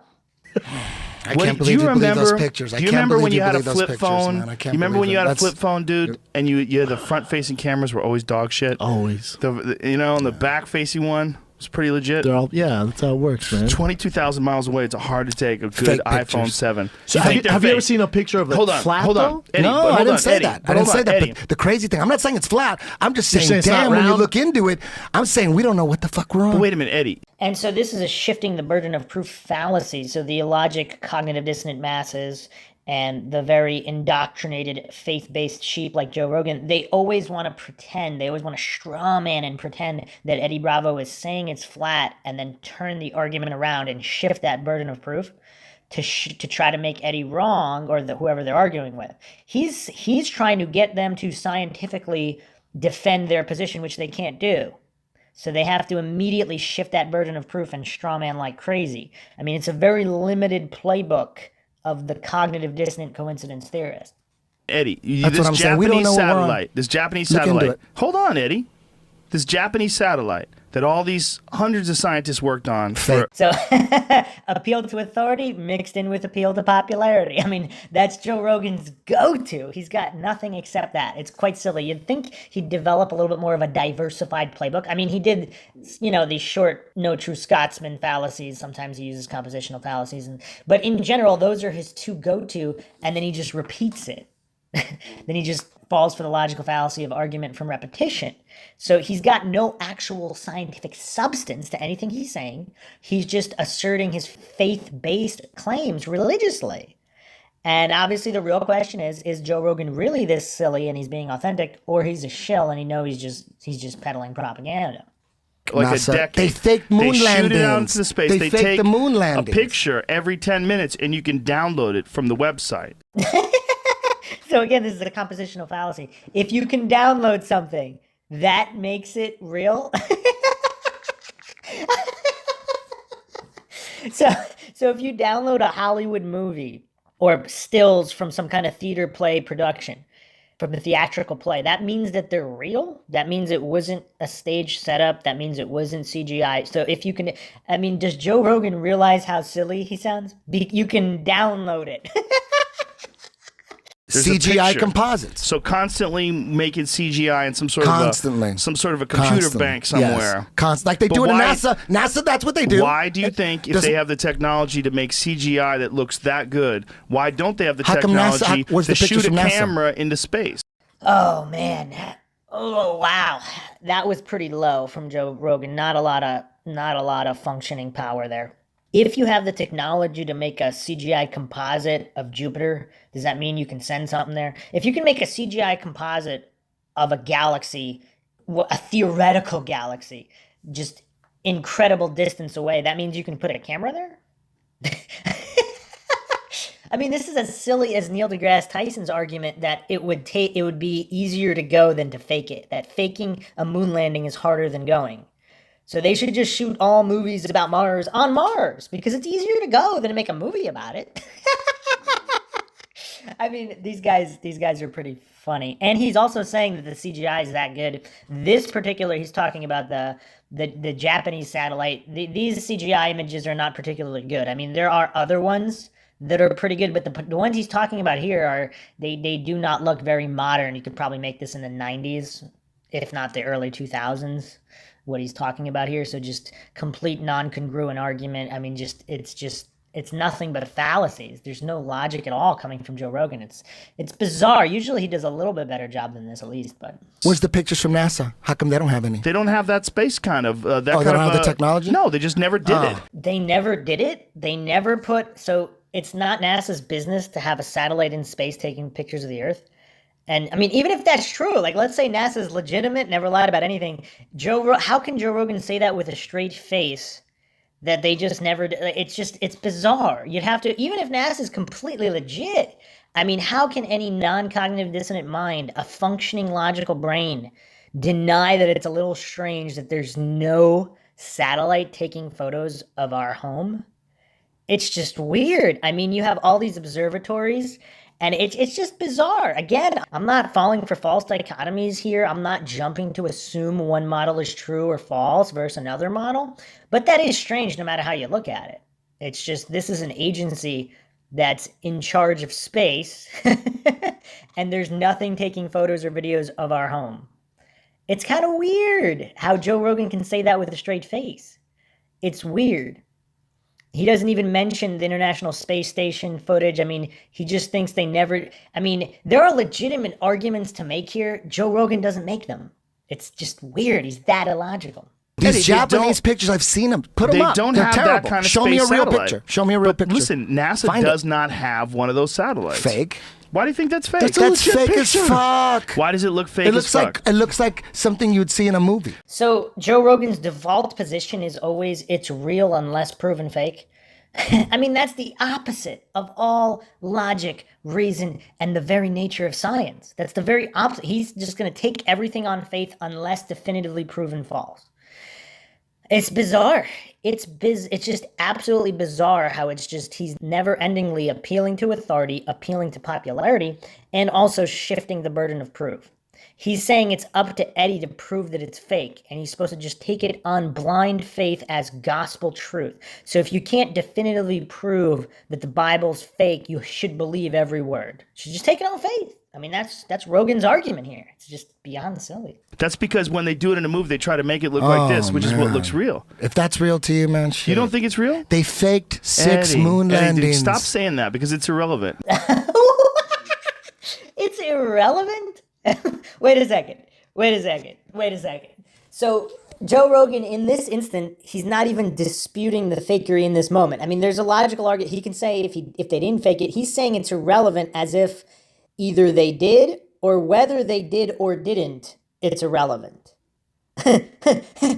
So, okay, let's say you're some kind of a art forger and you forged a bunch of paintings. And then now you put in the past. And now you made a new painting and you're saying it's legit. Or let's say you bought a Picasso or a Rembrandt and you're saying it's legit, but you have a history of faking these.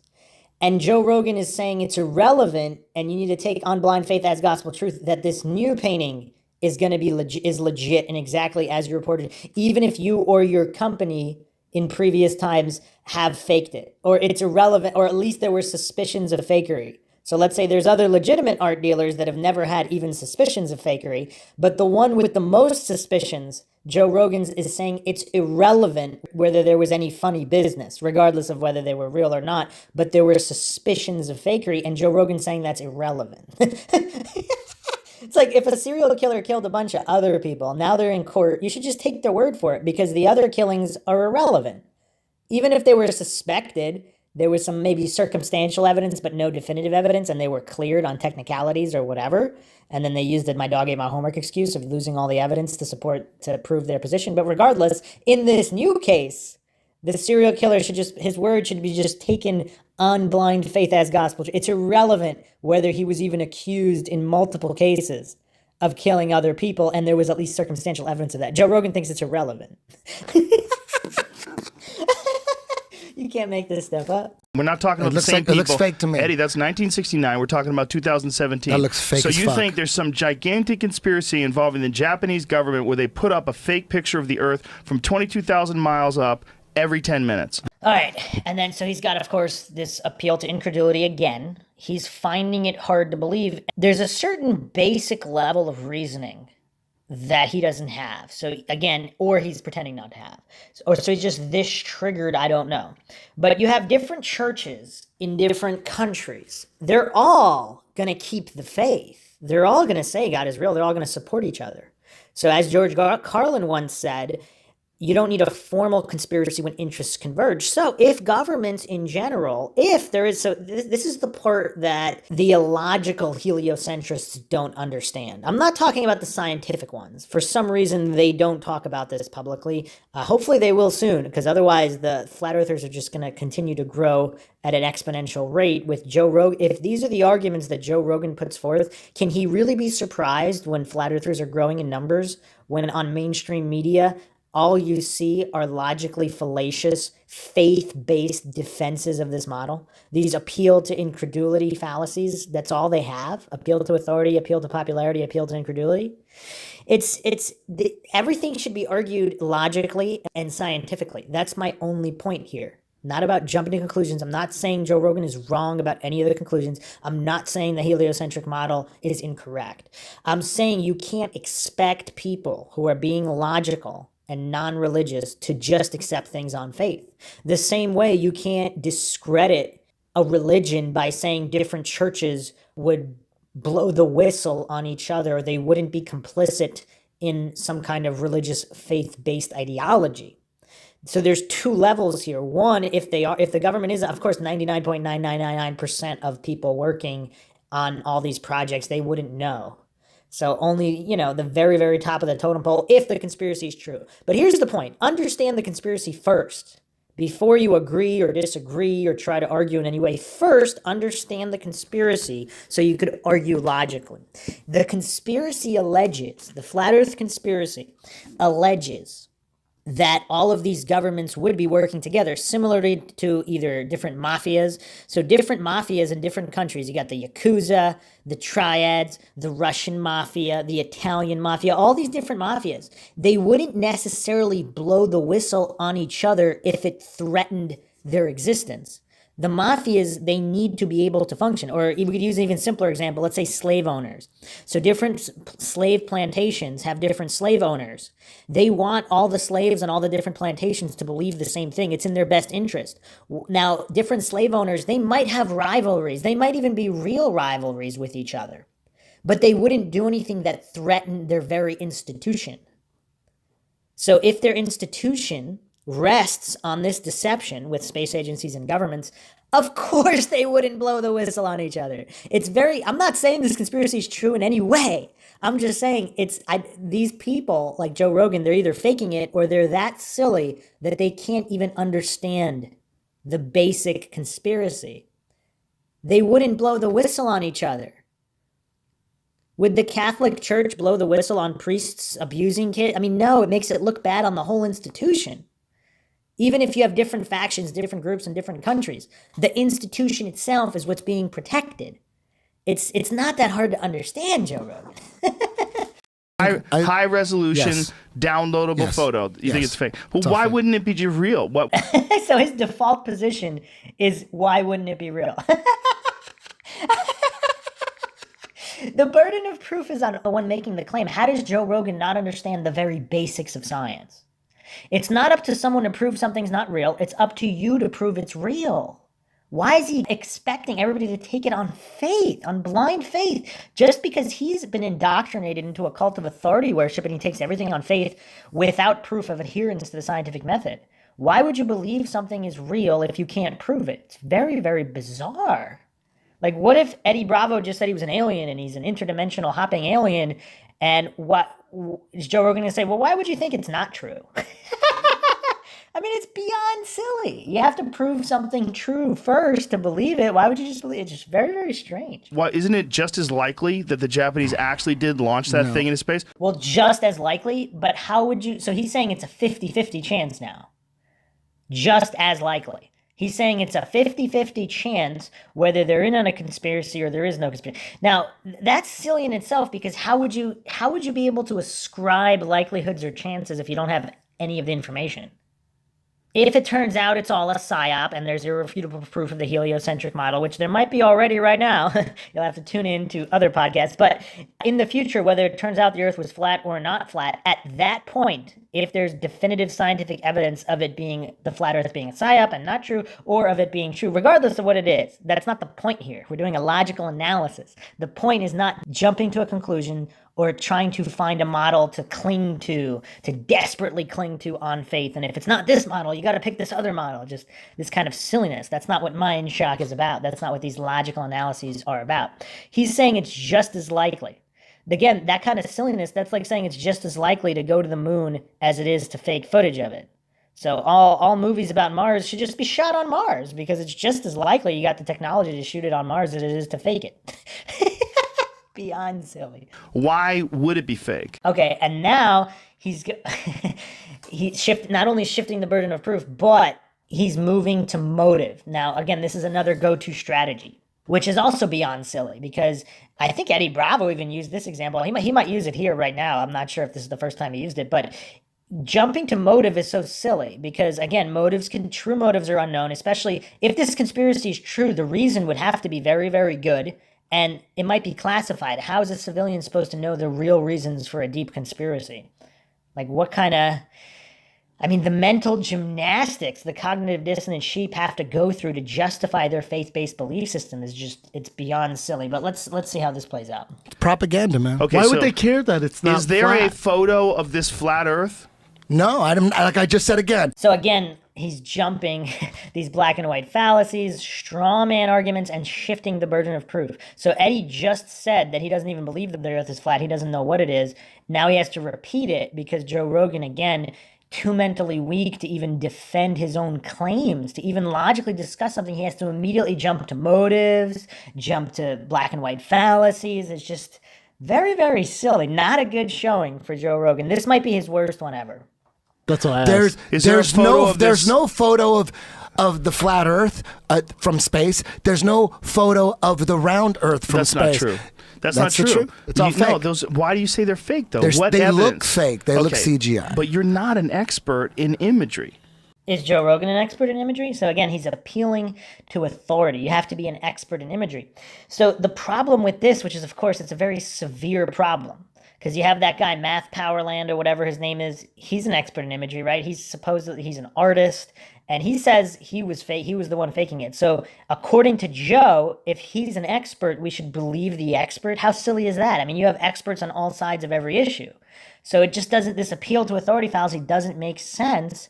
I mean, I guess it's possible Joe Rogan's just not operating with a full deck, and he's really good at hiding it. So in a lot of podcasts, he's just, even though he's so silly and illogical, he's got really good at hiding it. So it doesn't, he doesn't expose that too much. But here, he's so emotionally triggered that it just completely fried his brain, and he can't make any logical points. I don't know.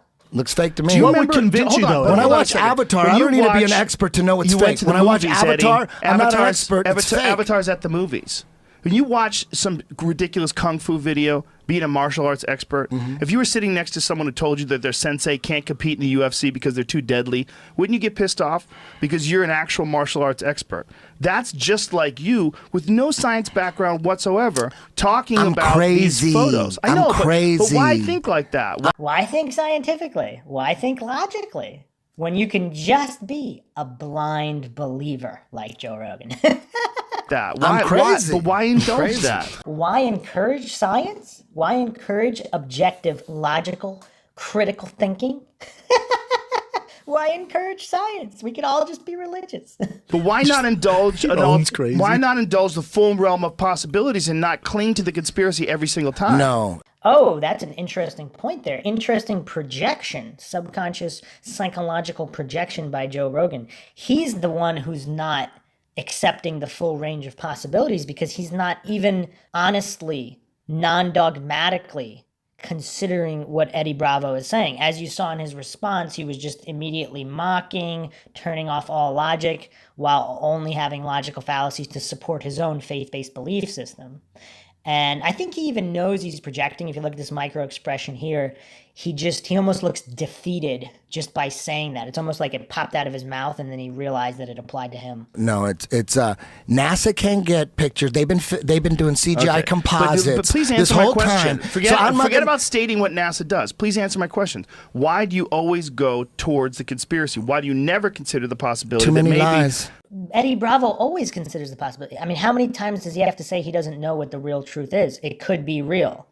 He says it could be real like a million times. He just doesn't know, and he's not going to take it on faith.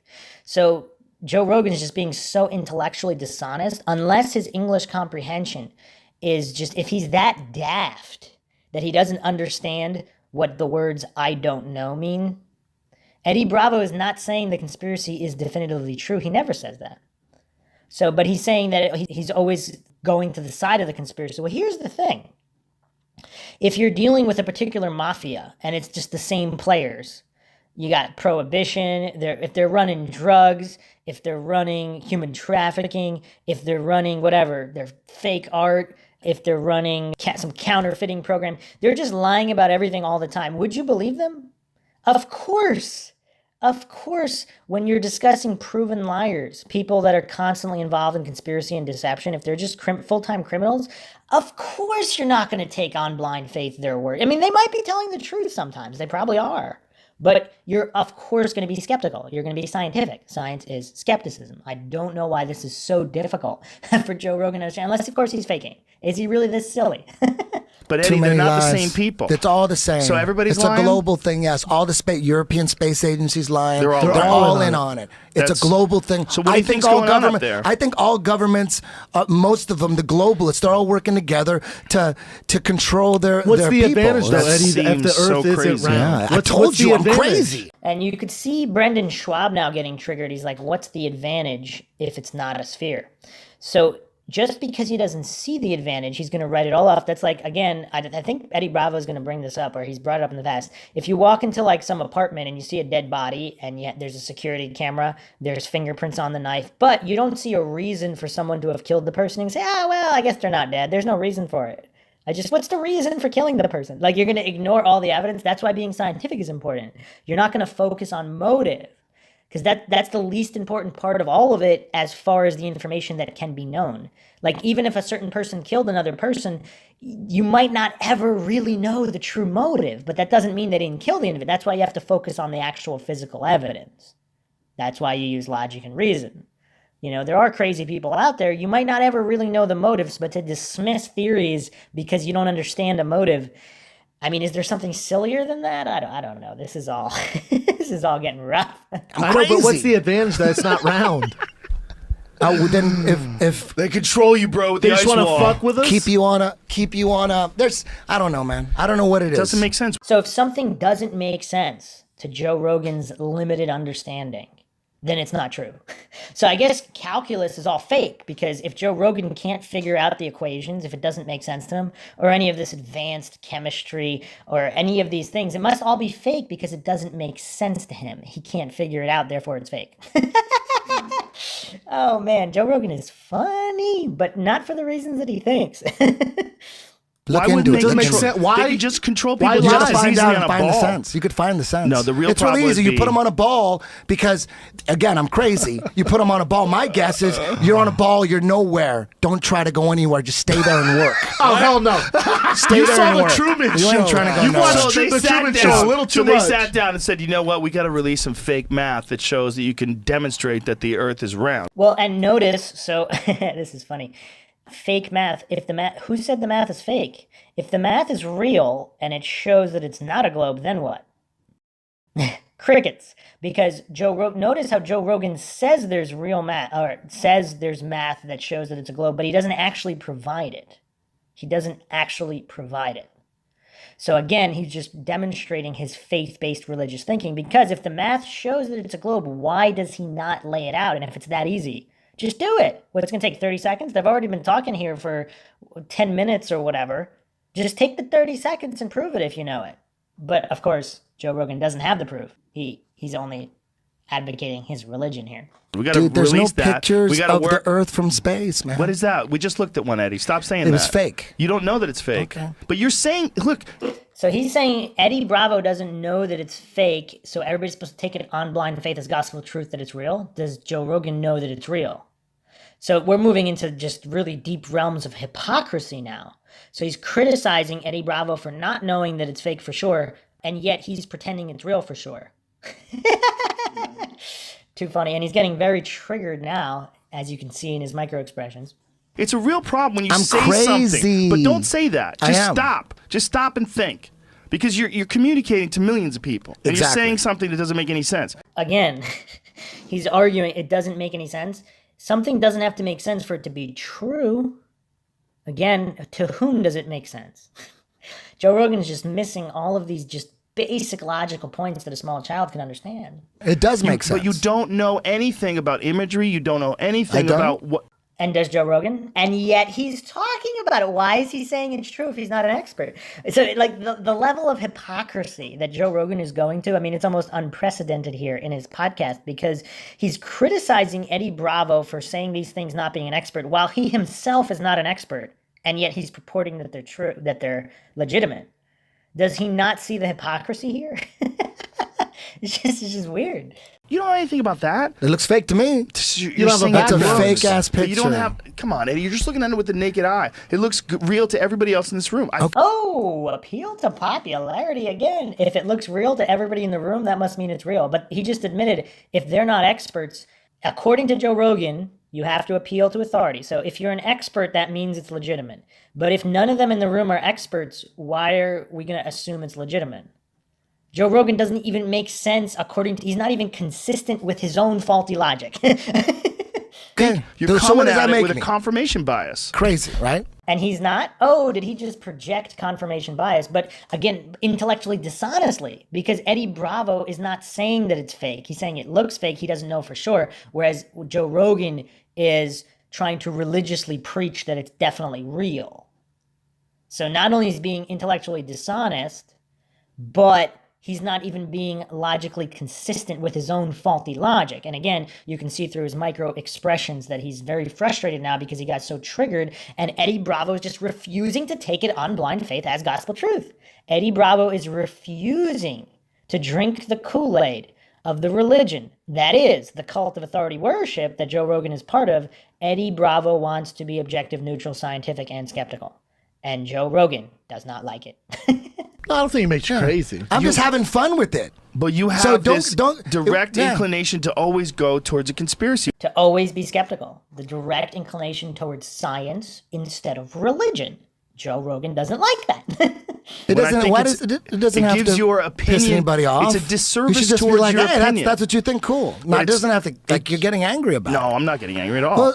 Well, And then you could again see how quick he denied that and how his body language betrays the amount that he's triggered. He's very triggered now. So now he's turning on his experience and control. So he tries to adjust his voice to pretend that he wasn't angry or triggered. we're I'm just being not even- stoners here. We're but being I'm not stoners. raising I'm like, my I don't voice. believe that shit. I'm not raising my voice. What I'm trying to do is corner your sober. ideas. I'm trying to corner your ideas because you're saying these things you're very influential. You're saying these things to millions of people, but Yeah. I don't think you're thinking correctly. So Eddie Bravo, who's being illogical, scientific, skeptical, neutral, objective, is not thinking correctly. And Joe Rogan, who's offered nothing but logical fallacies and faith-based religious defenses of his indoctrinated belief system, is thinking correctly.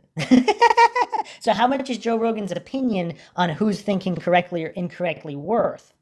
Now, again, the whole reason this is hilarious is he might accidentally believe in the correct model, but that has nothing to do with this logical analysis because Joe Rogan's completely illogical. I know. That's why I've stated many times That you're crazy. But I'm here's the losing problem. my mind. And I think Eddie Bravo is just saying that because he doesn't want to deal with their silliness. Because he knows that they're so cognitive dissonant and mentally weak, they're not going to even consider, they're not going to be scientific. They're not going to be neutral, objective, logical in any way. He knows that. So to just be slightly more dismissive and to avoid more direct confrontation, I think he's just saying that he's crazy just for that reason. And just to have fun and screw around because it's really, he doesn't want to be that serious because he's not triggered about this, but they're so triggered and so serious that he just wants to kind of diffuse the situation. That's just what I think, why he's just thrown out there just to diffuse the situation. Or maybe, I don't know, maybe he really does think he's crazy. I probably does. I don't know. I'm just making my own logical analyses of this conversation. When when do you think you started losing it? I think I was, as soon as I found out when I was 11 that everybody wasn't Catholic, That was it. that's when I started losing my mind. So I think Joe Rogan, it just really seems he's not that intelligent because I don't think he realized the way he just jumped off that question, when do you think you started losing it, as if, again, not considering all of the possibilities, like what Rogan projected earlier about himself.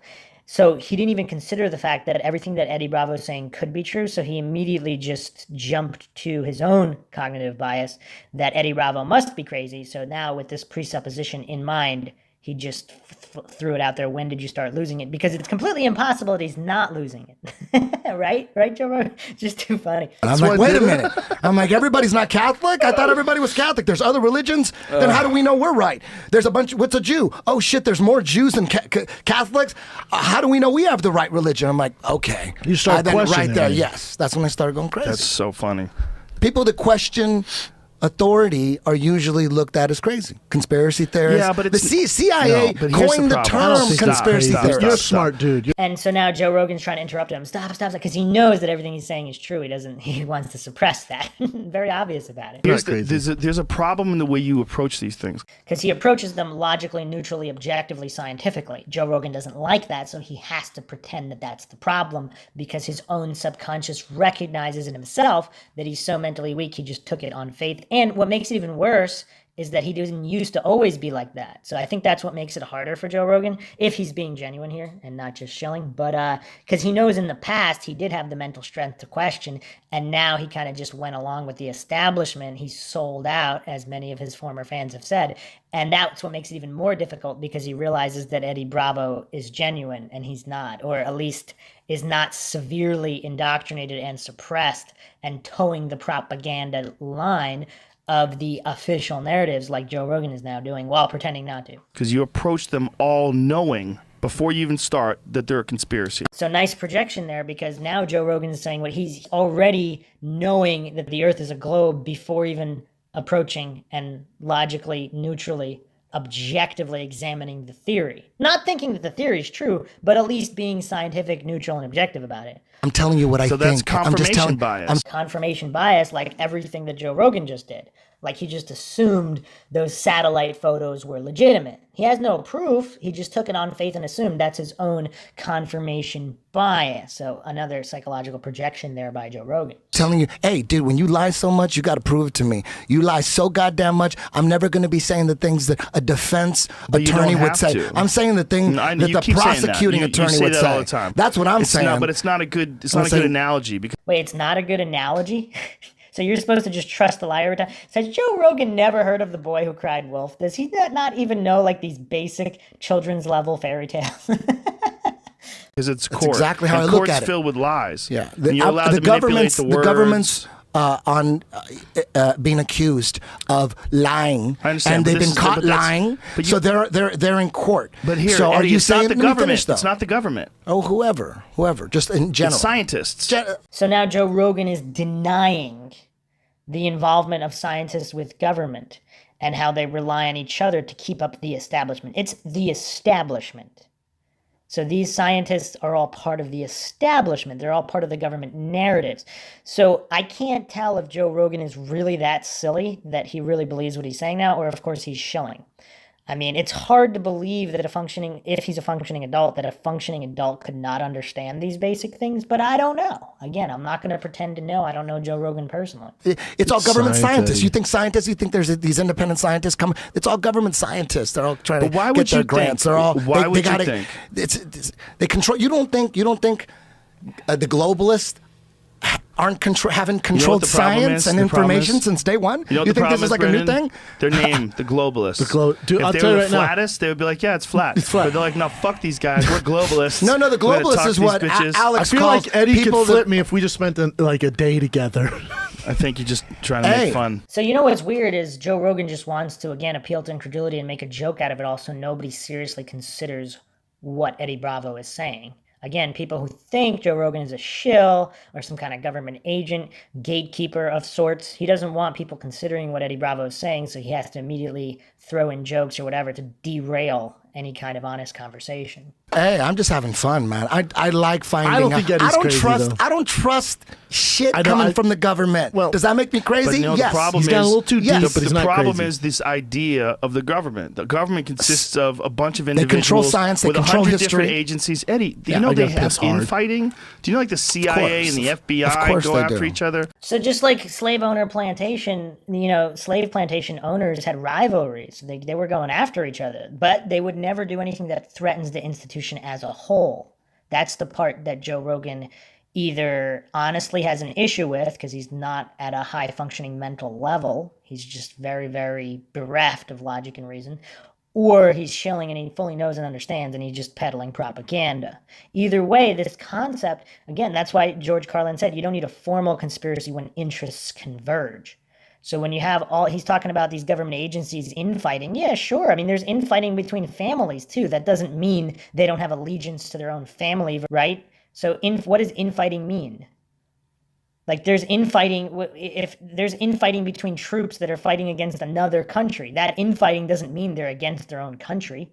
And on a larger scale, if there is a conspiracy that includes the smaller groups, their infighting means nothing because they're still going to protect that main goal if the conspiracy is true. And Joe Rogan I don't know why it's going over his head, or he's just pretending to be this dumb. I don't know. Of course they do. There's no one government. There's a lot of personal shit going on in between. Of course, but it's not just personal shit. There's a bunch of different factions that you call the government. I agree. And the idea that it's all like the government can't be trusted. I just say that because I'm not going to. I mean, you want me to pick out some agencies? Yeah, NASA. I could pick out some NIST.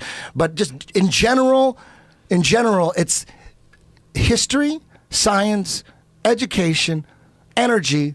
Everything has always been controlled by the government since day one. Radio has been used as propaganda since the day it was invented. You think some independent dude just invented radio and then he started broadcasting like his favorite music and shit and his thoughts? No, it was the government from day one in radio. It was the government in all countries from day one in TV, in the movies. It was all radio, TV, and the movies have always been about propaganda. Always in every country. It's nothing new. It's old school gangsters. Our country is the most What does this have gangster. to do with? What does this have to do with the world being flat? So that's Joe Rogan missing the point completely.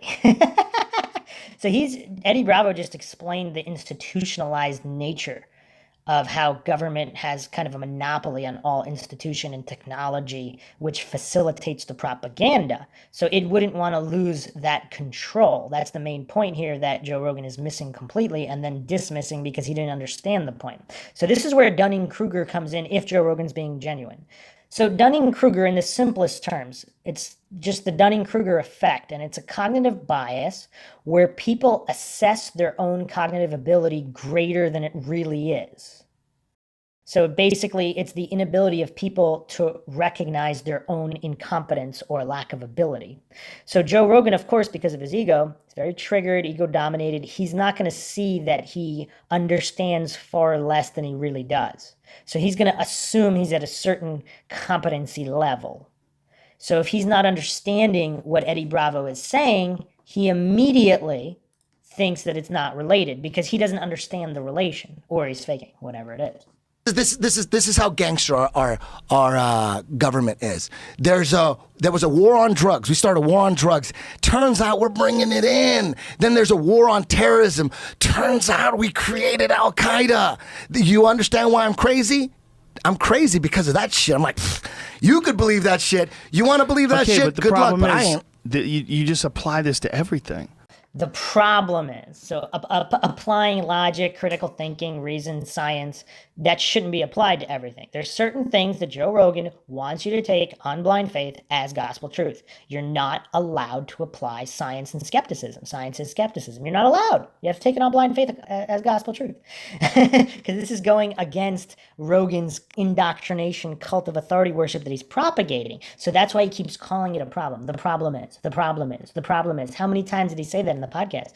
Perhaps it's not a problem. So again, Rogan accurately projected his own confirmation biases and all of these things earlier. So now it's being exposed even further by calling being objective, skeptical, logical. He's calling it being a problem. Science is a problem for Joe Rogan. He just wants things taken on blind faith as gospel truth. Basically, anything Even coming from the government. dinosaurs. Anything But coming from the government. The dinosaurs don't come from the government. Ooh, so now Joe Rogan is showing his ignorance there where he doesn't understand the history of finding dinosaur bones, the Smithsonian, all of how it's all government controlled. Now, again, I'm not saying dinosaurs aren't real, but it is a fact that the government is connected with dinosaur bones and with all archaeology in certain ways. Not necessarily across the board, but in certain ways through institutions, through academia. So again, these are very, very basic things that for some reason Joe Rogan just cannot grasp. So plenty more to come. This is just the first part of this analysis from this podcast. We will be continuing with part 2 shortly, but hopefully this was an entertaining dose of Joe Rogan's lack of logic or critical thinking ability. of cognitive reasoning of any kind. And we will continue to examine this in relation with Flat Earth and these other conspiracies that Eddie Bravo is talking about. Hope you enjoyed another edition of the Mindshock podcast. If you like the podcast, you can donate to our PayPal. Just check the link in the description. Make sure to subscribe to the channel. You can check us out Twitter, Reddit, Patreon, and Facebook. If you like the podcast, hit that like button, share it across social media platforms. Questions, comments, theories, thoughts, suggestions, rebuttals, debunkings, leave them in the comment section. This is Bruce McGuire signing off.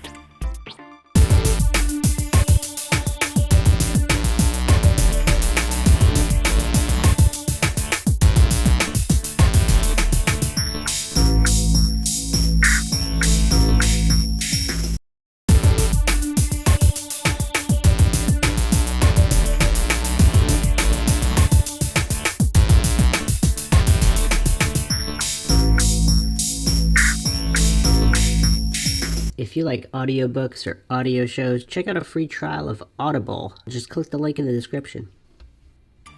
Welcome to Mindshock.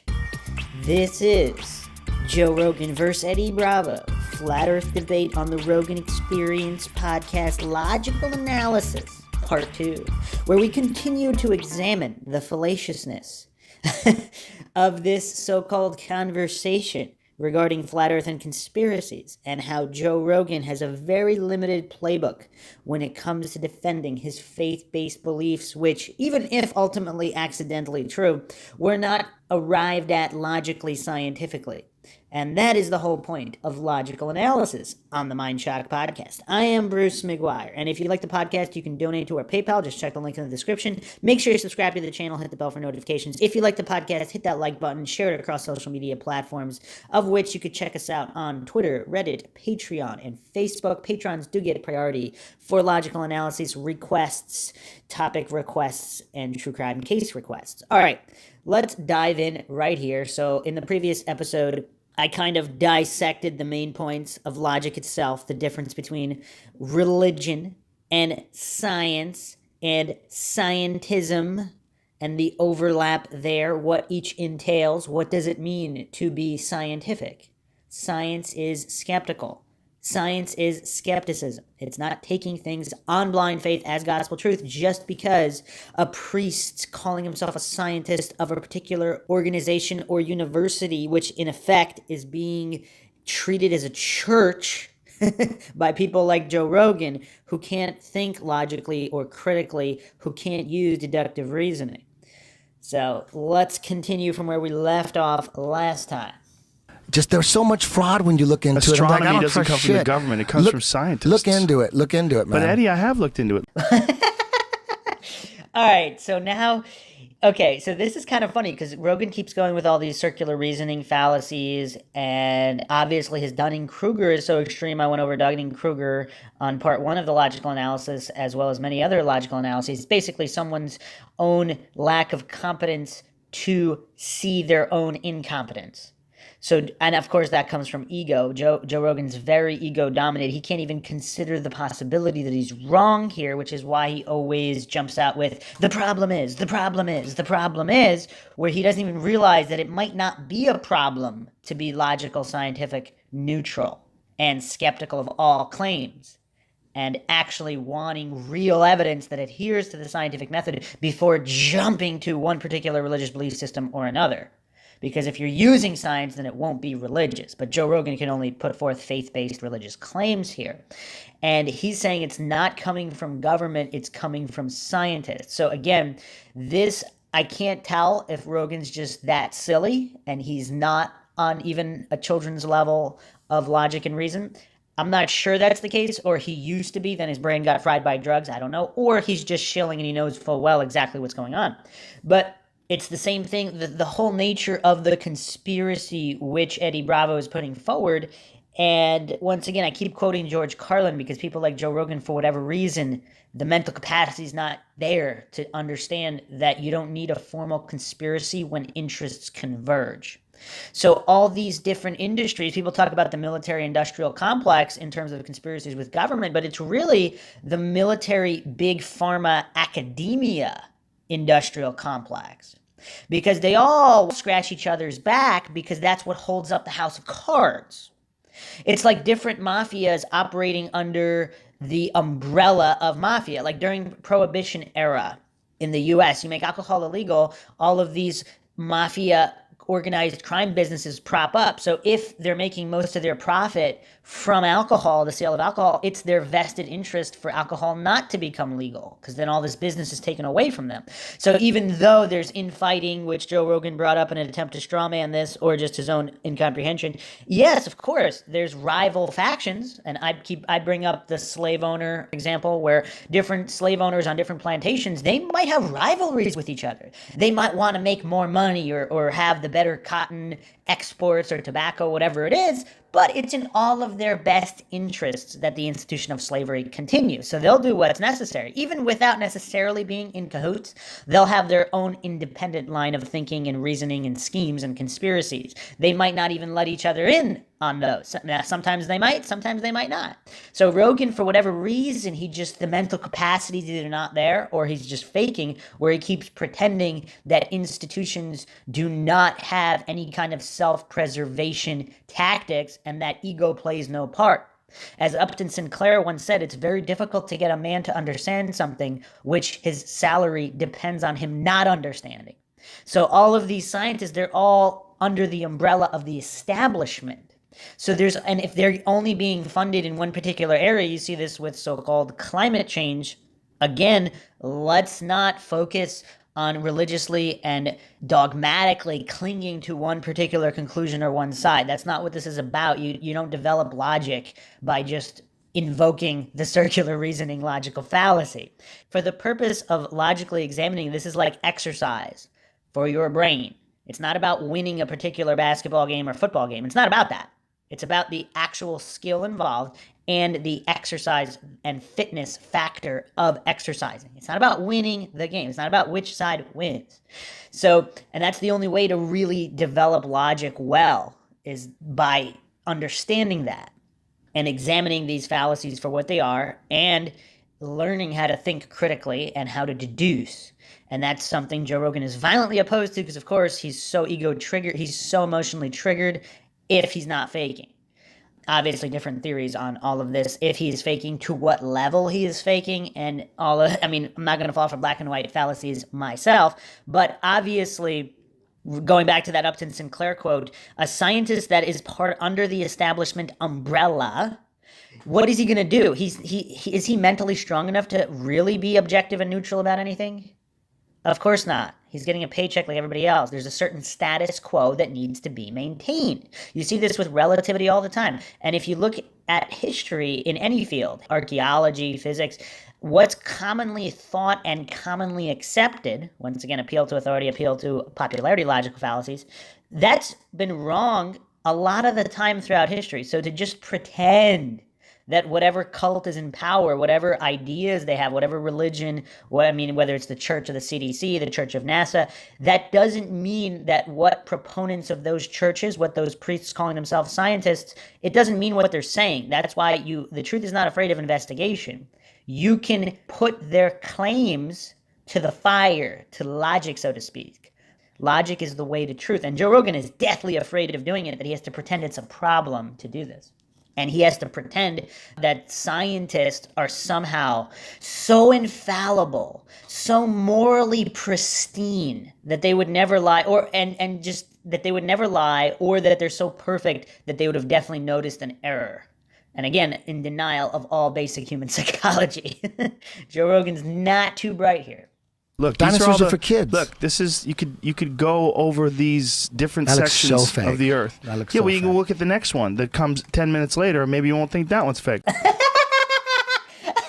So Joe Rogan, they're on NASA.gov right now looking at images of the Earth. So Joe Rogan, I guess he's that bereft of logic and reason that he thinks that so a serial killer might have faked some photographs to prove an alibi, and you might think one of those photographs is fake, but maybe if you keep looking at his other photographs, you might not think those are fake. It's like Rogan is operating with this just revolving door of these just few fallacies, shifting the burden of proof, appeal to authority, appeal to popularity, appeal to incredulity. Like, he's so clueless. I'm going to introduce some other more advanced fallacies in a moment. I haven't yet, because some of the Mindshock listeners, I don't know if they're trolls or they're genuine, they were complaining that they weren't understanding these basic logical fallacies. So I've intentionally avoided using some more advanced ones, but whatever. I'm going to use whatever applies. I'm going to be objective and neutral. I'm not going to worry about those below the children's basic level of understanding. Like, oh, wow, that one's kind of It real. looks all fake. It doesn't look fake. To me, it looks like what the fucking Earth probably looks like when you're 22,000 miles away. But how would he know that? He's saying, to me, it looks like what it probably looks like. That's kind of like saying, well, the Bible seems true to me because that's how it would be if there was a God. He's not even saying if. He says probably, what it probably looks like when you're that far. So he's never been that far away from it. But he's taking on blind faith as gospel truth, completely ignoring human psychology, logic and reason itself, or the scientific method. And that's all really Eddie Bravo is pointing out here, and they're so triggered. Like, Joe Rogan is so heavily triggered. They're on the NASA website. They're going. So again, I've pointed this out in the past. People don't get triggered about things that their subconscious has not recognized is legitimate, or at least a legitimate line of inquiry. We're not talking about Eddie Bravo being right about anything before the trolls misconstrue. I'm not saying Eddie Bravo is correct about anything other than his reasoning and line of inquiry. We're not talking about conclusions here. We're just talking about the line of inquiry, whether it's logical and an analysis of this so-called debate where they're going back and forth. But Joe Rogan is so triggered he can't let it go. So, for example, if Eddie Bravo had some conspiracy that didn't make sense, like whatever, automobiles aren't real or fake, or the iPhone is fake, whatever, they might laugh about it for a second, but they wouldn't be going on Apple's website. They wouldn't be bringing up the models of phones. They just wouldn't do it. Joe Rogan wouldn't do it because he wouldn't be triggered about that, because he knows that that's silly. Whereas with this, his subconscious has accurately recognized that it's a legitimate line of inquiry. And he's so triggered here that this is all he can do. He can't help, his subconscious can't help itself from projecting these things and showing how silly he is. And he's projecting this on Eddie. It's very funny. To you, it does, not to me. But This is NASA's, by It's the no way. big deal. Oh, so NASA can has we one agree too. to disagree? Yeah, but why think that it does? Why be logical? Why be objective and neutral? Why be scientific? Joe Rogan, very anti-science, and he makes it known. And he just goes for this argument by repetition, this ad nauseum logical fallacy. Or it's also known as proof by assertion, as if you assert something or say something a million times, it's going to make it true. Because if Rogan had any legitimate points, if he had any kind of scientific, logical points here, he would have made them. It's just like in the previous logical analysis I did, where Joe Rogan and Jamie were going after Eddie for not thinking nuclear, or for thinking nuclear weapons might not be real because he hasn't seen the evidence. And Rogan was just like, oh yeah, he understands it, but yet he had never made a single logical scientific argument for it. All he did was appeal to fallacies. All he did was have logical fallacies. That's all he had as part of his argument, same as here. If he really had a legitimate argument, he would have made it. That's what's really hilarious about this. He just keeps going and going and regurgitating all of these fallacies, including this so-called proof by assertion logical fallacy, where he just repeats ad nauseum. Why? Why question? Why question? Why question? I mean, this is a cult member, and he's just really taking offense to Eddie Bravo not drinking the Kool-Aid. Because I don't trust shit. Why think that I don't trust the shit. government does make these fake pictures of the Earth? But now he's strawmanning again.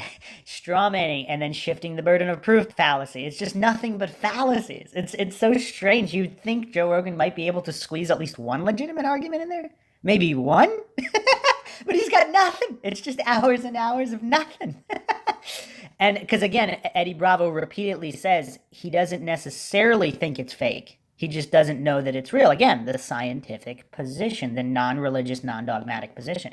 And Joe Rogan is refusing to accept that, either, again, his own incomprehension because he's that ego-triggered, or he's shilling and trying to make Eddie wrong somehow. And again, just as a result, again, of either insecurity or agenda pushing, whatever it is. Don't you think that would be like a we could risky speculate. thing? You want to speculate? I mean, I could Sure. speculate. I wanna don't hear know. you speculate. It's And also notice Eddie Bravo saying, it's speculation. He's not saying any of his theories are true. That's a very important point there. Eddie Bravo is being more logical and scientific, regardless of conclusion. I have to keep repeating this because there's so many trolls out there that think I'm advocating flat Earth. Their English comprehension is at such a low level. They think me discussing whether something is a logical line of inquiry, that means I am alleging a certain conclusion. Again, that in and of itself is a compositional logical fallacy. But anyway, so Eddie Bravo is explicitly stating over and over and over again, he doesn't know what's true or not. So he's speculating here. Whereas if Joe Rogan was logical or scientific, he would speculate that it might be real, but he's saying there's no reason to believe it's not real. He's a very religious, fundamental mindset where none of the tenets of the religion can be questioned. The church cannot be questioned because it's the church of NASA or it's the church of the CDC, whatever he's talking about. Easier to control people when they're on a ball? I've been trying to tell people that forever. I don't know. But, like, we got to live on a ball. I told it to my wife. I said, it'd be easy to get the kids to listen if we just lived on a ball. So this is an appeal to humor logical fallacy, where he just makes a joke of whatever is being said instead of addressing the actual argument.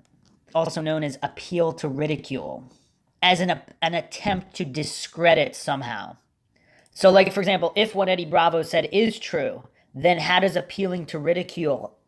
It's weird how Joe Rogan doesn't have a single non-fallacious point to make in the entire podcast. I mean, I think even Neil deGrasse Tyson sometimes makes some real points. I mean, even Bill Nye, who's not even a real scientist, he can make some real points occasionally. But for whatever reason, when it comes to certain topics, I guess that Joe Rogan is just that triggered about, or he's just not intelligent enough to push forth the agenda if he's a shill. Because otherwise he'd have something other than logical fallacies.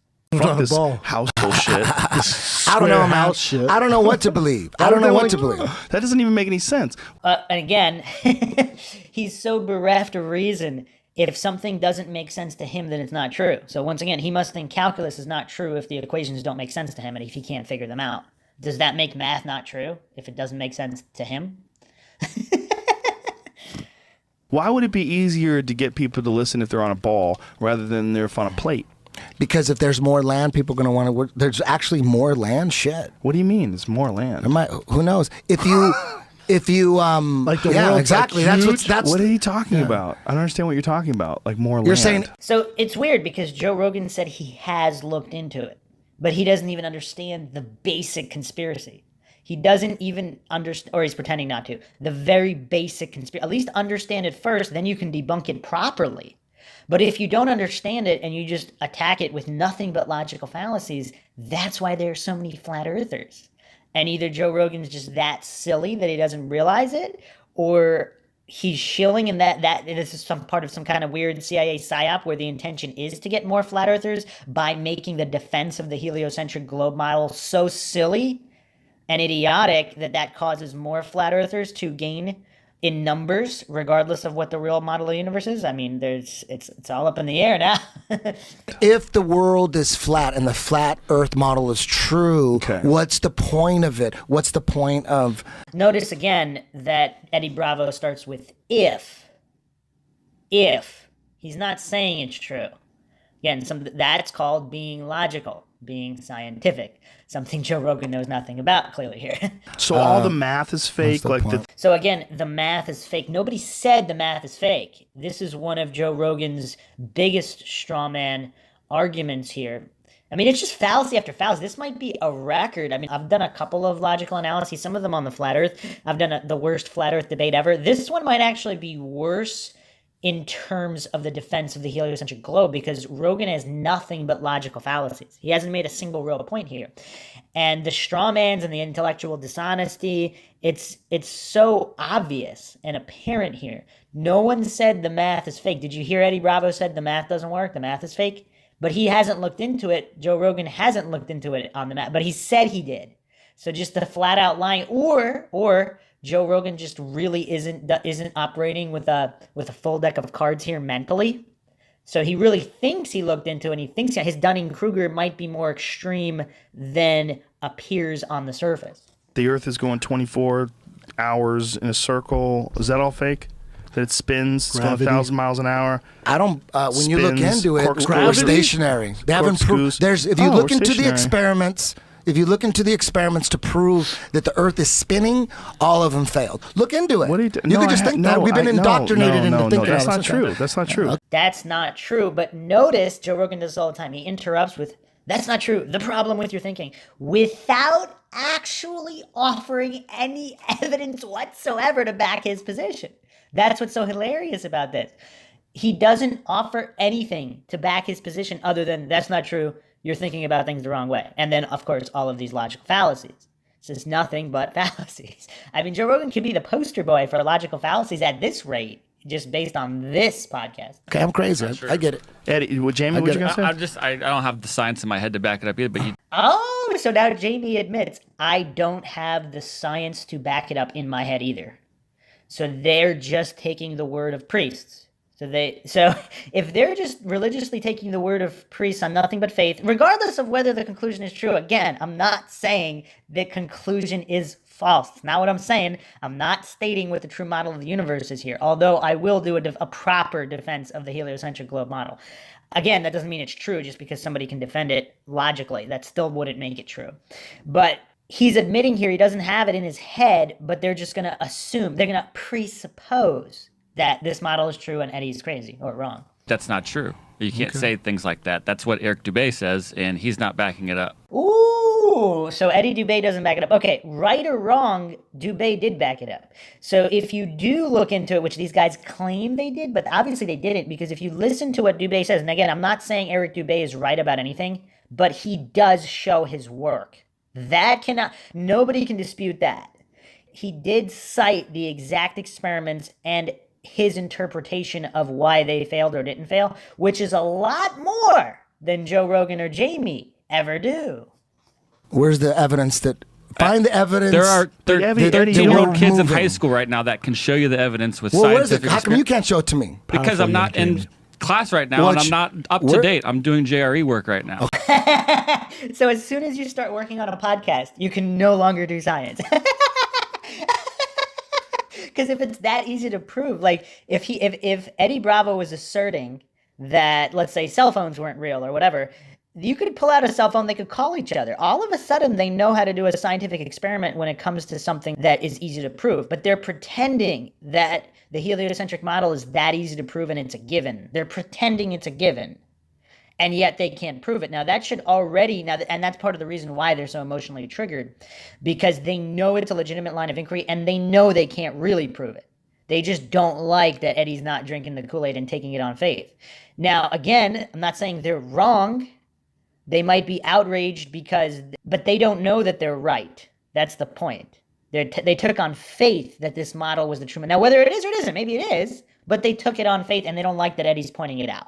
People, not just these people, but in general, people really hate when their religious faith-based views masquerading as science are exposed as religion as faith-based. Again, nothing to do with them being wrong about the conclusion, but they just really hate that.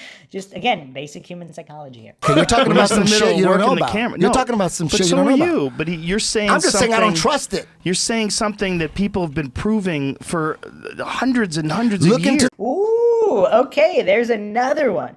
So Joe Rogan is presupposing, and okay, I'm going to introduce this fallacy now because I think it's the perfect time, and I'll keep referencing. It is called the ludic logical fallacy. So this is something that people really, really struggle with in everything. I mean, with physics, true crime cases, I've seen this all over the place.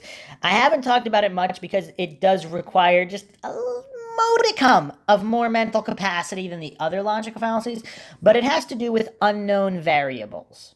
So again, Joe Rogan here is presupposing that all these experiments really do prove what they think they prove. So he thinks, again, humans are just these infallible gods that can't be wrong about everything, and that they must have considered every single possible variable and accounted for it. That's how silly Joe Rogan is, and Jamie here. And a lot of people who they go by faith instead of science. So part of being scientific and logical is understanding the limitations of the fallible human-based technology you're using. So a scientific experiment can only prove something definitively if it's definitive. Now, using fallible human technology and understanding the technology itself is fallible, and it might not be, interpreting the result of fallible technology subjectively. So you have a fallible human scientist with a fallible human brain, always working with incredibly limited information, using fallible technology. So his interpretation, of course, is subject to fallibility as well. Again, it shouldn't be that hard to understand. I mean, children can understand that humans aren't perfect. I mean, that's what it comes down to. And the hubris in thinking that an experiment proves what it alleges to without definitively showing how, without showing that strict adherence to the scientific method. Part of the scientific method is, of course, understanding variables, understanding controls. So let me go over the ludic fallacy here. So for the people that have trouble with English comprehension and logical fallacies that are very vocal on the Mindshock social media, pay attention here because this is a big one.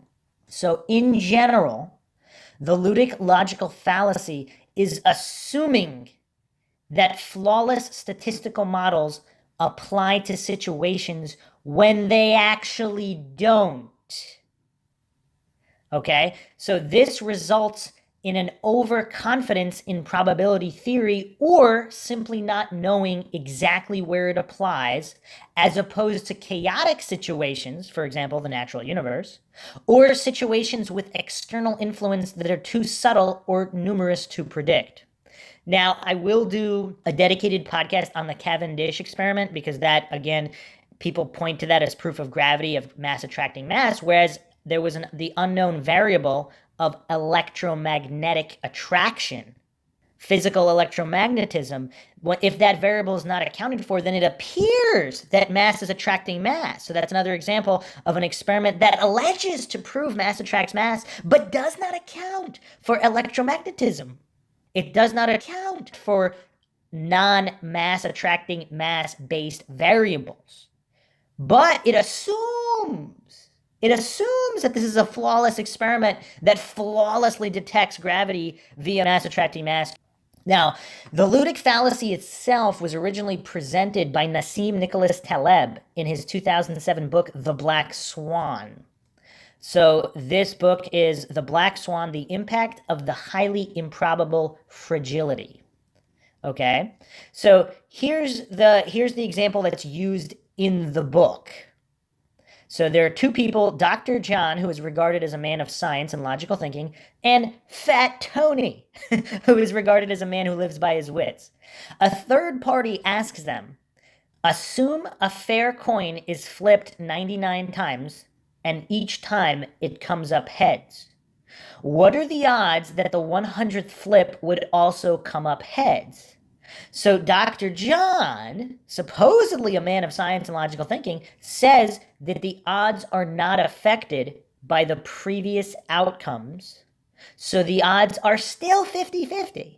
So this, for the 100th flip, they would still be 50-50 as for the previous 99 flips, but it keeps coming up heads. Fat Tony says that the odds of the coin coming up heads 99 times in a row are so low, because this would be less than 1 in 6.33 times 1,029, that the initial assumption that the coin had a 50-50 chance of coming up heads is most likely incorrect.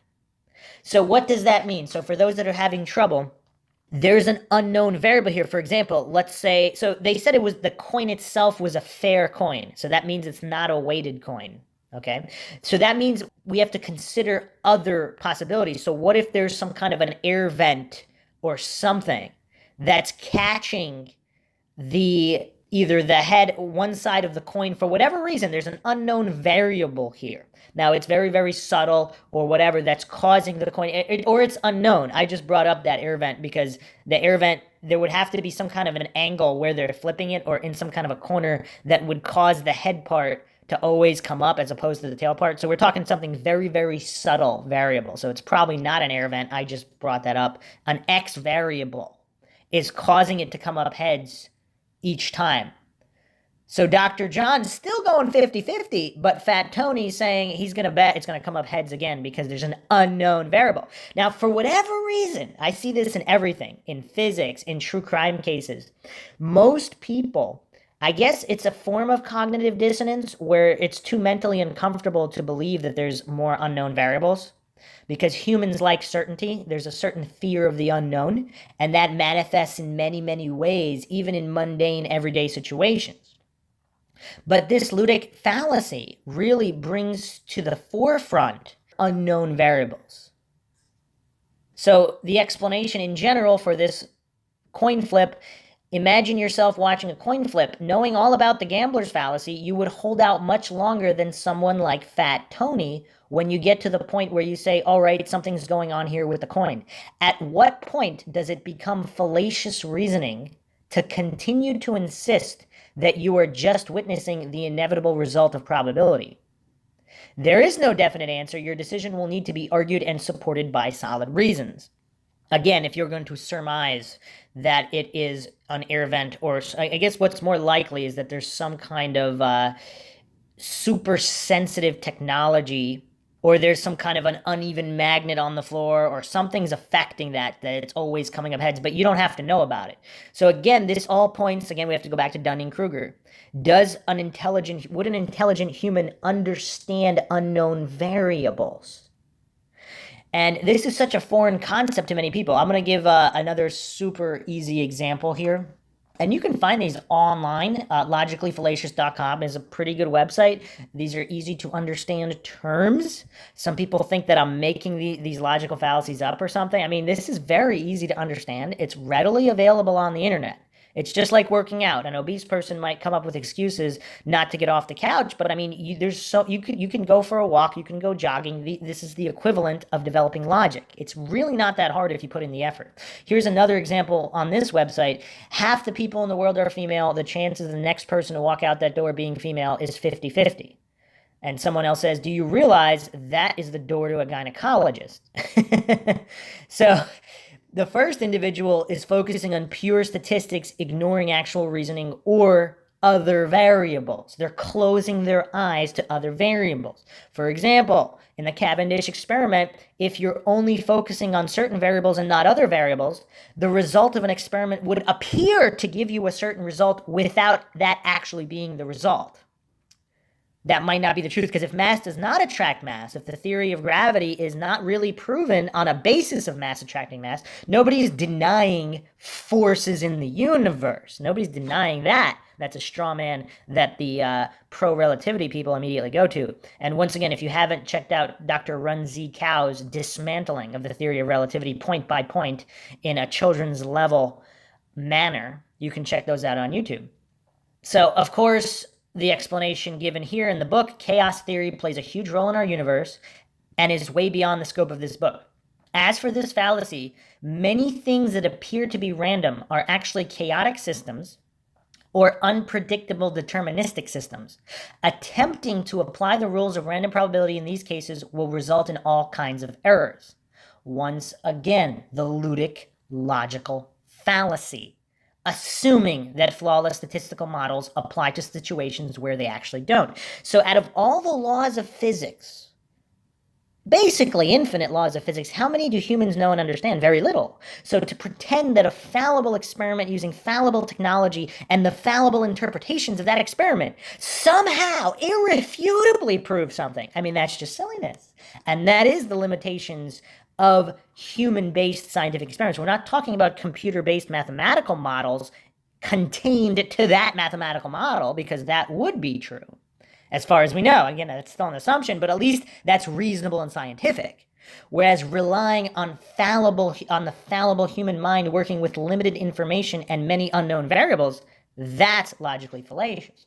So let's go back here to see what they're going to say. Into the Michelson-Morley experiments. That was Einstein said it himself. Einstein said, to this day, Einstein said it, there's no proof that we're moving. Dude, you guys just haven't looked into it. That's all it is. You're watching you guys haven't YouTube looked into videos, it. Eddie. There's a difference between looking into it and watching YouTube videos. Is there really? Because if you're watching a NASA YouTube video, I mean, you still, the YouTube videos are things from other sources as well. So you can find the Discovery Channel on YouTube. You can find all sorts of official narrative documentary, establishment pushed propaganda religious and faith-based that Joe Rogan and Jamie believe in. You can find those on YouTube too. So of course here now they're using, of course, another straw man.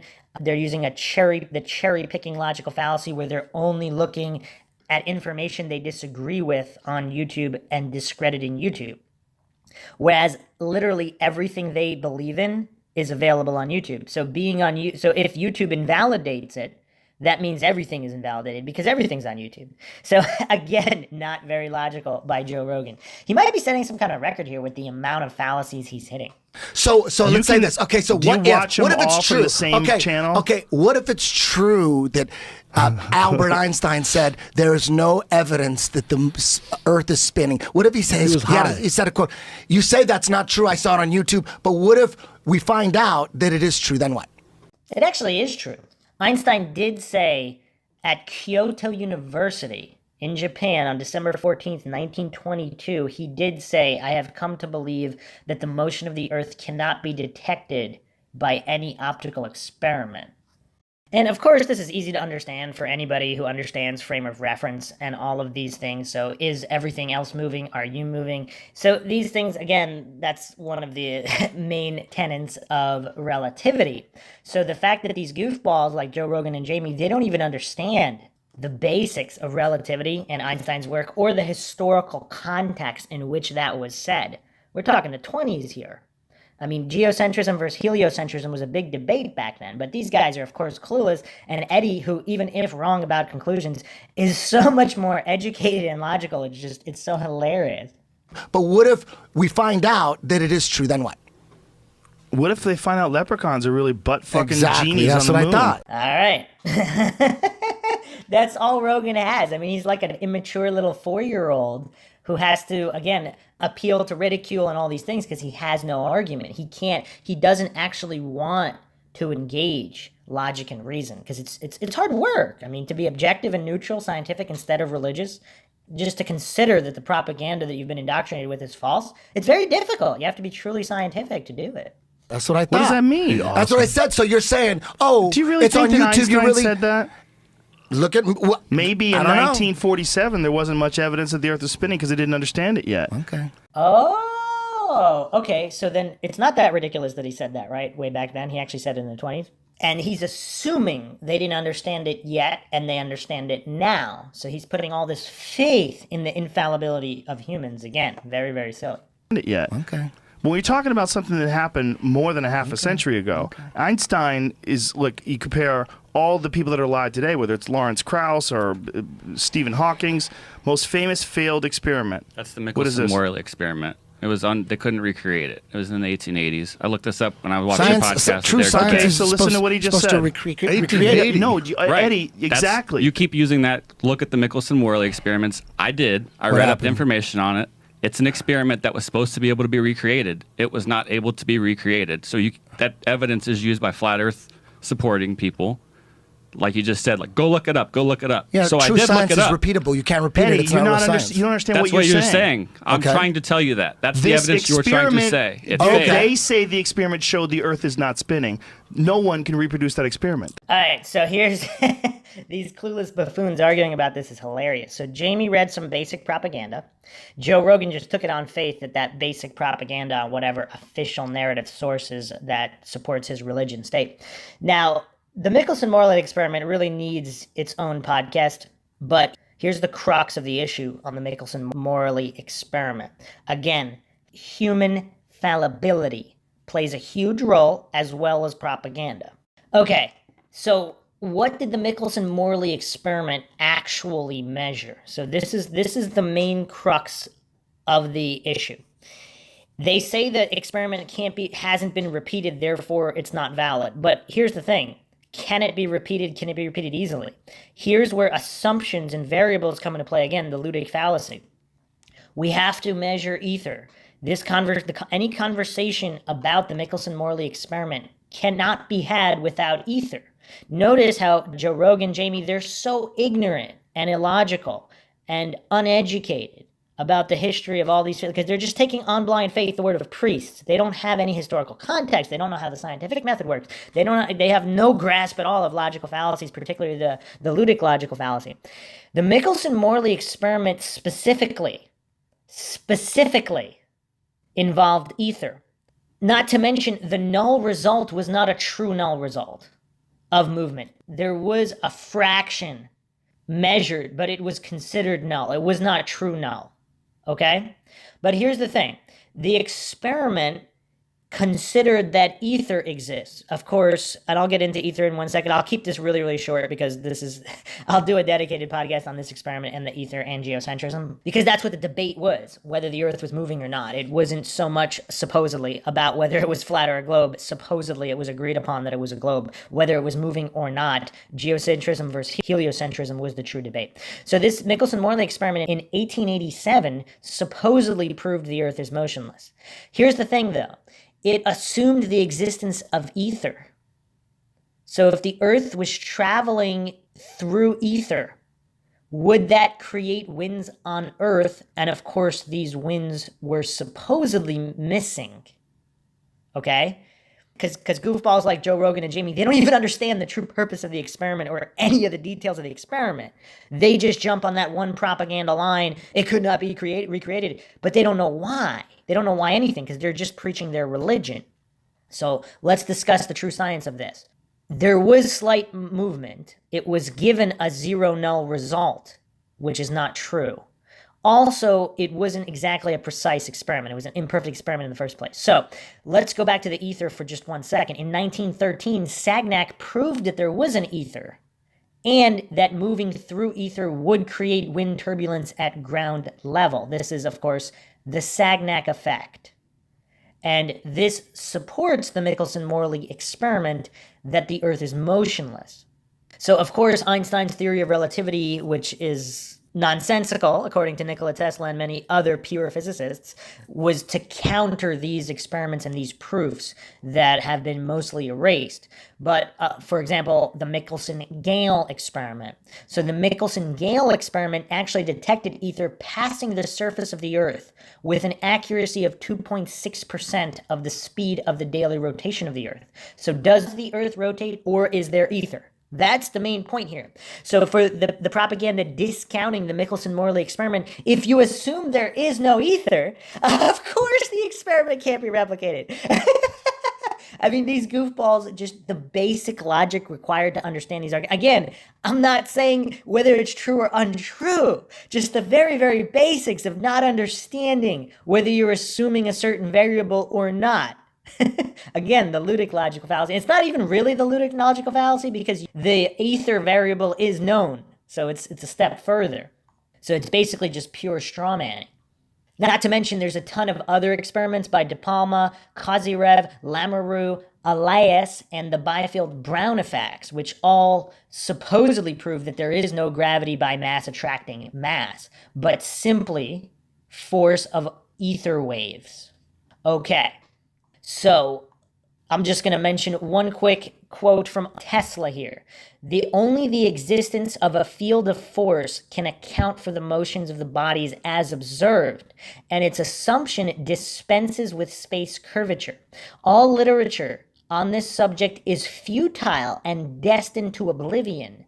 So are all attempts to explain the workings of the universe without recognizing the existence of ether and the indispensable function it plays in the phenomena. So this is Nikola Tesla, the guy who created the modern world, the technology that we're all using that everybody pretends is based on relativity. It's actually based on all of Nikola Tesla's patents and work, all his wireless, transistor technology, electricity. All of these things are Tesla's. The modern world, all the technology we're using is all Tesla's. But yet everybody wants to cling religiously on blind faith and accept as religious dogma Einstein's relativity. I'm just going to do one more quote from Nikola Tesla just so these goofballs like Joe Rogan can understand how silly they are appearing here.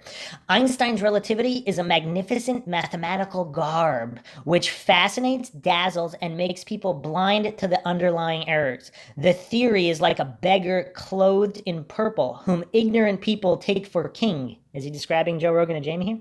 Its exponents are brilliant men, but they are metaphysicists rather than scientists. And this is, of course, a quote from Nikola Tesla. So let's go back to the Joe Rogan podcast, of course, with these goofballs like Joe Rogan not understanding the role of ether. Of course, if you assume ether not to exist, of course the experiment's not going to be replicated. But in the original experiment, they assumed ether to be real. Therefore, so if you account for the existence of ether for this variable, you can replicate the experiment all day. Possibly. That's why it's not real. And that's why, no, his lack of understanding of ether and variables and the basic scientific method shows that his belief is not scientific. It's not a real scientific belief. Joe Rogan's just preaching religion here. And you can see how triggered he is at Eddie over this when it's his own ignorance. Again, Dunning-Kruger in full effect. So this thing that you keep repeating is bullshit.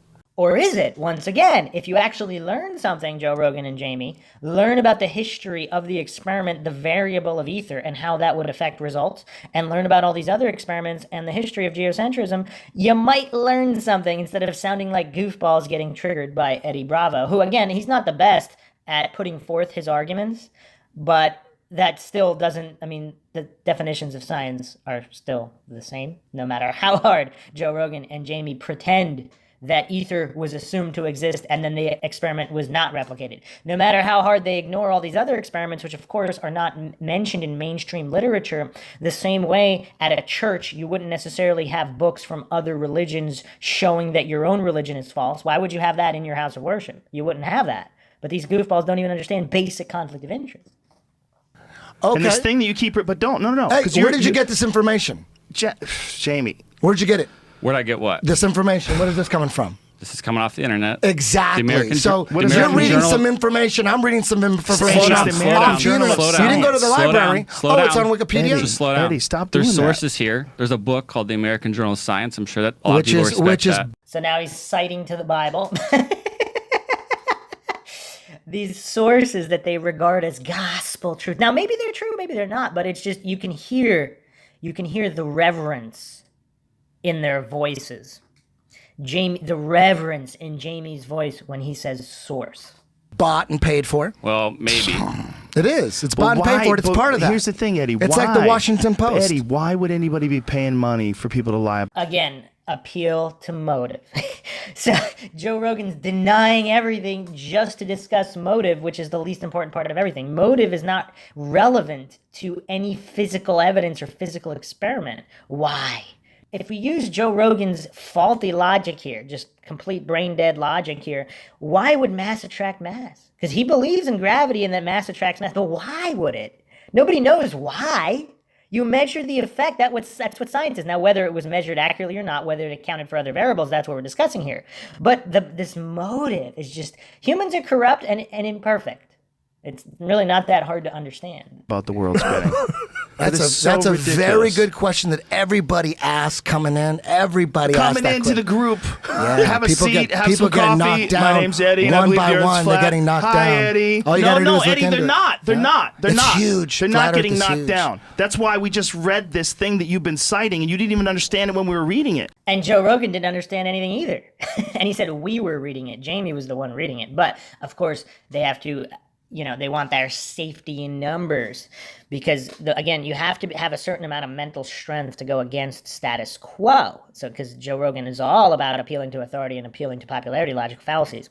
But Joe Rogan and Jamie are so clueless about the Michelson-Morley experiment. They looked at one line from a propaganda official source website and they assumed it true. And that's what they're getting on Eddie Bravo about. So the hypocrisy is so hilarious because they're mad about Eddie possibly reading something quickly and not understanding it, when that's exactly what they did. They don't even understand the variable of ether and the role that plays in the Michelson-Morley experiment. So regardless of whether, again, let's not cling desperately to conclusions. Regardless of whether the experiment proves something or not, the role of ether is the critical factor in the experiment. They're missing that information, and they're just illogically assuming and clinging to their faith dogmatically while attacking Eddie for hypocritically doing what they're doing, or at least thinking that that's what he's doing. You read That's off how- the internet. but that's you how read off the internet. complicated- I Where the read fuck am it I off the supposed to read internet it? too. I read it off I don't the have internet any too. books here. I'll no, go no, find the exactly. encyclopedia if no, you we're want both reading and off the print off- internet. We're both getting our information off the internet. So you're Eddie, saying one who's of right? them is peer-reviewed journals from scientists. From- Appeal to authority, appeal to popularity again. Peer review means nothing. Because if you have a group of people indoctrinated into the same inaccurate scientific information, whether intentional fraud or not, just like if you look at the peer review from over 100 years ago on outdated and inaccurate theories, they were all peer reviewed.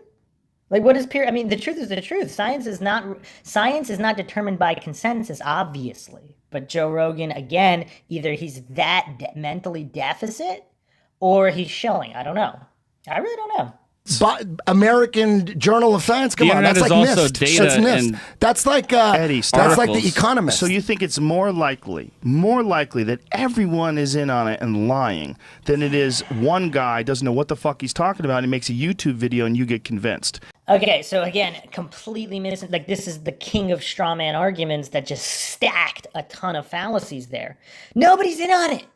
I mean, we're talking 99.99999% are not in on it. They're just reading the literature purporting to be scientific and buying it. So the few people, obviously, there's how many truly revolutionary geniuses like Tesla are there? There's not a lot. Is Joe Rogan really expecting the cognitive dissonant masses like himself, who they're just very, very mentally deficient? They're not scientific, they're not logical, they've been basically brainwashed and indoctrinated out of the use of logic and reason. And he's assuming that all of these individuals would blow the whistle. I mean, a lot of them did, actually. If you look at the history of relativity, even with Michelson Morley, there's all these other experiments, and there were physicists who were pointing this out. It's not one guy. These were accomplished physicists. I'll go over this in a dedicated podcast. I mean, this is already going long because Rogan is just stacking these fallacies and to address them point by point. I mean, it's almost exhaustive because he hasn't made a single legitimate point this entire podcast. And now he's strawmanning Eddie Bravo into pretending that Eddie Bravo is arguing that everybody's in on it and lying. Of course not. What a silly, silly goof. And it's attractive to you because it seems like it would be an amazing conspiracy to be ahead of. And you get trapped in the fucking rabbit hole and you go down the flat earth rabbit hole and you find yourself defending things with experiments that you don't even understand. Well, look who's talking. He doesn't understand, Joe Rogan doesn't understand any of these experiments either. So again, the hypocrisy, I mean, this might be Joe Rogan's most hypocritical podcast in addition to the most illogical. Which means you haven't just really read looked some into shit it. that he pulled up off the internet, But and I know that you don't understand you're like it. all over it. I know you didn't understand no, it. I understand it now. It doesn't matter. Twice. It doesn't matter. But I understood it, and he had explained it to you twice. Well,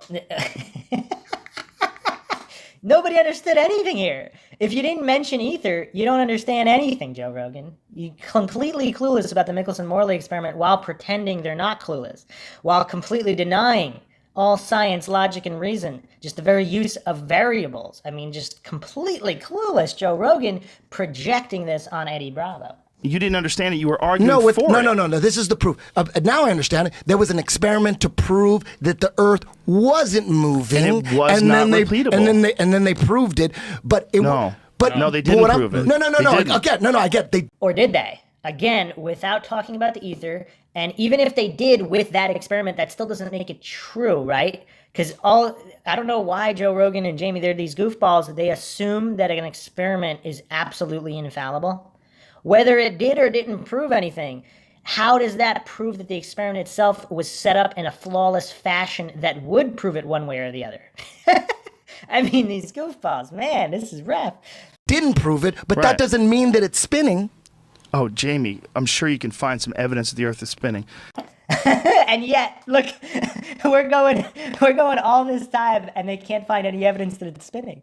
And Joe Rogan assumes they can, because again, he's so blinded by faith. He assumes it's there without knowing it's there. That's the very definition of faith and religion. Eddie, people have known it's spinning forever. That's how the seasons Gravity, work. baby. That's how you see the sun. We spin around. That's why it makes explain eclipses. this to me. And these are, again, all presuppositions based on a particular model that he has faith in, that the model is gospel truth and can't be disputed, and that everybody knew it at all times, which is demonstrably false.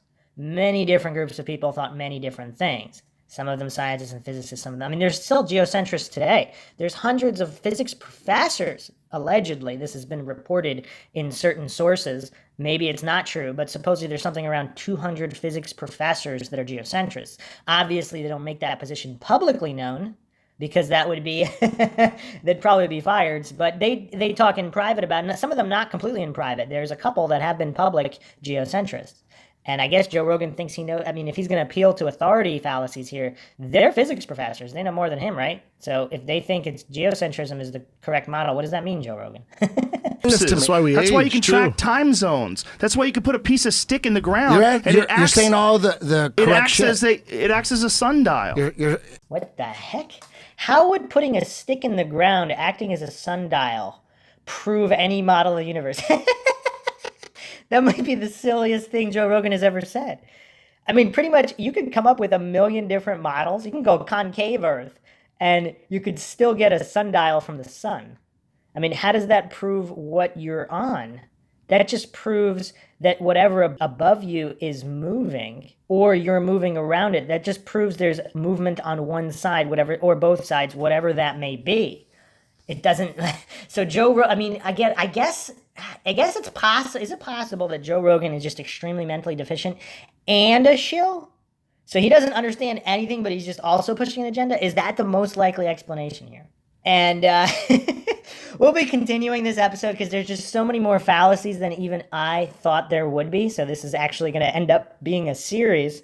But I hope you enjoyed another edition of the Mindshock podcast in this analysis of Joe Rogan versus Eddie Bravo. Flat Earth debate. If you like the podcast, you can donate to our PayPal. Just check the link in the description. Make sure you subscribe to the channel. Hit that bell for notifications. If you like the podcast, hit the like button. Share it across social media platforms. Questions, comments, thoughts, theories, suggestions, debunkings, rebuttals, leave them in the comments section. You can also check us out on Twitter, Reddit, Patreon, and Facebook. This is Bruce McGuire, signing off.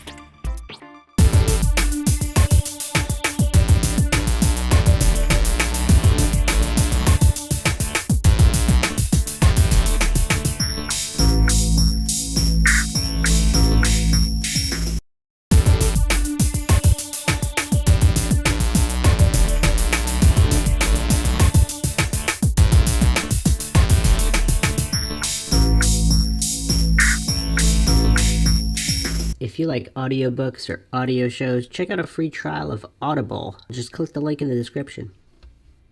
Welcome to Mindshock. This is Bruce McGuire with the ongoing logical analysis series of Joe Rogan vs. Eddie Bravo and the Flat Earth debate, a highly conspiratorial chat that took place on the Joe Rogan Experience 948. Brendan Schwab guest stars for comedic effect, and of course, Jamie in the background, proving his incomprehension of science and logic as well. I actually didn't expect this to be an ongoing series for whatever reason. I thought I could take care of it in one episode, but yeah, no, Joe Rogan has nothing but logical fallacies to hold up his faith-based religious belief systems. Regardless of whether or not the conclusions are true or false, that's not what this logical analysis is about, or any logical analyses. As always, if you like the podcast, you can donate to our PayPal. Just check the link in the description. Make sure to subscribe to the channel, hit the bell for notifications. Make sure you allow your device to have those notifications come through. If you like the podcast, hit the like button, share it across social media platforms. Questions, comments, theories, thoughts, rebuttals, debunkings. Thoughts of any kind, leave them in the comment section. You can check us out, Twitter, Reddit, Patreon, and Facebook.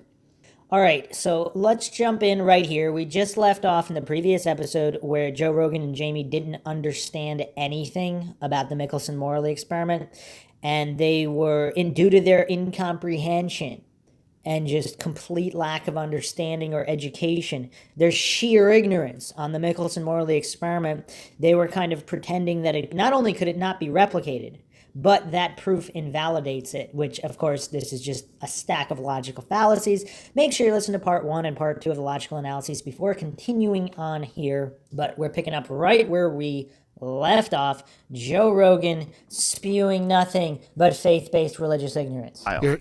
You're saying all the shit. Eddie, there's a fundamental problem with the way you approach these things. Again, Joe Rogan has a fundamental problem with science, logic, and reason.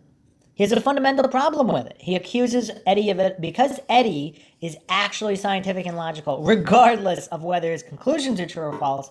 I have to reiterate for the trolls all the time, I'm not saying the flat earth model is true in any way. I am just examining debates or arguments for logical veracity. Because even if Eddie's wrong about everything, At least he's taking a logical, scientific approach of neutrality and objectivity based on empiricism and the scientific method itself. Now, Joe Rogan has nothing but faith-based logical fallacies holding up his religious view system, which he's pretending is scientific. And Eddie's exposing that. So, of course, Joe Rogan, again, he could be a poster boy for the Dunning-Kruger effect. He doesn't realize how he doesn't have the competence to realize his own incompetence. And, of course, his highly insecure psyche, where he has all of this psychological projection going on. His ego can't handle it, and his subconscious is so triggered. He's so triggered, he has to project all of these things, and he has to say there's a fundamental problem with basic logic, reason, science, with basic questioning. You're not allowed to question this faith-based establishment narrative that Joe Rogan vehemently believes in with religious fervor, unless, of course, he's a shill and he's faking all of this. These things. No, and there's not a problem. The problem is I don't go trust into shit. them. You do. But it's not that I don't trust have a shit. problem. No, but Eddie, you know I don't trust shit. I'm having fun you with know it. I don't. We don't know that. All he's done, when you're constantly appealing to scientists, to authority, and pretending that they don't work for the establishment, that is trusting.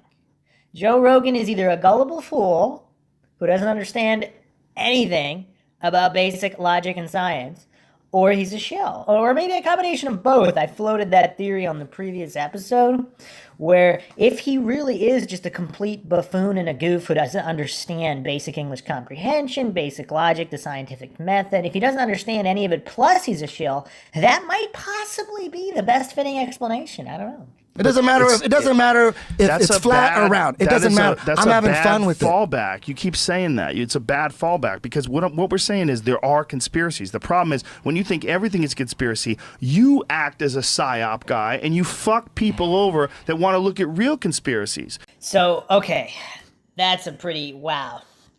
So I don't know how much of an egotistical statement that is. As if Joe Rogan is the supreme authority. He is so infallible. He is so morally incorruptible and is a genius of the highest order that he knows with certainty which conspiracies are true and untrue. And because of that, he's criticizing someone else who's just being objective, logical, and neutral, as turning people away from looking at the conspiracies that Joe Rogan believes on faith are true or untrue. Nothing but faith. Oh, man. Joe Rogan is one of the most religious people, one of the most religious personalities, podcasting personalities. He's very, very religious here. So since Joe Rogan is kind of running the gauntlet here on logical fallacies, nothing but fallacy after fallacy after fallacy, we could add in here the red herring logical fallacy, because he's basically misleading and distracting from this conspiracy by not just strawmanning, but creating this red herring all wrapped in circular reasoning, logical fallacies, and all these other logical fallacies, faith-based presuppositions that Joe Rogan holds, like, for example, the model of the universe. So he's kind of creating this red herring here to distract, where he's trying to paint this picture that Eddie Bravo, always being skeptical, always being scientific and logical, that somehow that's taking away from conspiracies which Joe Rogan subjectively believes are true. It doesn't make any sense at all. Oh, man, it's funny. There's no logical coherency here from Joe Rogan. Because the real conspiracy is like the Gulf of Tonkin. Oh, that's what I thought too. Okay, like the Gulf of Tonkin, real, like Operation Northwoods, real things that really happened. When you look at those things and people explore them, they go, "Oh, I don't think they really killed Kennedy." Are you sure? Why don't you look at this? Look. And why don't you look at this, the geocentric model, Joe Rogan? Just look at this. But he's refusing to look. He's doing all these things that he's criticizing all these other people of not looking at the so-called real conspiracies that Joe Rogan believes in. It's almost amusing. Look at this stuff. There's a lot of really crazy evidence. Just like with the geocentric model or the fakery of NASA. There's a lot of really good evidence, but Joe Rogan refuses to look at it. And now, again, he's chastising Eddie Bravo here from somehow leading certain people away from the real conspiracies by talking about greater conspiracy? I mean, what is Joe Rogan's line of reasoning, if any, here? It's almost like he's talking for the sake of talking. He's just, all he's doing is making fallacious faith-based claims, and now with this massive red herring here. When you start thinking that the world is flat, the dinosaurs aren't real, all this nutty shit that you believe. And that's exactly what people say about Gulf of Tonkin, JFK. That's what they think about that. They think it's all nutty. So now he's going to like an ad hominem logical fallacy. This is the laziest one. You just label something nutty that you don't want to look at. Now, is labeling something nutty make it untrue? Some people think the Gulf of Tonkin is nutty. Some people think JFK being some kind of insider conspiracy by the U.S. government, they think that's nutty. They call it nutty. How logical is that, Joe Rogan? Once again, the most hypocritical podcast he's ever done, probably. And you just jump into it with, the problem is, it discredits all these other things that you believe. Okay, is that true? So again, the ad hominem logical fallacy. Does it discredit? Does it discredit really? Now, to someone who understands logic and reason, why would someone believing one thing discredit something else? So if someone's like a devout Christian, but they're also a doctor, a modern medical science doctor, does them being a Christian discredit them being a practicing doctor? I mean, I guess in Joe Rogan's mind it does. I don't really know. Again, that's why this is such a massive red herring logical fallacy. But no surprise, since Joe Rogan only brings logical fallacies. I mean, his podcast should just be called the Logical Fallacy Podcast with Joe Rogan. That might be real. Because the other things have some validity to them. So now, again, he's presupposing. He's doing these circular reasoning fallacies. These other things have some validity. But again, that's why logic is important. I'm going to restate the definition of logic, which I did in episode 1, because Joe Rogan definitely doesn't know it. So depending on which dictionary you use, here is the definition from the American Heritage Dictionary. I've given various definitions. This is a pretty good one, too. The study of the principles of reasoning, especially of the structure of propositions as distinguished from their content and of method and validity in deductive reasoning. So validity keeps coming up here. Another definition that I've used before, a more basic one, is simply reasoning conducted or assessed according to strict principles of validity. So basically, to be able to discern whether something is valid or not. So clearly, Joe Rogan has no clue what logic is or what's valid evidence or not valid evidence, as he's proved. But that might just be because he's so emotionally triggered by this topic. Because if you're talking, again, Gulf of Tonkin or 9/11, or at least in the past, and again with the moon landing conspiracy in the past, or JFK in the past, and maybe still, I don't know if he's ever backtracked on JFK. That's the one's a little bit more obvious. It's harder to fool people. If he is a shill gatekeeper, he definitely wants to keep that gate open regarding JFK. But how would he know whether something is valid evidence or not if all he's doing is dismissing it? All he's doing is appealing to ridicule every time Eddie Bravo brings something up, appealing to authority, appealing to popularity. I mean, he's doing nothing but appealing to fallacies and his own blind faith with religious fervor in these priests that indoctrinated him. So how would he know? But he's already assuming he's already correct. This type of narcissistic ego domination that Joe Rogan is a slave to, regardless of whether he's a shill or not, that much is obvious just through his psychological projection and these basic psychological processes that, again, you don't need an advanced level of psychology to understand these things. This is all basic stuff. Just haven't looked into it, that's all. Eddie. I used to say the same Eddie, stuff. you're talking about the earth being flat. And now now Joe Rogan is starting to yell because he's so triggered. Thousands of scientists have looked into it. You think they're all wrong? You think all the scientists are wrong? So again, he's appealing to appeal to authority, appeal to popularity. How many times is Joe Rogan going to make this fallacious argument? It's just nonstop. So, and again, Eddie Bravo never said they were wrong. He said it remains unknown. Again, the very nature of science is skepticism. You're not just going to take on faith. Now, again, Joe Rogan, in his silliness, in his goofiness, and he's so triggered and angry here, I'm not sure he's shilling on this topic. I think he really might be just that clueless in general and that illogical, or a combination of both. Again, I don't want to fall for black and white fallacies myself. Yes, the majority of scientists have been mistaken by the majority of things for the majority of history. This is nothing new. Again, if you just think about how things are going to be 100 years from now. This is just the basics of human psychology and history. I mean, Joe Rogan just does not want to learn anything from history. He doesn't want to be logical. Again, because he's so triggered, the logic switch just got turned off in this particular topic. That's so insane. You haven't looked into it. It's so insane. Again, appeal to incredulity, ad hominem logical fallacies. Notice how Joe Rogan has not offered anything of substance. He just calls Eddie Bravo crazy, and he just keeps appealing to popularity and authority. That's it. That's all he does. I mean, it's almost, I mean, I don't know if it's sad or funny. It's definitely hilarious. It's definitely funny, but it's also sad. It's sad that a functioning adult doesn't even have a basic grasp of logic. I have. No, you have. Oh my God. How could I not have? Well, it's obvious how you could not have. He didn't even understand the land argument with if there's more land, you keep people confined to a ball. Again, I'm not saying the flat earth theory is true in any way, but to just understand the basics of the alleged conspiracy. I don't think that's too much to ask for if you're going to choose to discuss a topic. It's like sitting down to play chess at a tournament, but you don't know the rules, and then you upend the chessboard, then you get mad at your opponent and you accuse your opponent of cheating or whatever. You don't even know the rules. If you're gonna sit at the chess table, at least learn the rules first. Maybe don't even follow them, but at least know what they are first. I mean, is that too much to ask for? And Joe Rogan is proving that he didn't learn the rules first before sitting at the chess table. He says he's looked into it, and then he's trying to say, you don't think I've looked into it. As if he didn't, when he's done nothing but prove he doesn't understand the conspiracy even being alleged. You don't think I have? I'm watching you go down the rabbit hole. You don't think I've tried to pay attention to what the fuck these people are talking about? It doesn't work. I don't think so. What do you mean it doesn't work? Of course it works. Doesn't mean it's true. It's logically consistent. You know, as George Carlin once said, you don't need a formal conspiracy when interests converge. This is all basic logic, basic psychology. Everything is logically consistent. However, that doesn't mean it's true. You can come up with a million logically consistent models, but you need actual evidence to prove that they are true.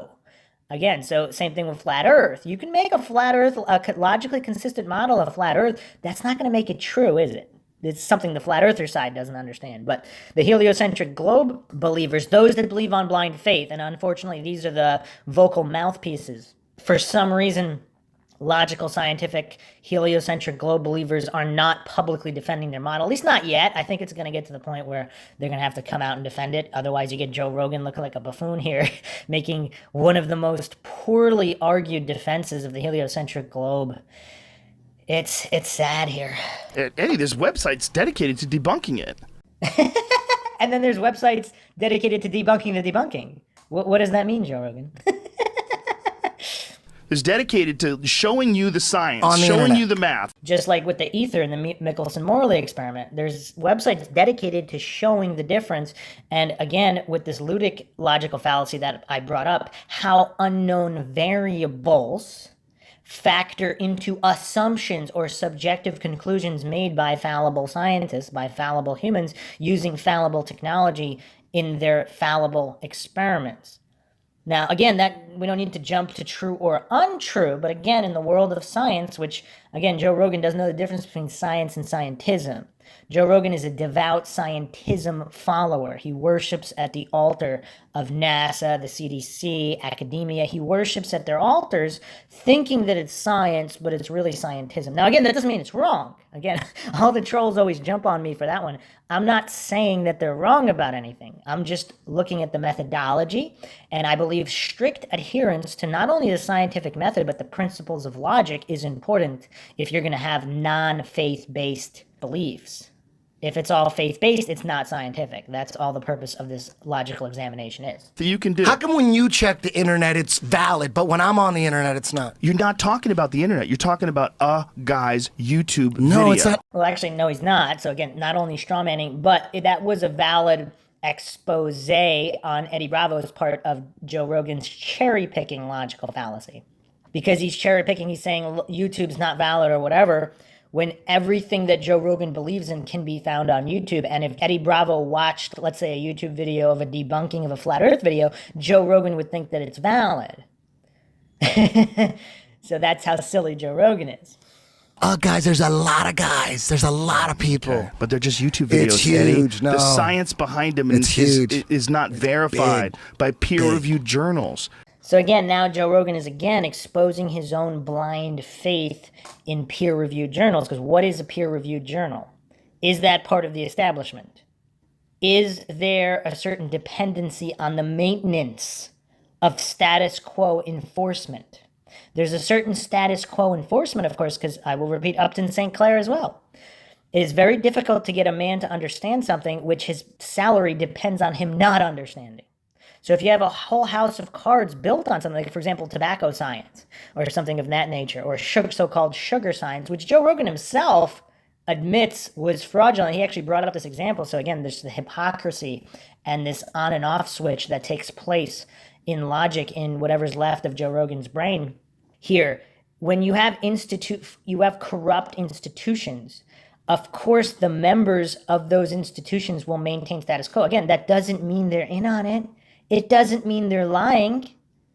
If they were just severely indoctrinated, they're taking on blind faith as gospel truth, whatever they're learning in a textbook. If you go back 100 years, the stuff they learned was different, but it was the same thing. All these peer-reviewed journals were still showing a peer-review scientific consensus, which didn't prove a theory true, did it? I don't know why Joe Rogan has such blind faith. If all priests in the Catholic Church agree that God is real, I mean, there's consensus. I mean, they have their own journals or whatever publications they put out. I mean, you got Catholic priests in America, you got Catholic priests in Britain, you got Catholic priests in Italy. They all agree God is real, right, Joe Rogan? And if you didn't go to seminary school, you're not an expert, so you have no business telling them they're wrong, right? Because how could all these priests be wrong, right, Joe Rogan? The science of the earth and gravity. The government science that's bought and paid for, of course. You start talking about Eddie, flat this is earth so and the science. crazy. So crazy. Again, appeal to incredulity. Oh, you just You haven't think looked the earth into is it. flat? I didn't say that. I said, I don't know if it's flat or round. When I see a picture of Earth from space, And you could hear Joe Rogan, he's constantly trying to shift the burden of proof. And straw manning, trying to pretend that Eddie Bravo is saying that it's flat and attacking Eddie Bravo for something he's not even saying. Because again, that's the very nature of a straw man logical fallacy. That's the very nature of the shifting the burden of proof fallacy. Eddie Bravo is just advocating being objective and neutral, aka scientific. And then, of course, Joe Rogan hates it because he's not drinking the same Kool-Aid for the cult of state worship, of authority worship, of institutionalism that Joe Rogan and Jamie, these guys, they worship at these altars of authority religiously. And they don't like their faith being questioned or exposed as what it actually is, which is blind faith. what we're sitting on from space, when I see a real picture, then we'll have the proof. I'm just saying we don't even have proof that it's real. No, we're looking at pictures while we're sitting here. Okay, you're not even taking into consideration the fact that this is a monitor. That you're looking at this, you don't even get like the high resolution. I mean, they must be gigantic files that they get. You would never be able to see them. What the heck is Joe Rogan talking about? He's pretending he knows what Eddie Bravo is or is not taking into consideration. If anything, and this is how silly Joe Rogan is, because again, Joe Rogan's not an expert in optics or anything, as he pointed out. So what does his opinion mean? And yet he's still giving it as if it's more valid than Eddie's. Because if none of them are experts in optics or imagery or whatever Joe Rogan alleged, I go over that in episode 1 of this analysis. If Joe Rogan is falling for the appeal to authority fallacy, none of them are authorities, so why is he discussing it? Why is he believing it's real if he's not an expert in it? There's no logical consistency in whatever's left of Joe Rogan's mind. So the other point here is, I know Joe Rogan's clueless about all this, but when you put something on a smaller monitor, it actually looks better. So, for example, if you're watching something, if you scale something down, it looks better. So if you watch a video, like let's say a low resolution video, like something that's not high def, and you watch it on the smaller screen you watch it on, the better it looks. When you blow it up on the bigger screen, it actually looks worse. Like you'll see more of the blurriness or whatever. So having the bigger the screen, you would have to have bigger resolution. Smaller the screen, smaller resolution. So there's a certain proportion here that Joe Rogan, of course, is ignorant of, as he is of everything he's been discussing here. And now he's just pretending to know what Eddie Bravo is or isn't taking into consideration, while his own Dunning-Kruger is so extreme, he fails to realize all of the infinite factors that he's not taking into consideration. Of course, the ludic logical fallacy comes into mind again. Check that out in the previous episode. I go over that in depth of how the ludic logical fallacy is very critical, and having blind faith in the infallibility of humans is very silly and very religious, like Joe Rogan proves with everything that he's been saying. And their actual resolution on a regular monitor in the first place. You're talking about a photo of the Earth. Photo of the Earth from 22,000 miles away. And No, again, that's circular reasoning, logical fallacy, presupposition. If it's real, then that's what it is. But he's automatically stating that's what we're talking about, as if he knows for sure that it's real. Now, I'm not saying it's not real, but the religious fervor which Joe Rogan is preaching here, that it's definitely real and that's what they're definitely talking about, and that's why Eddie Bravo is silly. I mean, it's just not only intellectually dishonest, but it's lazy. It's very, very lazy. There's just not a lot of cognitive function being demonstrated from Joe Rogan here. Take one every fucking Looks 10 CGI minutes. to me. The only way you can convince him, Joe, It might look CGI to you. you have to jump in I a could be ship and wrong. go yourself. No, I could be wrong. It could be real. There's too many things It that could you be don't real, believe but in. There's too many things you don't believe in. That's interesting coming from Joe Rogan. But why would you believe it? Like, it's again, Joe Rogan has such a problem with people that aren't drinking the Kool-Aid. People that want to be scientific, objective, and neutral, like Eddie Bravo. they've been faking them so much they look like all That's those other but fake ones. that's not They good look. enough. I've seen so many fake ones that NASA admits that they're CGI composites. There's so many out there. So when you see this one, it's like, this is the same one. Yeah, but I've seen so many. Fake You go, and this is CGI another one. composites is different. When You you could take, believe it. I don't believe it. Eddie, please. When you take one of these photos, what are those called? When you fucking do that? Panorama. So he doesn't even know what a panorama is, and he wants to give an opinion on the subject.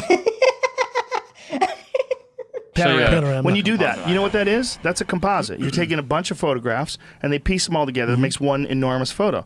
When you see these photos from space of the Earth from a closer satellite, not the NASA one, Oh man, this is rough. This series might be long. I mean, Joe Rogan is spewing nothing but illogical nonsense, non-congruent examples. There's a difference between a composite and a CGI composite. So when you take your own panorama, you're taking a bunch of real photos, stitching them together. That's not what NASA's alleging. I mean, maybe on some of them, but in most of them, they're stating that it's put together from data and then interpreted. So that's not what the photo was. This is what they're stating.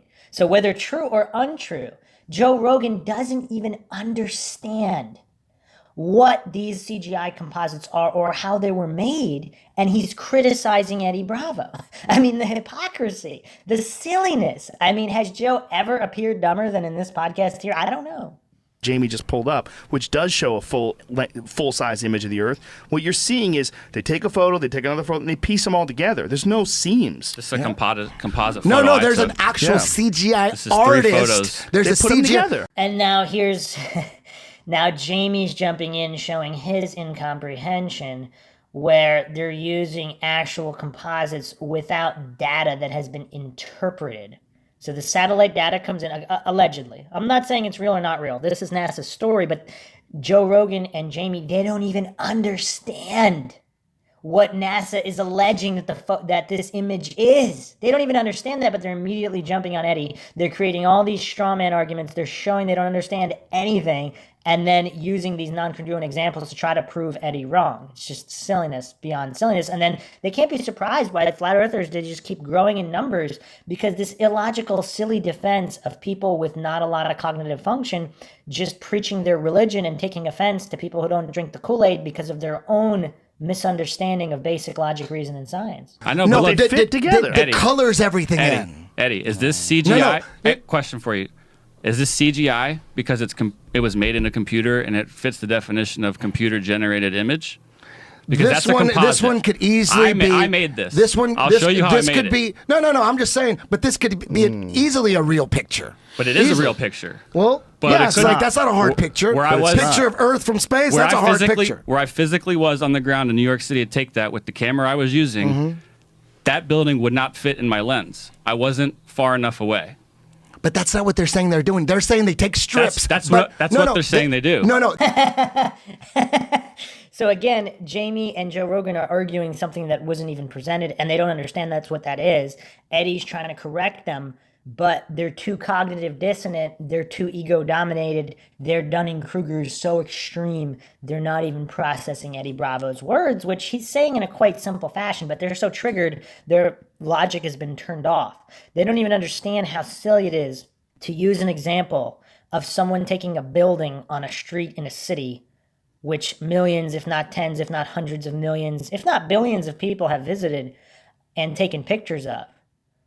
And not to mention, you can empirically verify the existence of the building and that it is the height that it is alleged and all these things. Could they have picked a more non-congruent example? Again, people who don't even understand the basics of logic, this is what they would be talking about. And keep in mind, again, the fact that they're dedicating so much time and effort into this conversation shows how triggered they are and shows how their subconscious has recognized how legitimate that Eddie Bravo's line of inquiry and questioning is. Science is skepticism, questioning the nature of the world around you. That's the very nature of science, not taking on blind faith what priests have said that it is and expect you to just believe it with religious fervor like Joe Rogan and Jamie do.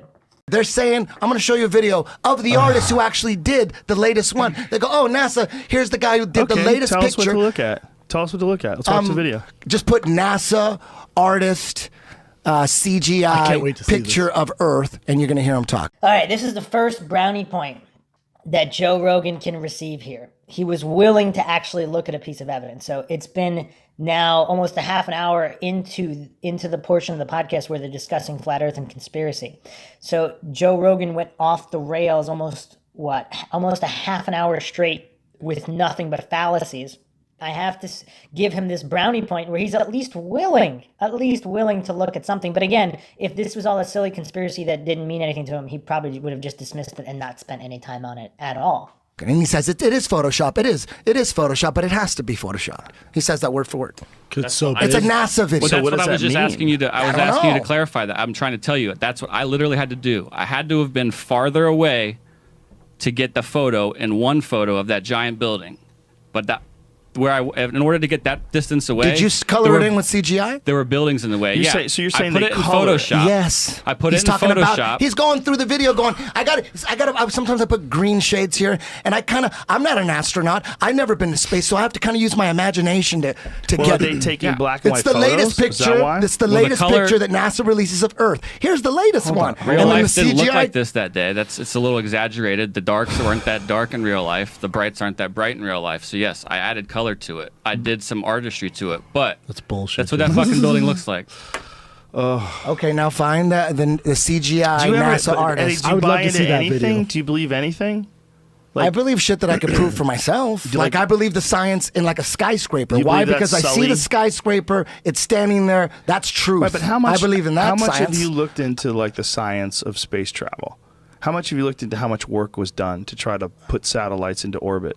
Oh man. This is rough, because first of all, Eddie's not even denying anything. He says it all could be true. He's just being objective and scientific. The issue here, again, is with Rogan's complete dearth of logical understanding. He's not even at a children's level. Because if you don't understand logic, how much work people put into something has no relevance to truth, right? Because look, according to Joe Rogan, the heliocentric model is true. So all of the countless hours of work and experiments that geocentrists put into their experiments, into writing all their books about geocentrism, what does that mean? If the model's not true, it's not true. How much work someone puts into something has nothing to do with anything, right? I mean, look at how much work is put into Hollywood movies. That doesn't mean that those events really happened. You know, if you're watching a movie about Mars or whatever, about people colonizing Mars or ghosts on Mars, you put a lot of work into the special effects or the supernatural. That doesn't mean it's real because you put work into something. Oh, man. Joe Rogan's silliness knows no bounds. So you think we went to the moon? That's not what I asked you. I said, how much did you look into that? Do you think we went to the moon? Eddie, answer my fucking How come you don't answer my question? Talk ridiculous. So because you're you trying talk to in circles. Okay. You're talking in circles. And Joe Rogan's not talking in circles? Because he just keeps pretending the scientific method's not valid. He keeps pretending you have to take everything on faith. You're not allowed to question, and it's a problem to question. The way to approach things scientifically is a problem, according to Joe Rogan. He just keeps spinning around in that circle with nothing but logical fallacies to support it. And now he's accusing Eddie of talking in circles. Again, the projection is very obvious here. I am? They're ridiculous conversations. Everything is the government. The government's fake. Fake pictures. Watch, I'm just asking you a question. Punch up NASA CGI artist picture of Earth. I don't see that up there. Eddie, it's so crazy. Which one would you like me to click on? Any of them. Well, which that one one right there, the specifically? second one right there. This one? Right Appealing to incredulity and ad hominem. That's all Joe Rogan's devolved to now. Calling something crazy doesn't make it untrue. People call the Gulf of Tonkin incident crazy or insane for people believing that was a real incident. It's all propaganda. I mean, there's the silliness is just so funny. And also, Joe Rogan really didn't want to answer the moon mission question, because back in the day, I guess before the drugs fried his brain or before he became a sold out shill, according to some theorists, that they believe that's what he is now. But way back when, he actually did present pretty interesting logical arguments for the moon landings being a hoax. And I mean, just scraping the surface. I mean, obviously there's other researchers that are way more logical than Joe Rogan, and they go a lot deeper than he did. And there will be a Mindshock series. I know a lot of people have been asking about that on the moon landings, which I will go into. And I will bring up arguments that nobody has brought up before for some reason. I don't know why. Into the videos being faked and most of the data and material available being faked. Now, again, that doesn't mean they didn't go, but very separate issues. All right, let's continue here. Flat Earth. I mean, No, just listen to him talk. Okay, He stinky only has cash. 20,000 views. Well, it's going to get more now. Hey guys, Jeff here, and today I want to share with you this article that's on guy seems legit. NASA.gov. Are we allowed to play this? this is the guy who's a scientist. AKA Are we Mr. listening to him or the guy that made the video? You said we were going to listen to a scientist. You see how desperate Jamie is to hear from the priest directly? It has to be a priest. It has to be someone that went to seminary school. It has to be a so-called scientist. Too funny. Well, forgot from it NASA. looked like the right video. I don't know. Look, Maybe but that we is got the the guy. wrong That video. is the artist, and that's a picture of the video. His He's name's talking Robert Simmons. talking about how he created the latest picture of Earth for NASA. Okay, so what They're this celebrating is this is CGI. the Goddard. It's from the Goddard webpage. So he's doing a recap of something that's written on the Goddard webpage. So go to the Goddard webpage, find that guy's page, Robert Simmons Photoshop. There it was. and we'll see what he's actually Blue saying. marble. This one, I think so. Yes, Is that it? That Okay, guy looks good. so Blow skeptical in homeboy his up. picture. What do you think is the most interesting your role here at Goddard? How do you help support Goddard's mission? My role is to make imagery from Earth science's data.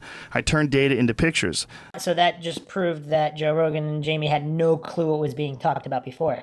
He's turning the data into pictures. It's not pre-existing photographs that he's stitching together.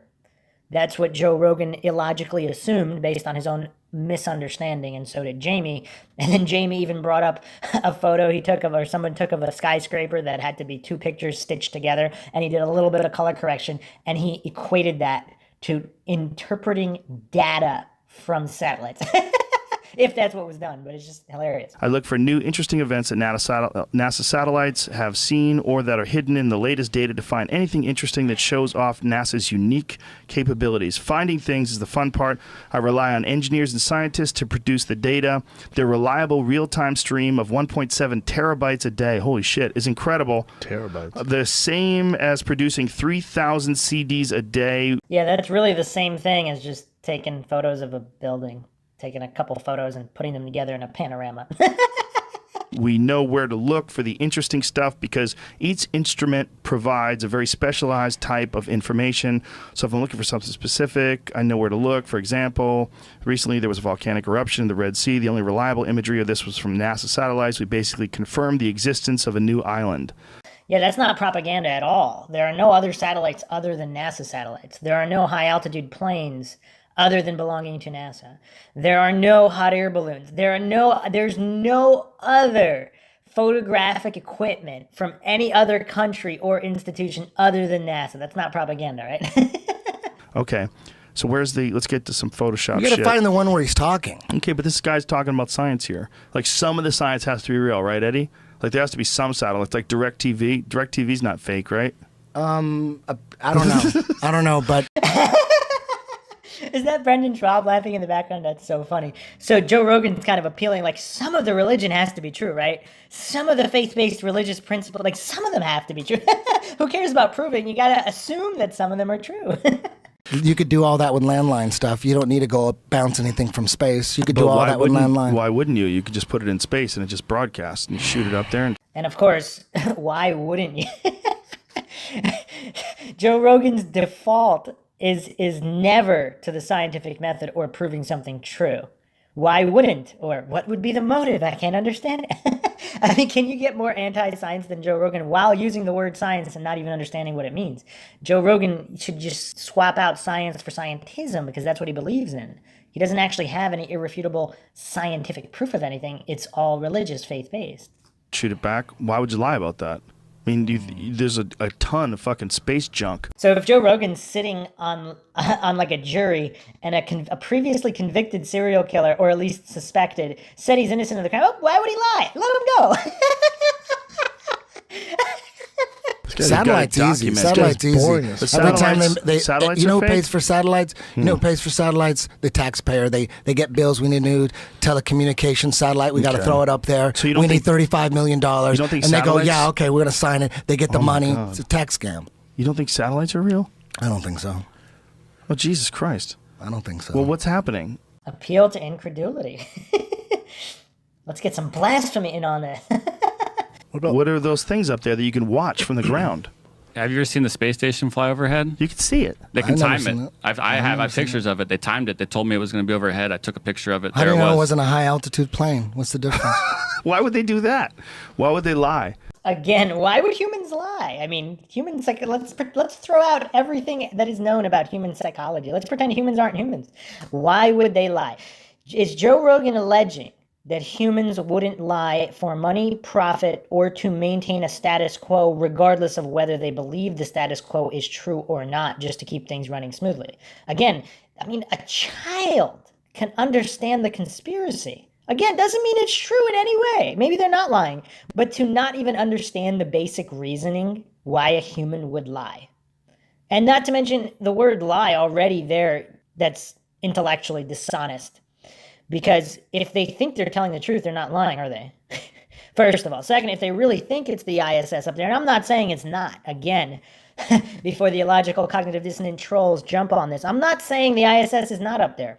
But if it's not what it is purported to be, once again, if you can't prove definitively it is what you say it is, having some lights in the sky at a particular distance, which you need to verify the distance and all those things.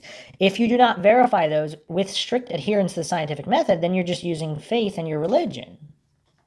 Why would they pretend it's a space station instead put a high altitude plane up there? How high do airplanes go? 30,000 feet, right? No, they can go higher. I'm gonna repeat just this very, very basic principle of any kind of logic or scientific debate.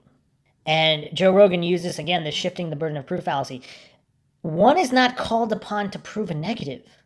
If Joe Rogan is asserting that the ISS is real, it's not up to Eddie Bravo or anybody else to prove that it's not real or that they're lying.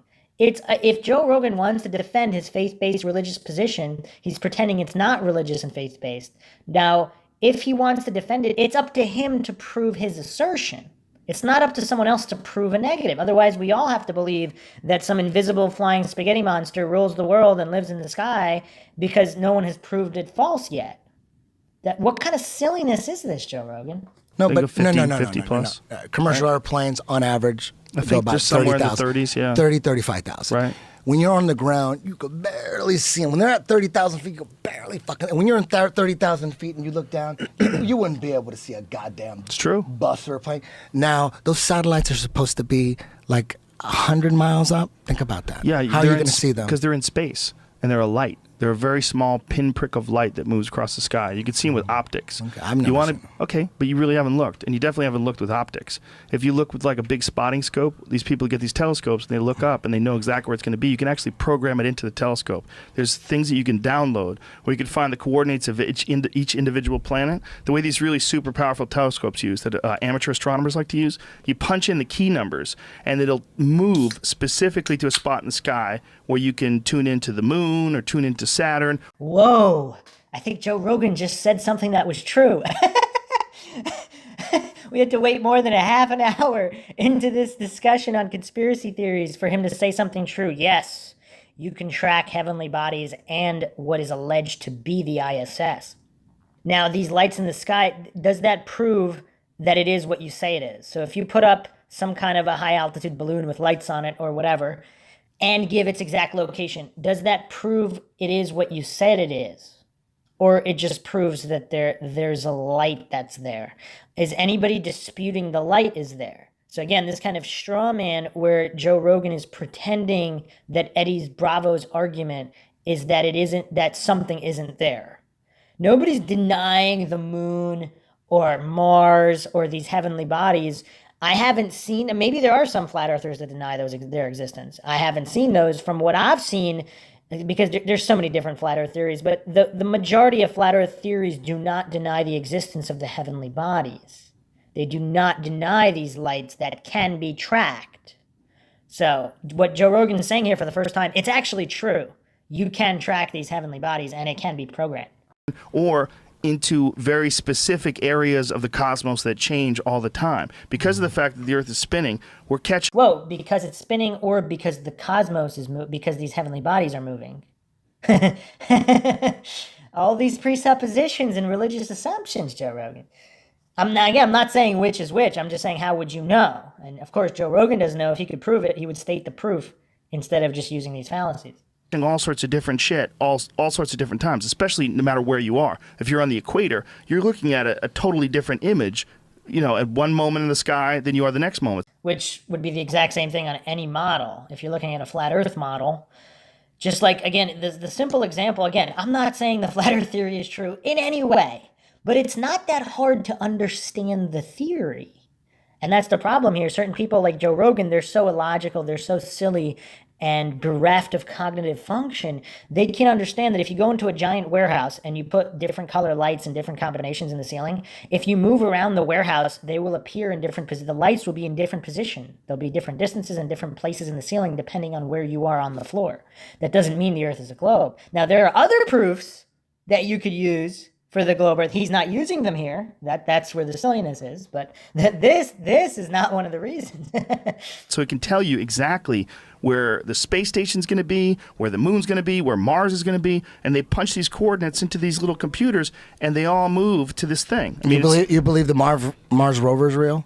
Now, here's where Eddie kind of took a page out of Joe Rogan's playbook, just changing the subject and misdirecting about the Mars rover, instead of addressing Joe Rogan's straw man that Eddie Bravo was somehow alleging that the lights aren't real or that these heavenly bodies aren't real.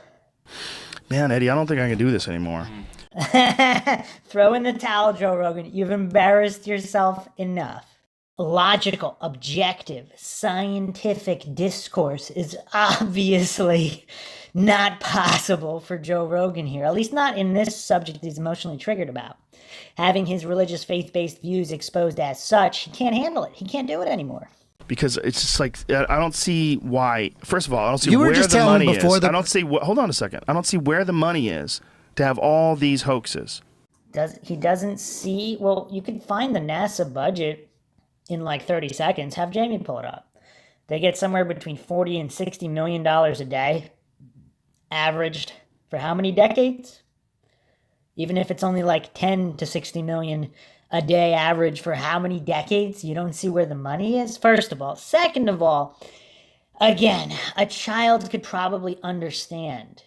If the conspiracy is true, and I'm not alleging that it is, but if it is, obviously there'd have to be a good reason for it. Now, would a regular civilian without access to any kind of top secret classified documents, would a regular civilian be able to understand or see the reason? I mean, it has no relation to it being true or not. Just because you don't see the reason for a serial killer to kill people, particularly children, I mean, that's dark and that is so dark and disturbing. I can't see a reason for it, but that doesn't mean that that's not what the serial killer's doing. I mean, come on. This is such basic stuff, man. I feel embarrassed for Joe Rogan here. You don't see the tax scam with the rovers? NASA got $19 billion Trump gave him $19 billion. So it's kind of weird. So Joe Rogan, Jamie, all these cognitive dissonant sheep in their religion of authority worship. Again, I'm not alleging that the conspiracy is true, but are these $19 billion, even if it was $19 million, $19,000 for certain people, what would people do for $19,000? What would people do for 19 mil that they wouldn't do for 19,000? What would people do for 19 billion that they wouldn't do for 19 million? And again, especially if all these individuals are all hoodwinked. Again, someone like Joe Rogan, he's got to be faking. I'm going to have to appeal to incredulity myself.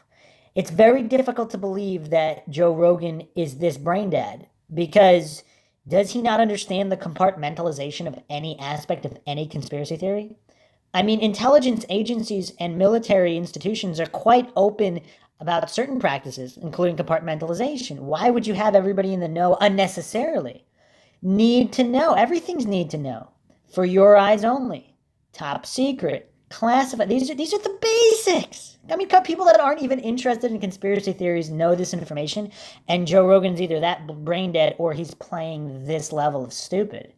I mean, should he be playing this level of stupid if he's trying to convince people of something? I don't know. Isn't it possible so that they can actually make a rover? Tell me what the space shuttle has done for humanity. Tell me all that money that was wasted on space shuttle, and then they just trashed it. They went up I don't know how many times, and then they just trashed it. He's got a point there. It could feed every starving individual on Earth can be fed. Every homeless person can be given shelter. So it's interesting. It's interesting how you would defend that. I don't know. Tell me how those bro. billions of dollars has helped humanity. Tell me. Well, I think scientific innovation is very important to us, because in our minds, we constantly want newer, better, more innovative technologies. Notice he didn't cite any of the technologies. I mean, they are there. NASA did invent a couple things, allegedly. He noticed how Joe Rogan didn't cite any of them. It's just nothing but obfuscation and this demagogue to try to pretend that Eddie's wrong. And his subconscious not being able to handle it. You have all of these psychological issues he's projecting, all very obvious to see. But the main point is Joe Rogan, I don't want to straw man here, but by saying this, is Joe Rogan alleging that this illusion of innovation or even real innovation is more important than all the children that died of starvation? I mean, I realize that can be construed as a logical fallacy of appeal to emotion, but let's leave the emotion out of it. Let's not be emotional. Let's just count the lives of the children. Let's say they're equal to the lives of old people. Let's not put emotion into it. Just, do you have respect for human life non-emotionally, or do you not? And do you think this innovation, or the illusion of innovation, in particular in the field of space travel, that usurps or outranks the suffering humans on Earth? Even if you have no empathy or sympathy for their suffering, just completely in a cold, neutral, objective fashion, it's bizarre. Just a part of being a person in the 21st century. What did we learn, though? Everybody wants a new computer. Everybody wants new things. And a lot of this new stuff comes from NASA technology. Really? Computers come from NASA technology? Does he have any proof to back up this faith-based assertion? I mean, Joe Rogan's talking nothing but nonsense. Just very bizarre. Comes from all the science and innovation that goes Name to be something. a part of me. There's a list right there, Eddie. But why do you say this when you don't look into it?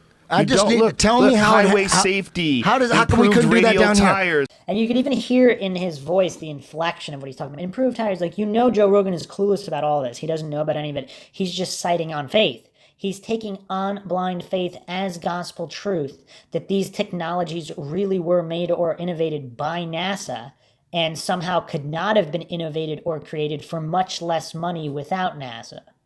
And that's something, again, bizarre. I don't know, Joe Rogan. I don't know. I don't know if he's faking. He's pretending to be this stupid. He doesn't understand anything about political philosophies or the cheapest, most efficient ways to do anything. I mean, I don't know if he's just playing stupid or he's really this stupid. I don't know. All we can do is logically analyze this discussion.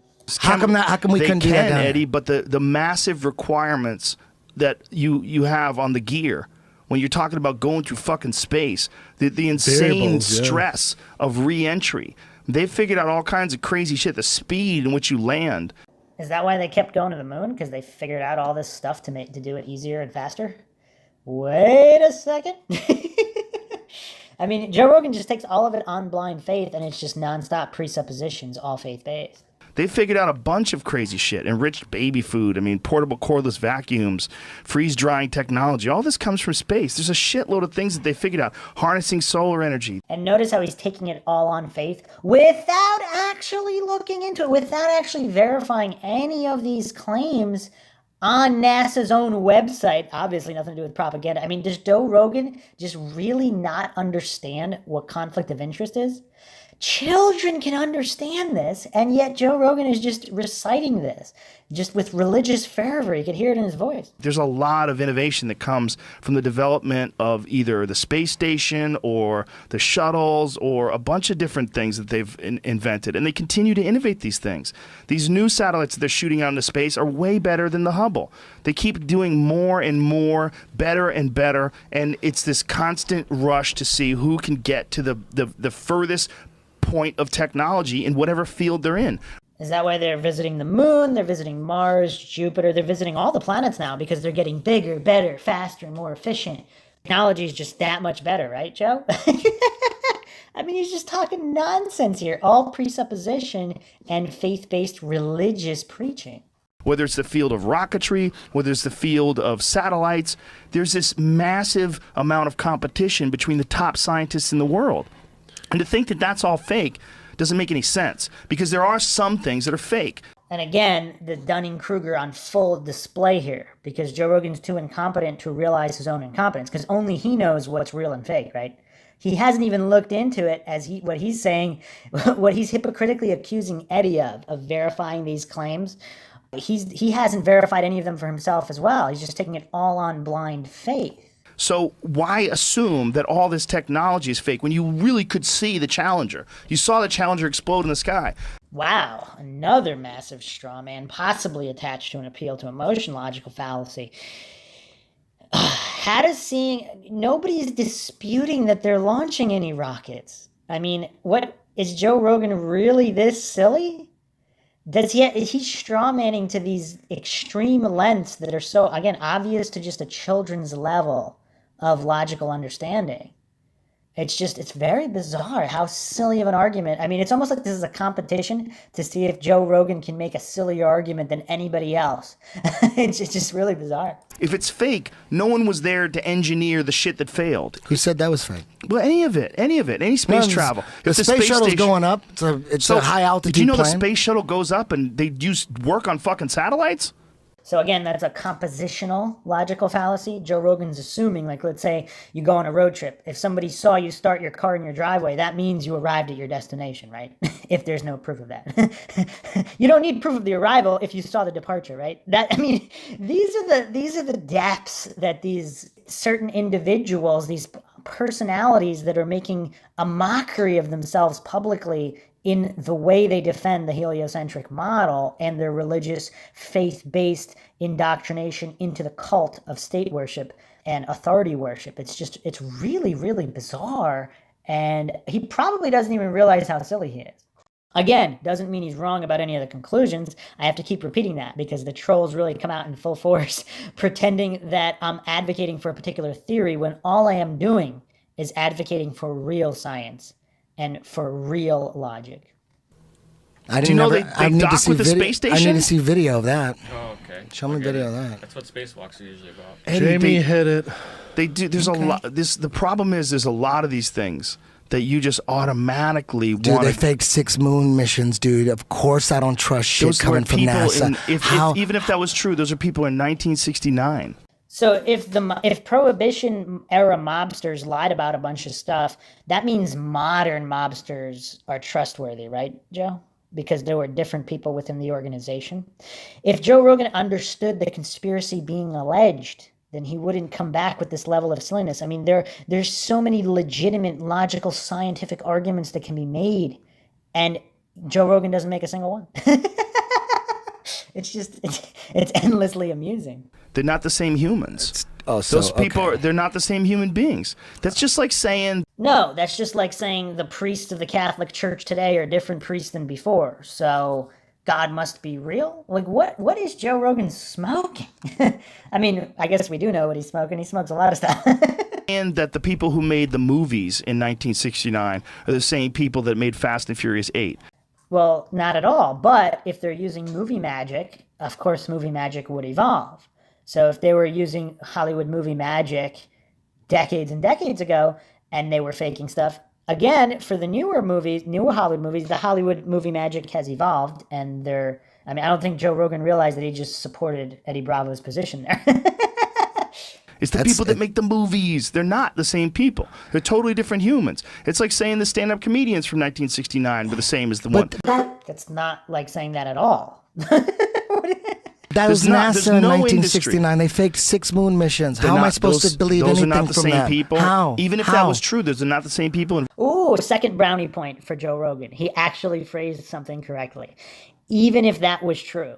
So he's now admitting that possibility. That's a big step for Joe Rogan, because he's thus far, we've only seen really, really deep brainwashing and indoctrination where he just regurgitates these religious faith-based talking points as if they're legitimate science.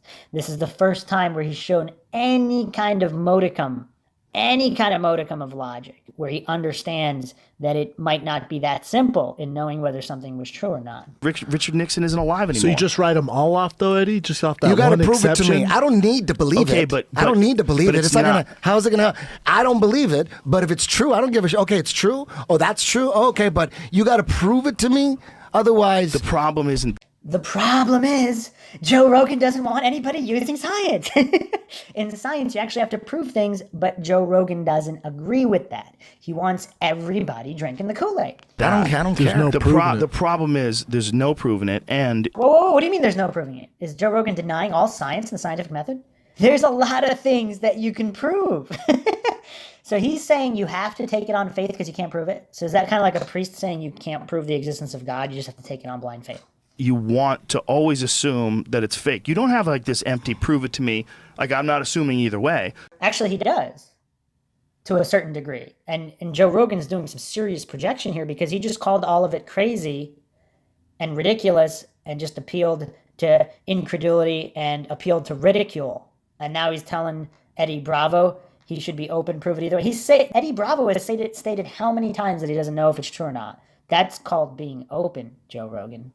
I mean, he might be sinking so fast here that he's not even comprehending basic English. Is that what this is? You're assuming it's fake every time. Mm-hmm. But he's not assuming it's fake. He said it could be real. He literally said it could be real, I don't know.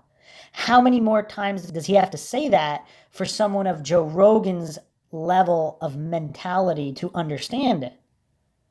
I mean, obviously for little kids, you want to repeat things many, many times to get them to understand it. But if they keep strawmanning this hard, if they're this intellectually dishonest this often, is there even a point to continue discussing anything with Joe Rogan? They faked 6 moon missions. But that doesn't matter. That doesn't matter. So if an organization, how does it not matter if you don't know what the purpose of an organization was? So if the conspiracy is true, again, I'm not saying it's true in any way, but if it's true and the true purpose of NASA is to deceive and to have this tax scam functioning, he's saying it doesn't matter that they faked all the moon missions, but if that's part of the status, if that's part of the goal of the agency is faking everything, then it does matter. It's directly relevant. It couldn't be any more relevant. And is Joe Rogan really that bereft of logic and reason that he can't see that, or is he faking here? That's the true question. These are not the same people. So because they're different time. people, they're not going to. I don't All understand over the that world, logic. Well, the logic is just because someone faked something one point in time before you were alive, doesn't mean that those same human beings have managed to download their brains into everybody that ever did that job for the rest of time. So wait a second. So let's say the CIA is an intelligence agency, so in one generation. So does that mean they're not going to be an intelligence agency in the next generation? What? Joe Rogan, oh man. This is getting really embarrassing for Joe Rogan. I don't think he realizes how silly he sounds. I mean, small children can make better arguments here. Because they're not the same humans. He just really attached to the straw man, they're not the same humans. So a soldier in one generation that went off to fight a war, all of a sudden the next generation of soldiers are not going to go off to fight a war. They're no longer going to have the same goal of defending a country. I mean, what is he talking about here? Nobody's alleging they're the same humans. Oh man, this is rough. So the That people could that be are the scientists exception. that are today, the generations later, whether it's NASA or these Japanese scientists or the Russians or the Chinese, whoever the fuck is putting satellites and rockets into space, If they are, again, nothing but presupposition, circular reasoning, logical fallacy. they're not the same people from 1969. Okay. You can't like look at them as like in one blanket organization. I can't. Why not? Why can't you look at them as a blanket organization with a specific goal? Because what if that is the specific goal? You'd never know, right? You'd never know if you're not even looking at it open-mindedly, if you're not even being scientific, objective, neutral, logical. I can't blame NASA, 1969 NASA with Werner von Braun at Nazi. I can't blame today's NASA for all the lies from, is that what you're saying, from the early 70s? I'm saying, do you believe that the space shuttles were real? So you could see the desperation. You could hear the desperation in his voice. He wants so badly for Eddie Bravo to drink the same Kool-Aid as he's drinking, almost as if it lets him off the hook. I mean, and this is a very, very obvious ego tactic that humans use, because by Eddie Bravo not drinking the Kool-Aid, by Eddie Bravo having the mental strength to be objective, logical, neutral, in spite of this Mr. Smith response of the cognitive dissonant masses, that these nothing but appeals to incredulity, appeals to ridicule, ad hominem attacks, because he's not drinking the Kool-Aid. He's not taking on blind faith as gospel truth, the word of these priests. So this is all the religion of scientism masquerading as science, and Eddie Bravo calls it out. Joe Rogan doesn't like it. His subconscious recognized it, and now he's just extremely desperate to get Eddie to believe. And we will continue this logical examination in the next episode even further, because it's just non-stop logical fallacies from Joe Rogan. Hope you enjoyed another edition of the Mindshock podcast. If you like the podcast, you can donate to our PayPal. Just check the link in the description. Make sure you subscribe to the channel. Hit the bell for notifications. If you like the podcast, hit that like button. Share it across social media platforms. You can check us out. Twitter, Reddit, Patreon, and Facebook. Patrons do get priority for topic requests, for logical analysis requests, and for true crime case requests. All done in typical Mindshock fashion, with logic and reason at the forefront, going down every avenue to explore every avenue, to find out what the truth really is without falling for logical fallacies regarding some of the most mind-shocking topics. This is Bruce McGuire, signing off. Catch you guys next time.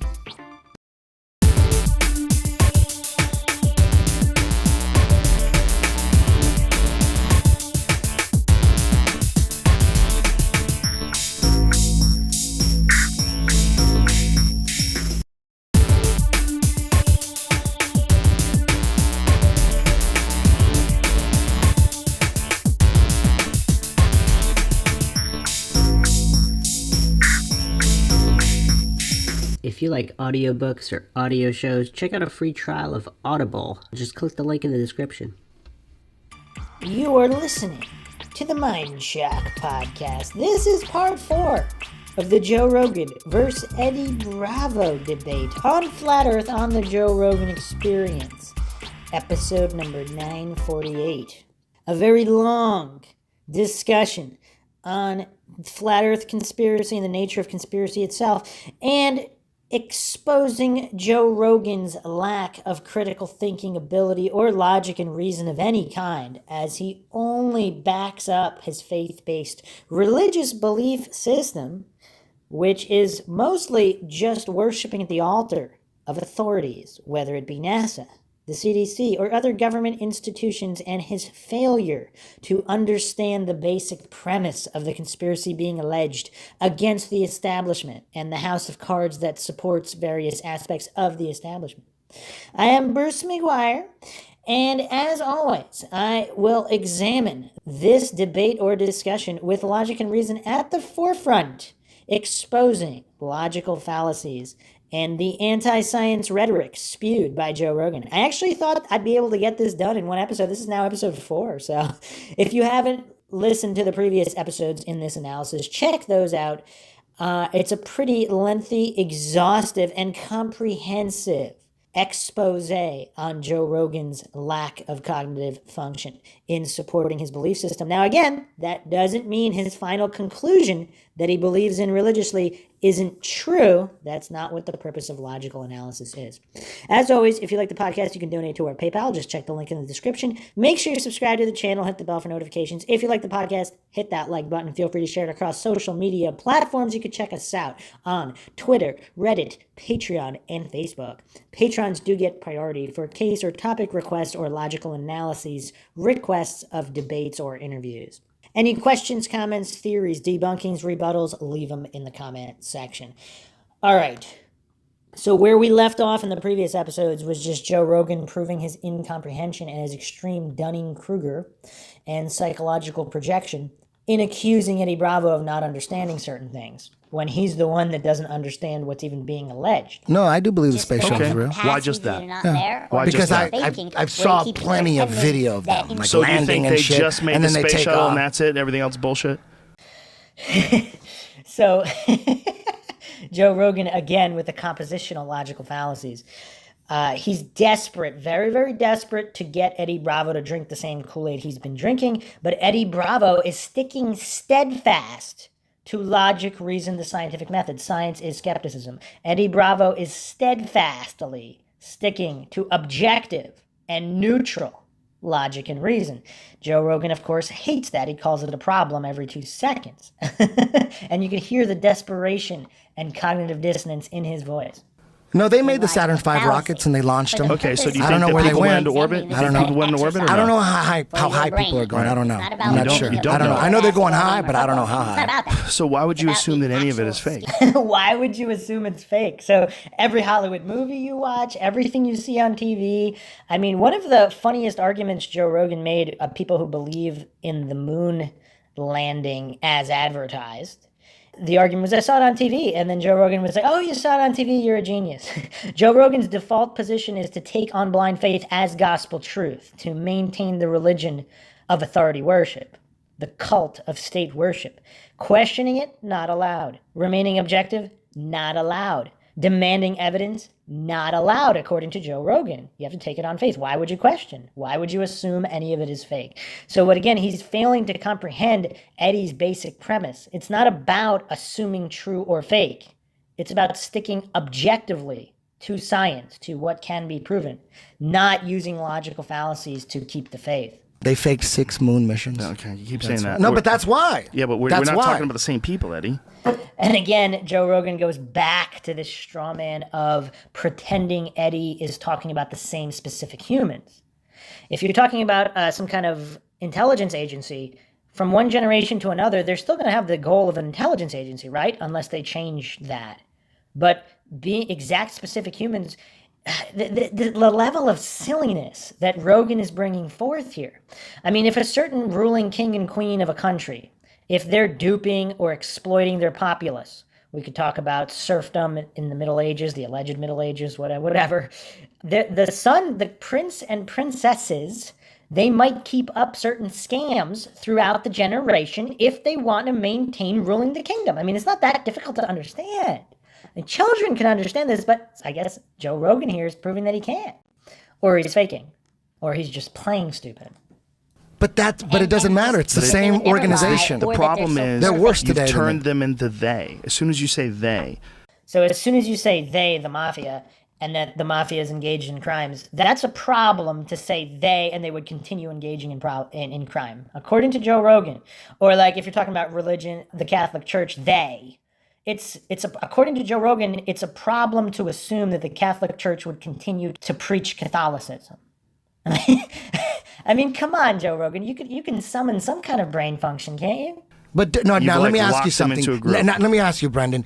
Do you see that how I can't trust NASA because even though it was different people in 1969 to 1973, even though the NASA of today aren't the ones that faked 6 moon missions and stole billions of dollars from American taxpayer, just because the guys from today, somehow they got weeded out and then NASA, I don't know that they got weeded out and then NASA became this honest agency of the government. Yeah, but I don't know that. I'm going to assume no. I think it's still part of the same Eddie, shit. that's what I'm going to assume. I could be wrong. But let's say those 6 missions were all bullshit and was fake. You're going off the exception, not the general rule. Oh man, I don't even know if I want to go into addressing Brendan's logical fallacies because I don't know if anybody purports that Brendan is being logical. There are certain fans of Joe Rogan who think that he's actually highly intelligent and logical, which is why I'm doing this logical analysis because at least in this podcast, he's nothing of the sort. This is probably Joe Rogan's worst showing ever. So, I mean, I don't know. The one on nuclear weapons was pretty silly as well, where he just wanted Eddie to take everything on faith, and Eddie doesn't. So he just gets really, really triggered by Eddie exposing that this is a scientific, logical, valid line of inquiry, legitimate line of inquiry, to not take things on faith religiously, especially for people pretending or alleging that they're scientific or rational. So Brendan is saying that this would be an exception, but again, that presupposes that NASA is not an organization built on deception for a specific purpose. We don't know that. We don't have access to all those classified files. So whether it is or it isn't, Brendan's just presupposing here. Not going to waste too much time with that. But also just wanted to note that Eddie's constantly saying I could be wrong. How many times has Joe Rogan said that? Like, who's the egotistical narcissist here? Who's Dunning-Kruger is the most extreme in this conversation? So it's like me coming into your academy and some guy's a dick. I'm like, all those 10th planet guys are dicks. Like, you're just lumping all of them in the same fucking that was big shit, though. It wasn't like side project NASA employees. Do you hear what he's saying, though? This is landing on the moon. No, I understand. He's saying the same thing you said. He's saying that And just what do you think of because... that? So they're kind of like misrepresenting the hasty generalization fallacy. So the hasty generalization, of course, you made that generalization hasty. But if you can't prove any of what NASA is doing, is it really that hasty? If you spend that much time, is it really a hasty generalization fallacy?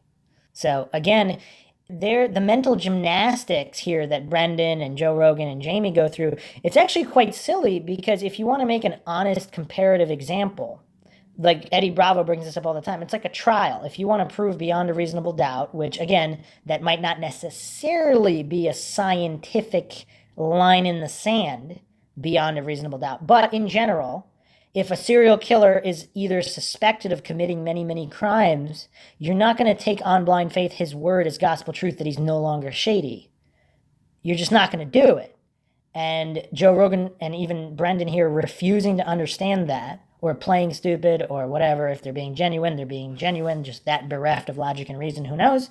But that's really all it is. Can you prove this? Is it reasonable to assume that if, again, we're considering the theory, if it is the serial killer who's on trial, are you going to believe his word? So if NASA is guilty of all this, why would you take their word on blind faith at this juncture?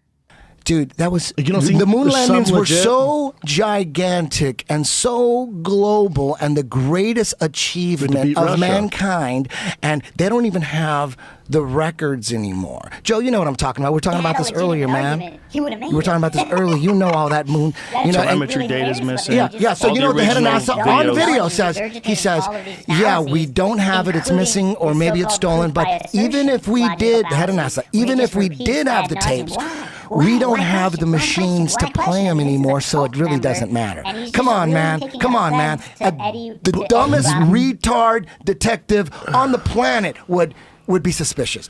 That's a good point. The dumbest retard detective on the planet. That's just Of me. I'm that like, mission, but you can't just lump all. Oh, it's all bullshit then. You know what Everything's the most? fake. You want to see something, Brendan, that'll make you think this is the most suspicious thing. One of the weirdest things about the moon landing is the post-flight press conference. Have you ever seen it? No. It's really weird. It's real weird. You know what's weird is that Joe Rogan, even when he's attempting to be slightly logical, he always picks the worst examples. So he's talking about the press conference after they came from this alleged moon mission, which is very, very shady, I admit. But if they really did go, what are the psychological effects of being in space? Like, Joe Rogan picked out of all of the arguments you could make for the moon landing being faked, I think the post-press conference video of just fallible humans responding. I mean, yes, it is highly suspect, no doubt. but it's probably the worst piece of evidence you could use for the moon landing being fake. Well, that would make sense where if they did fake Conspiracy hippo Skeptical hippo goes, what the fuck is going on here? So you guys are open to the fact that maybe they faked it, because now you're open to the fact that maybe they faked it. Maybe they did fake that, but you can't just lump. And I'm not even saying they That's did the do greatest achievement of but mankind. it's still- At the time, And there's it's a reason okay. to You know do what? it. But We at the got time, new there's a people. reason to do We got it. new people now. Come on, man. So now Brendan, through revisionist history, through the 2020 lens, looking back, he's saying there was a reason to do it. For example, beating the Russians or whatever is used as the reason. What if there was a completely different reason that you don't know about? So again, this is where Dunning-Kruger comes in. This is where the ludic logical fallacy comes in that I mentioned on episode 2. If you haven't checked that out, make sure you check it out. It's very critical. It's pretty much disregarding unknown variables and how they can affect something. So let's say the moon missions were faked for a completely different reason than Brendan thinks. So Brendan is using this so-called line of reasoning that there was a reason to fake the moon missions in the 60s and 70s, but there's no reason to fake any of this now. Well, not knowing the reason doesn't mean there is no reason. Again, children's level logic here, but you can't expect Brendan or Joe to understand that clearly. That's hilarious. So you're saying all of them are bad? How can you see how I can't trust shit from NASA? But it's they not that fake you- sick, but do you so I understand should that it's trust not them that you because can't trust shit? because maybe they all those bad people have died and they're all old, and the new NASA, they're the good NASA.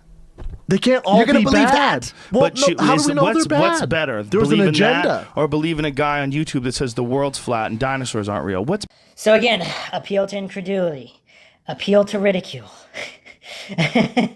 straw man of the highest order. Because if you completely remove Eric Dubay, I think this is the guy on YouTube that Joe Rogan keeps referencing, let's remove him from the equation. It doesn't make any of Joe Rogan's faith-based religious beliefs any less faith-based. So again, this is a fine line between intellectual dishonesty and pure stupidity. I don't know which Joe Rogan is exhibiting here. Maybe a combination of both. He lives out of his mom's It's not basement. like that. There's a lot of people saying it, man. okay, There's a all those lot guys. of There's a lot of people in There's mental a lot of people institutions. There's a lot of people in jail. There's a lot of people that are child molesters. There's a lot of people. A lot of racist If you gave people those have people clubs. videos, if you gave every racist person a video camera and made them a YouTube video, you'd be like, oh. But would it make any of Joe Rogan's faith-based religious beliefs any less faith-based? That's the real question here, because he can't. We're going on 40-some minutes into this aspect of the podcast that deals with this conspiracy, and Joe Rogan hasn't cited a single piece of evidence other than logical fallacies. It's hilarious.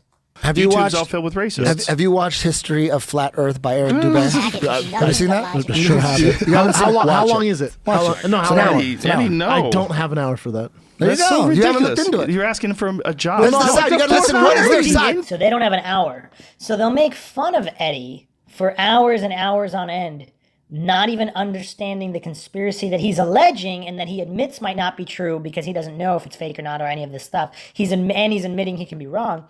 So they can spend countless hours making fools of themselves and proving that they don't understand basic logic and science, but they can't spend an hour to watch the video. It's like they want to sit down to play chess without knowing the rules, and they want to make a big deal out of it. They want to make this whole production out of playing the chess game, but they can't even spend it, and they'll criticize the game, maybe even upend the board when they get frustrated or emotionally triggered, but they can't spend the time. They're that lazy that they can't spend the time to at least understand the premise of the conspiracy, which, true or fake, if you're going to spend the time to argue. I mean, refusing to talk about it is perfectly fine.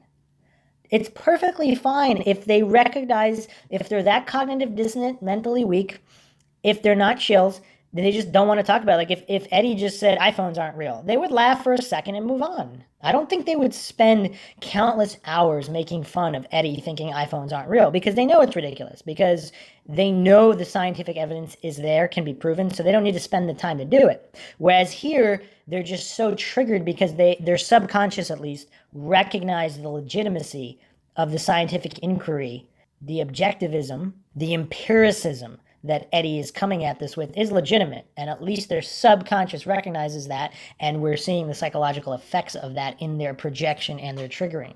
What is their side? What does Eric Dubé I don't want side? to. I What's his don't side? care his side cares? though. Fourth grade, my teacher. Cool. Hey, you know what? You don't care, and that's fine. I'm not going to be mad at you for not caring. No, of course Don't not. be mad at me for caring, though. That's I'm all. not But it mad doesn't at make you. any Okay, sense I'm not mad because at you you. you don't look into But what don't get mad, scientists say. Oh, so if Joe Rogan doesn't look into what priests say that went to seminary school, because if God is real, you have to look into what the priests that went to seminary school are saying.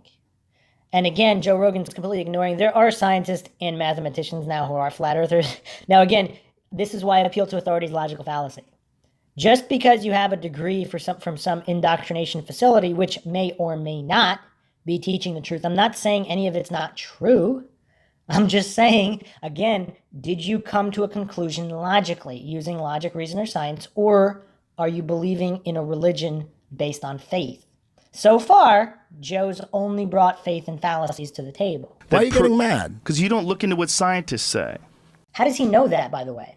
I think Eddie looks into more what scientists say than what Joe says, because he knows Neil deGrasse Tyson's arguments. Any flat earther has researched most of this stuff, and they know most of these theories more than the goofballs that are arguing for the side of heliocentrism. That's the ultimate problem here, because these flat earthers are mopping the floor logically and scientifically with these globe earthers. Now, for whatever reason, maybe the logical heliocentric believers, they think it's hilarious, so they're just sitting back and laughing and enjoying the show because they can't believe that other heliocentric globe believers are so illogical and silly, and they find it funny that they're intentionally not going to debate the flat earthers to set the record straight and make a logical scientific defense of the heliocentric globe model. And I can't blame them for that. This is pretty funny. Like when you got clueless goofballs like Joe Rogan trying to appear intelligent, it's just there's a certain brand of comedy that can't be denied in this instance. You just automatically You don't dismiss know what them I'm all looking corrupt. at. Joe, You is don't it- know know what what I'm YouTube. looking Kind of like how Joe Rogan automatically dismisses that the mainstream narrative might be false, that humans might be fallible, that scientific experiments might not be perfect, that the theories that everybody took as gospel truth on blind faith might be illegitimate. And Joe Rogan just automatically assumes that's an impossibility. Joe, is this say. fair to say the reason why you care so much about Eddie believing this shit and Eddie going, I'm crazy, is because he influences a lot of people? So again, if Joe Rogan's a shill, that's a valid concern, because if Joe Rogan is a gatekeeper shill, he doesn't want Eddie Bravo to influence people. Joe Rogan would want everybody drinking that government Kool-Aid, drinking the institutional mainstream narrative Kool-Aid. Now, here's the real question, though. Let's say the mainstream institutional narratives are all true. I'm arguing that it's still very worthwhile to learn logic and reason and real science, because then you can continue maintaining truth. Taking anything on blind faith and promoting this religion of scientism, I think that's a great detriment to mankind as a whole. And what Eddie Bravo, even if wrong about the flat earth theory, and even if wrong about all conspiracies, just that objective, logical, neutral approach, an evidence-based approach instead of a faith-based religious approach, I think that is really, really good. But of course, that is dangerous to institutional narratives that have been built on faith and religion. And Look you're for the that's truth. one of Find it. out for yourself. Look for the truth. talking about And some look shit into you it know like you can't- like you're you're talking about some shit investigating. you know Just you look do, into but both you're sides. saying There's I'm a saying I reason don't why trust it. it's becoming huge. There's a reason. Yeah, because people don't really go to school. So if you don't go to seminary school, you don't believe in God. So people who don't go to seminary, if they went to seminary school, they would believe in God, and God must be real, right, Joe Rogan? Oh, man. I think it would blow Joe's mind if he realized how dumb he sounded. But of course, Dunning-Kruger would prevent him. His ego is... And again, this is why learning psychology in addition to logic is so important and valuable, because you can see how your own brain protects your sanity. Because if Joe Rogan's subconscious this is if he's not a show, if he's not faking being dumb, his own subconscious has recognized that it would be too damaging if one part of your brain recognized that Joe Rogan is too mentally weak to handle the truth and it was blow his mind too much, then it's like the fight or flight response. The brain is going to turn off logic in this instance regarding this topic because it recognized that he can't handle it. So it's just a protective mechanism of the brain, of which there are many. So from that aspect, it's not that surprising. Okay. Yeah, And not huge with they the don't educated learn, people. They don't learn astrophysics. They don't study all these things. It's hard to learn. The entry barrier is fucking huge. If you want to study physics, you want to figure out. It's a beast. I can barely pay attention to it. So, so now he's falling for the anecdotal logical fallacy because Joe Rogan's attention span is so small and Joe Rogan's mental capacity is so deficit compared to the average individual that because it's hard for him, because he doesn't understand it, he thinks other people don't understand it. He thinks Eric Dubay, if Eric Dubay is a shill, he might be a shill, sure, and everything he's saying might be false, but he's done the homework, he's done the research, he has an argument that he makes, and he took the time to understand the heliocentric argument. So if he's disingenuous and a shill pushing the false narrative of flat Earth, that's a valid theory. Maybe that's what he's doing. But he took the time to understand it. I mean, he's infinitely smarter than someone like Joe Rogan.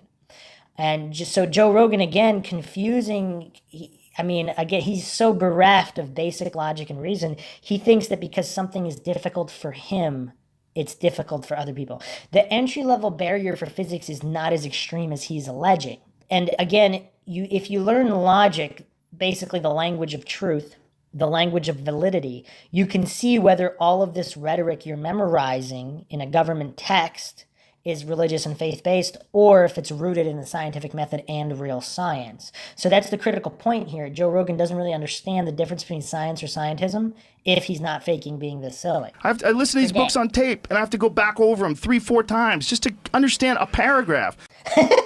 So Joe Rogan just admitted that his mental level is so little, like it's basically lower than a child's. He has to go over something 4 times to understand a paragraph. So clearly he's not an expert in any of this stuff. Why is he talking about this? Why is he embarrassing himself this badly in front of his friends and the whole world? It's really weird. Try to figure out exactly what the fuck they're quantifying. They're talking about really intense shit that thousands of people have been working on in conjunction. They all feed off of each other's innovation. Well, that's not quite true, because if you look at all the inventions of all modern technology, wireless technology, that's all Nikola Tesla based. He believed in the ether. So whereas Einstein, what is based off of Einstein's relativity? Again, Run Zcow debunked it. So Joe Rogan, again, falling for these appeal to authority, appeal to popularity, logical fallacies. All these people are working on it and building off each other. That's just proving Eddie's point. If that base layer of the house of cards is not scientific, if it's not true, whether a result of conspiracy or just honest errors of fallible humans performing fallible experiments, working with incomplete information, always. And they're building on this house of cards, then, and if the base layer is not true, why is Joe Rogan so insecure and terrified of people examining that base layer? Why is he so anti-science? It's just bizarre. There's so many people working on these things, Eddie. The idea that they're all in on some sort of a giant global lie is insane. Now again, massive straw man, again, pretending they would all have to be in on it. And all of this nonsense, appeal to incredulity again, ad hominem attack, that would be insane. Some people think believing the Gulf of Tonkin happened is insane.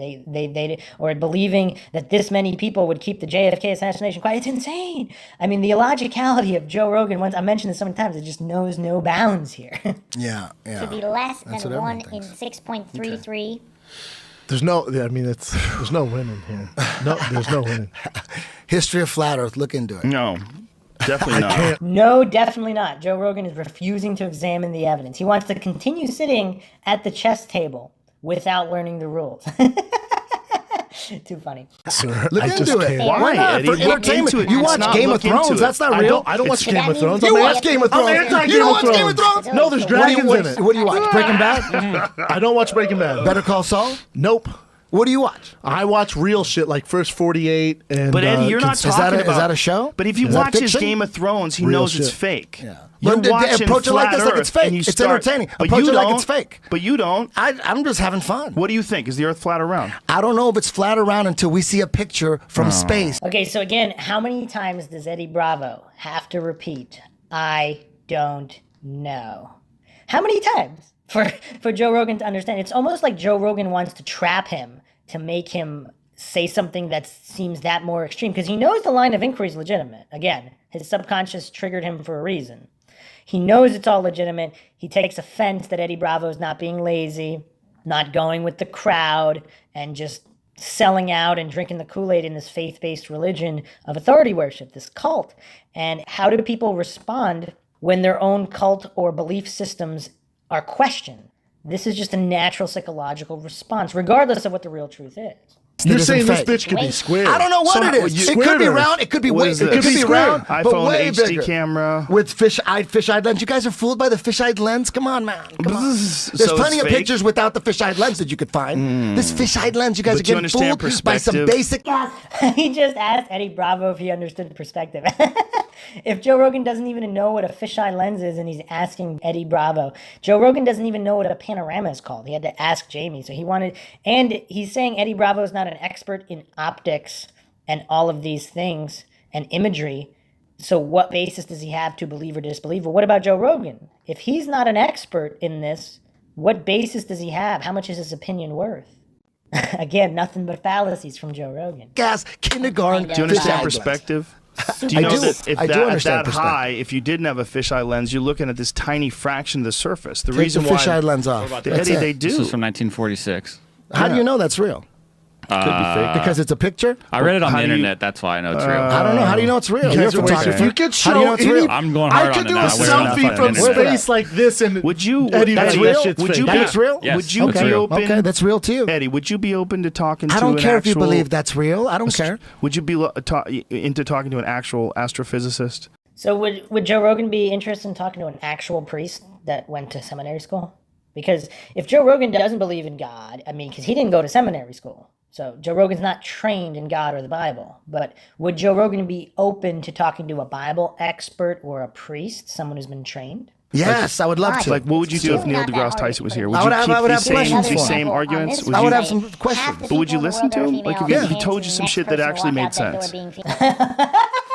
Wow, what a loaded statement. So again, just because something doesn't make sense to Joe Rogan, he thinks it's fake. He equates his religious faith-based belief system with truth and sense. And anything that threatens that, he immediately thinks it doesn't make sense.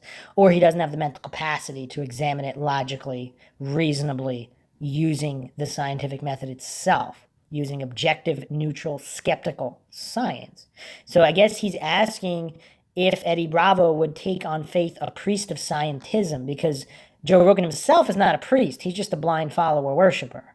He thinks to convert Eddie into the cult, he needs someone higher up on that cult food chain totem pole. Or would you just think he's a No, part totally. who's getting paid off by I- the round earth society? I think he's there's people that they push to be their spokespeople.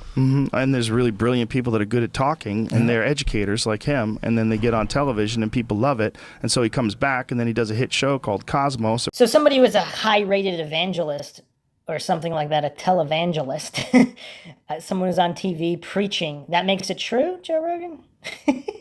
I mean, does he really understand how silly he is? None of his arguments stand up to any kind of logical scrutiny. It's just fallacy after fallacy after. If we had a fallacy counter, it would be broken right now.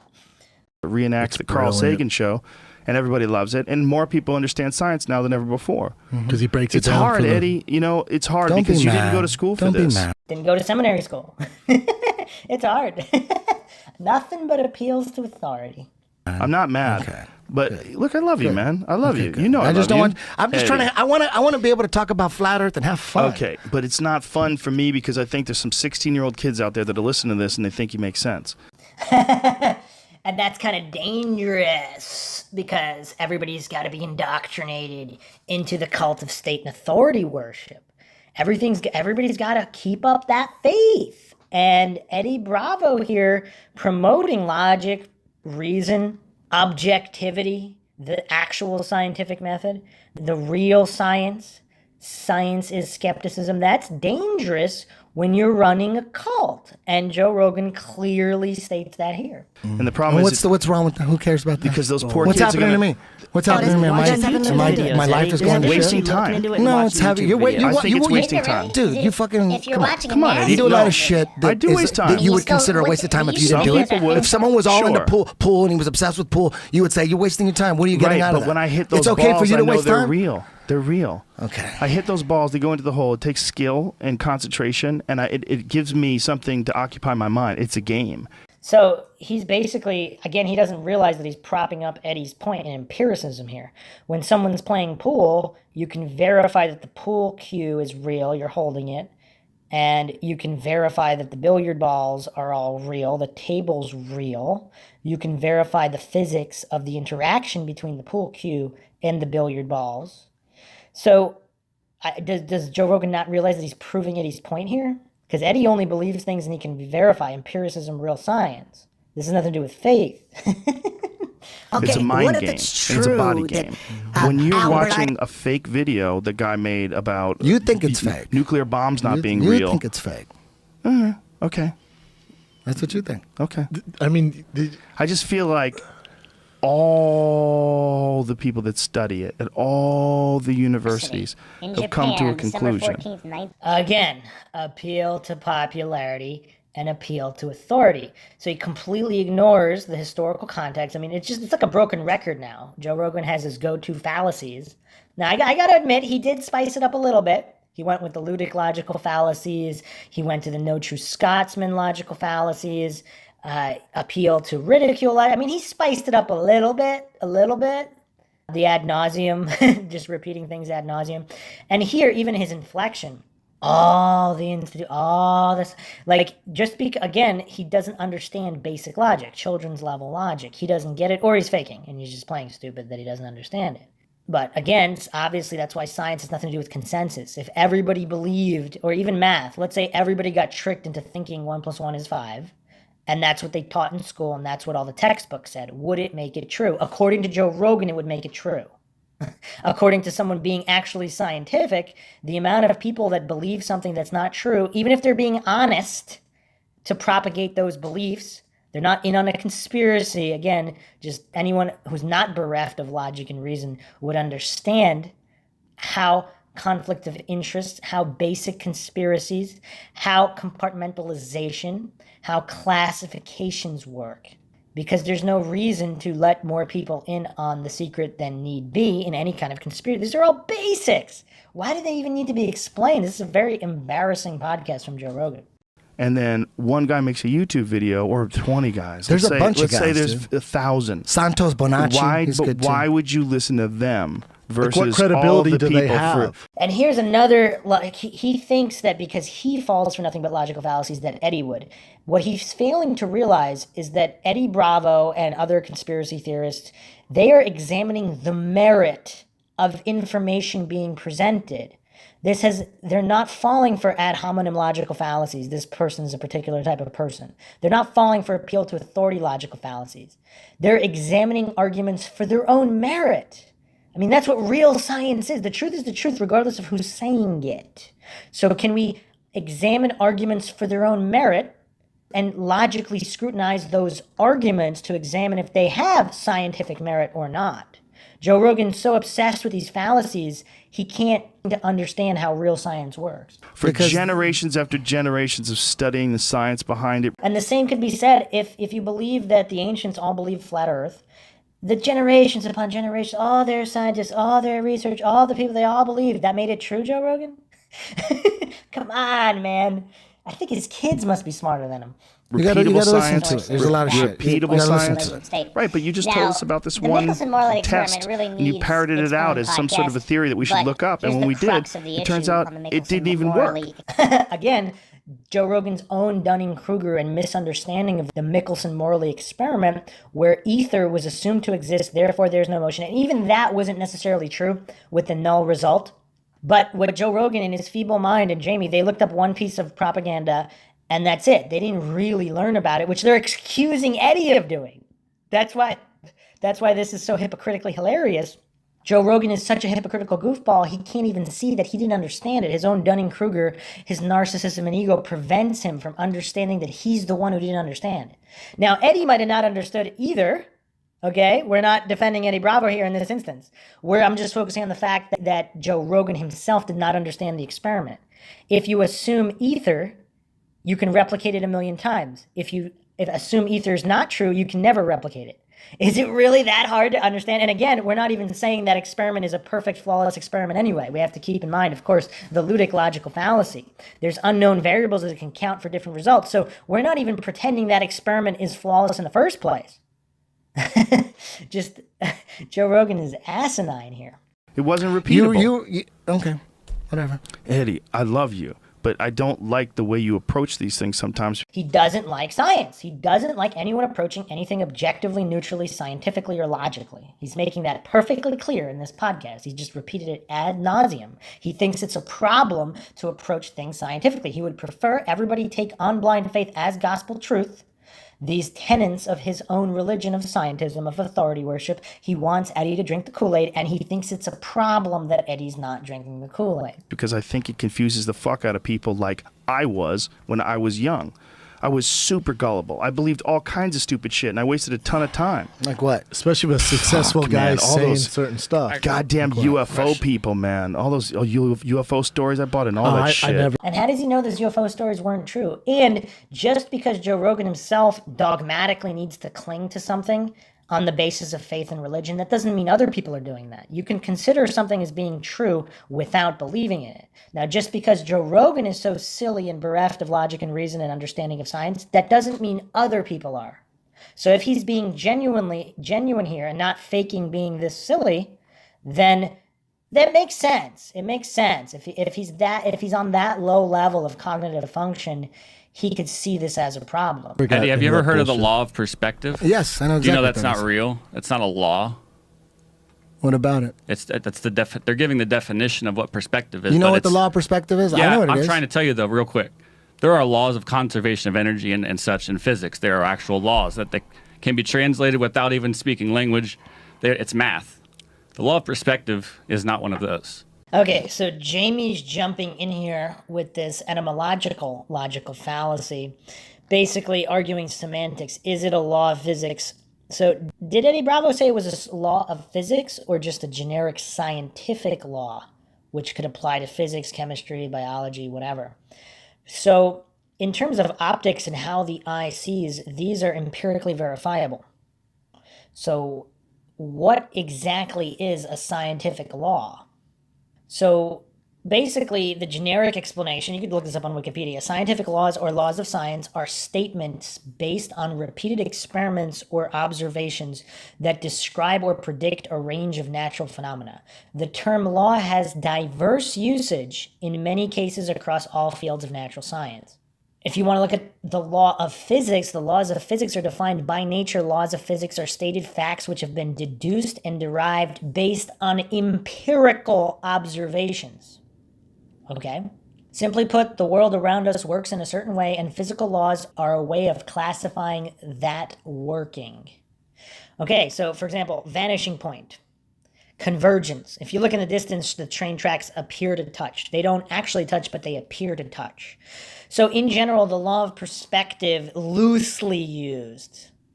Okay, I guess Jamie's trying to, again, straw man here and trying to make Eddie wrong because it might not technically be used this way. But according to the definition, it could be used as a scientific law in relation to the way your vision works, right?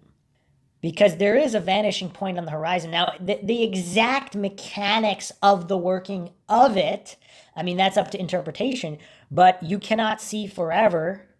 I mean, your eyes are just not good enough to see forever. That's basically all the law of perspective simplified is referring to in terms of vanishing point and convergence. So Jamie pretending it's not a scientific law in the strictest definition of the law in terms of laws of physics, based on whatever website he pulled up. I mean, that's just illogical silliness because you can empirically verify vanishing point. You can go look at the horizon. Now, again, that doesn't mean the world is flat or rounded. I mean, I don't know. The flat earthers claim that. The globe earthers claim that. But if you're just talking about the strictest sense of how human vision works, whether it's a globe or flat, it works the way that it works. And you see, so if we're living on a flat earth, then what we're seeing on a flat earth. If we're on a globe earth, we're seeing that on a globe earth. Either way, train tracks will still appear to touch in the distance. It's a law in the sense that it's you can go out and do the experiment 1,000,000 times, and 1,000,000 times the train tracks are going to look like they're going to touch. That's the very nature of science. So in a generic sense, it would classify as a law, even if it's not technically or commonly used as a law, which is why this is an etymological logical fallacy. So it's, again, Jamie's just kind of attempting to distract with the strict definition of a law, ignoring the actual point or merit of the argument relating to vanishing point or whatever reason the law of perspective or perspective itself was brought up. And let's listen to Eddie's response here. Preaching What is it? religion Tell here. me. And you can see how It's triggered just a he is, definition of Eddie. perspective. What is it? I'm When asking it's you his what the own law of I know what it perspective is. is. I What know. is it? Because it's not real. Maybe. So you're saying there's no Or is it, once again, law if you actually of I'm saying it's listen not to a Joe law. Rogan and Jamie, As- What learn is it about the then? history It's a of definition. the But what is it? variable It's a definition of the belief and how word that would affect perspective. results, Yes. and learn That's about not all a these law. other experiments and the history Well, of the geocentrism. laws of You might perspective learn are something the instead of one of the sounding laws like sheepdogs is getting No, there are triggered. no the laws of horizon. perspective. The though. horizon That's will not- always no, that's rise not real. to high level. That's It's not real. Empirically verified observations are not real, according to Jamie, because it doesn't use a capital L for law of perspective, which, again, doesn't meet the criteria. If it meets the criteria, it might as well be a law, even if it's not called a law, right? This is all getting into some shady and dicey semantics, but this is why the field of science exists. You can go out yourself and see if train tracks appear to touch in the distance. What this has to do with the shape of the Earth, again, nobody's proven, at least demonstrated in this conversation here, why it's relevant to the shape of the Earth, but it just basically debunks some of the arguments that globe earthers try to prove to use that it's a globe. That doesn't make it flat, though, again, against Eddie's point, but whatever. I don't even know what Jamie's arguing here, and of course, Joe Rogan is religiously jumping in to back his fellow zealot. to eye level. That's not a law. real. It always No, happens. that's it always not a law. happens. It's not a law, but it though. always happens. But It's a law if it happens. That's not a law. This is where you don't understand part of the laws of science. That's not a law. So Jamie is proving that he's the one that doesn't understand. And you can see how triggered he is in his voice because he himself knows that he doesn't know the real definition. And he's just taking on blind faith as gospel truth, whatever website he just pulled up quickly. But you can empirically verify the definition of a law. It's something in line with something that can be empirically verified by experimentation. Again, go out and stand in between train tracks, not when a train is coming, of course. Do the train tracks appear to touch in the distance? Do they appear to touch every single time you go out there? Unless, I guess, if there's a deep, deep fog and you can't see 2 feet in front of your face. But in non-fog-like conditions, do they appear to touch? Is vanishing point real? So he's saying there are these definitions of perspective, but it's not a law, which is kind of interesting. Can it be empirically verified? Can you see forever? If not, what is vanishing point? What is the limit of angular resolution? A law would mean that it happens every time. So whether or not it's being used and defined as such, Jamie clearly doesn't understand the definition, and he's projecting that onto Eddie because his subconscious recognized that he doesn't understand. They're not. It's a definition. You're not getting knocked down. Okay. That's And why then what is the Definition of a noun. what is the definition? Definition of a noun. It's a person, place, thing, or idea. And Joe That's not Rogan a didn't law. understand anything either. That's just And a he said definition. we were reading it. Jamie was You know reading what it, else but, is? of course, I used to they call have this they want that double safety lotus for number. years and years and Because years. again, And it's you not have double to have a lotus, it's certain full amount. lotus. It's not a law, though, right? But it's not double lotus either. not a law, It's though. not double lotus But it's either. just, That's just my what point. you're saying is you're talking about a different word for the same move. Same move, yeah. What he's saying The is rules of that perspective, these is that people better? that No. use- The that rules use of that perspective. It's not definition. better because the definition of perspective. Hold on. It's the same thing. Because whatever you call it, You God, had a, Allah, all whatever right. you want.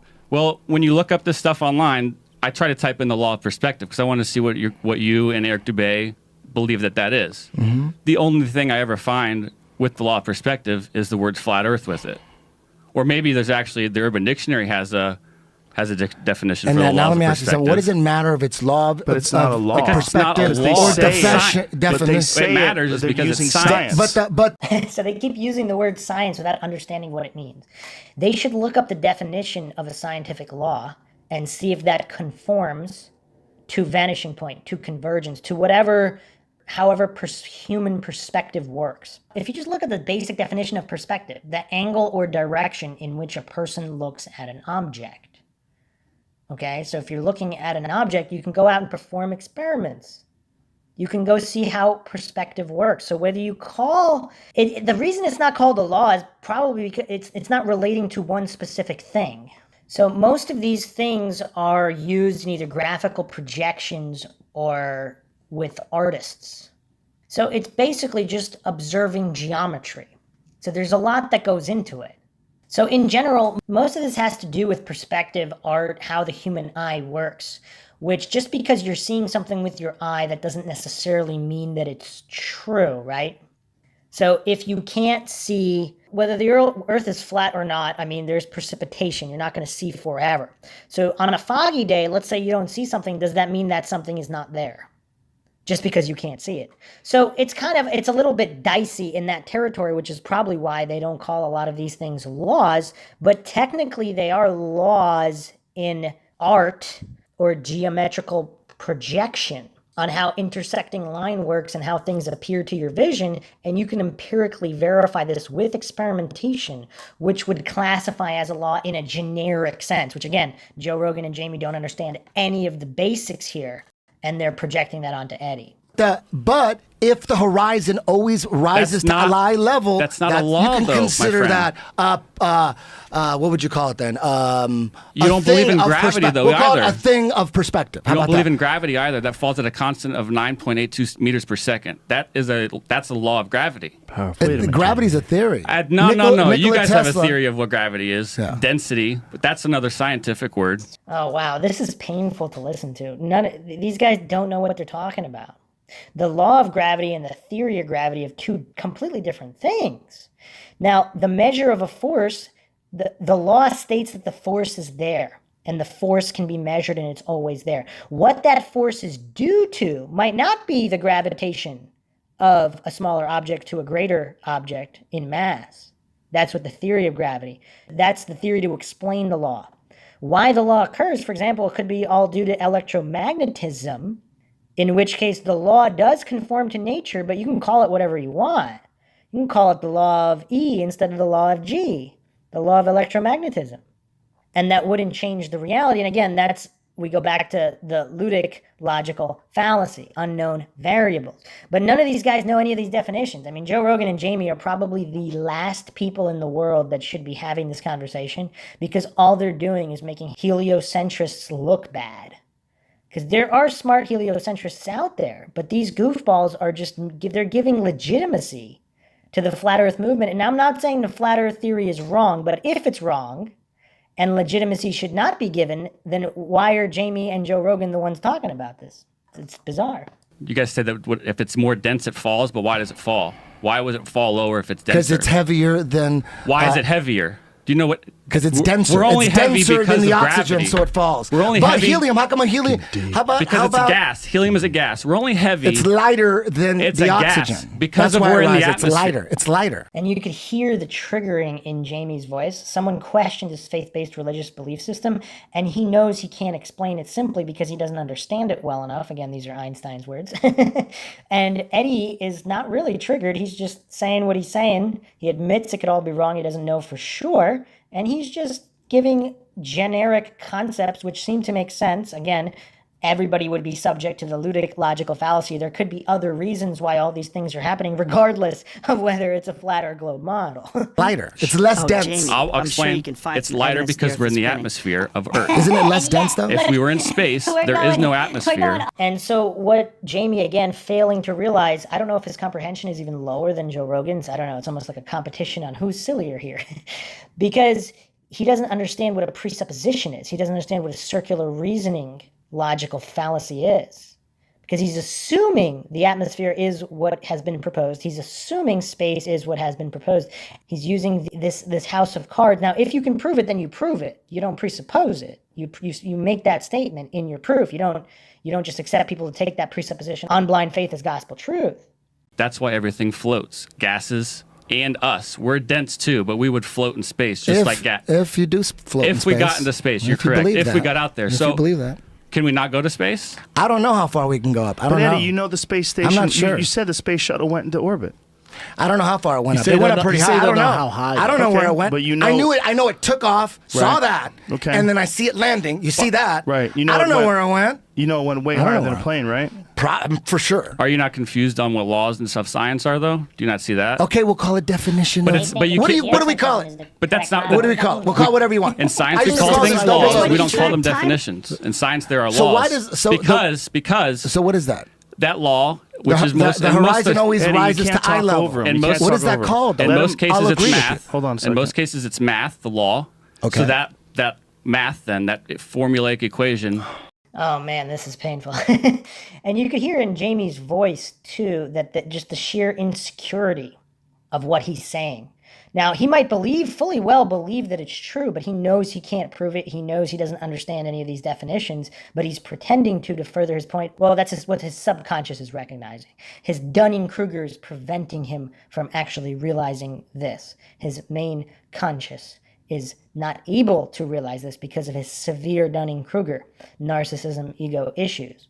And with Joe Rogan also has in spades, which they are proving for this entire series here in this podcast. Now, the other reason why this is an logical fallacy is just assuming that these definitions don't change.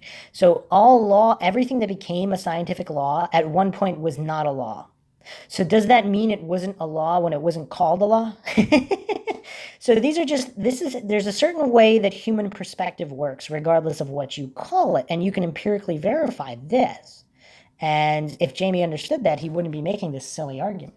Can go to any country and work. I don't need to speak English to the guy in Germany to explain to him what I'm trying to get out of it. Okay. He can test it with the same things, the same variables, and get the same thing out of it. That's why all these things are laws, not definitions. Okay, I get Cleveland's it. finest, Thank Eddie. you for clearing that up for me. Does that work? Do you accept that or no? I the problem totally is accept it. people use this verbose terminology because it makes them appear smarter than they really are. Ooh, some more projection there from Joe Rogan. So they didn't understand any of those definitions or how they worked or how it applies to logic and reason. And they're just they just go along pretending that they're right and their faith-based religious views are right no matter what, and attempting to explain away. They're invoking all of these fallacies. They failed to understand the point of perspective. So they want to just jump on this logical fallacy and stating, and even if Eddie doesn't understand what the word law means, it doesn't change the merit of what he's saying, right? He's talking about perspective and how the human eye works. Now, he might be incorrectly alleging that proves a flat earth, but that doesn't mean that's not how it works. That doesn't mean that vanishing point isn't real. It doesn't mean that humans can see forever, regardless of the shape of the earth.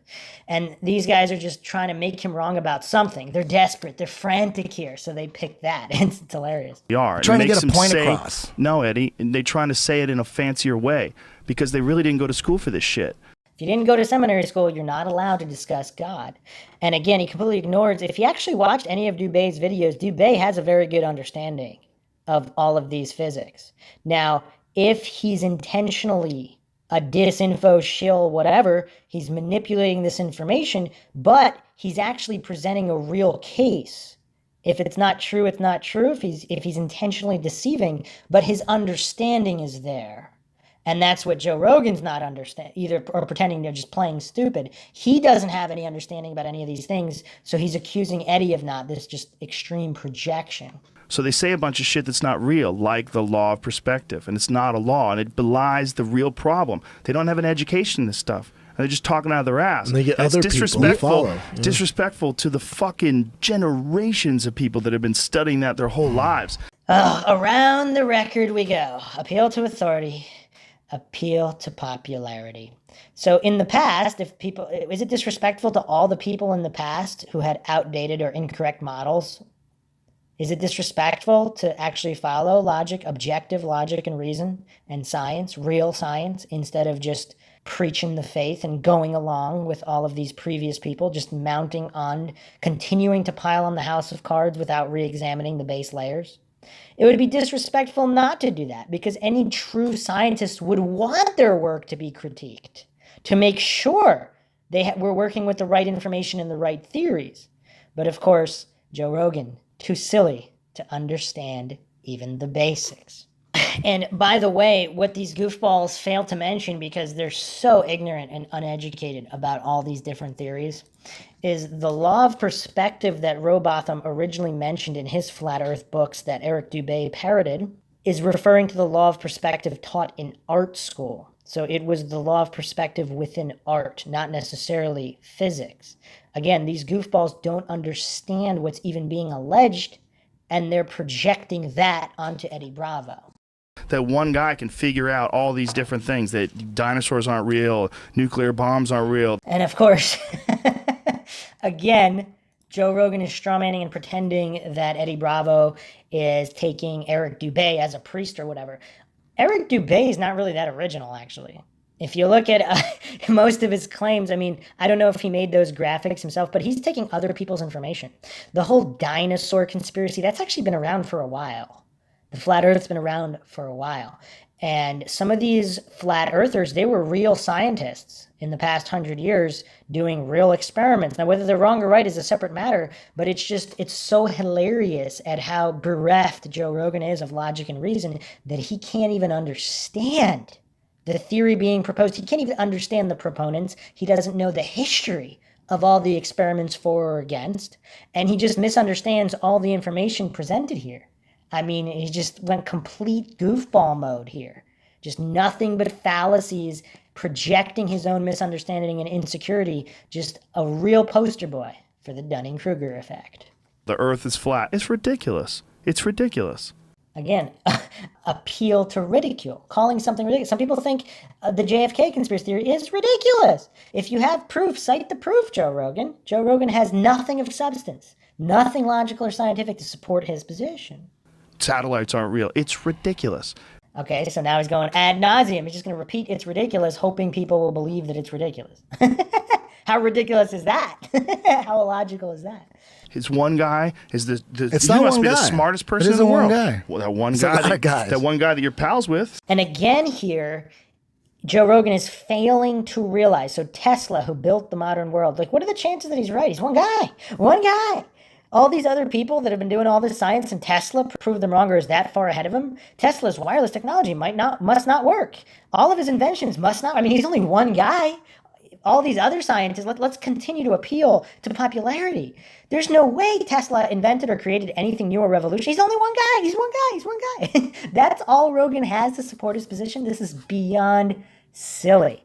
This is just silliness to the nth degree. And I really thought I'd be able to finish, but alas, no. We're going to have one more podcast episode on the silliness and illogicality of the highly religious Joe Rogan, having no logic or reason or scientific evidence to support his positions in this debate against Eddie Bravo, who, again, at least admits that he doesn't know anything. He might be wrong about everything. He's at least neutral, objective, scientific, relying on evidence and empiricism. Once again, if you like the podcast, you can donate to our PayPal. Just check the link in the description. Make sure you subscribe to the channel, hit the bell for notifications. Make sure you allow your device to have those notifications come through. If you like the podcast, hit that like button and share it across social media platforms. You can check us out on Twitter, Reddit, Patreon, and Facebook. Patrons do get priority for topic, true crime case, and logical analysis requests. So become a patron and support the channel if you enjoy it. Any questions, comments, theories, thoughts, rebuttals, debunkings, leave them in the comment section. This is Bruce McGuire signing off.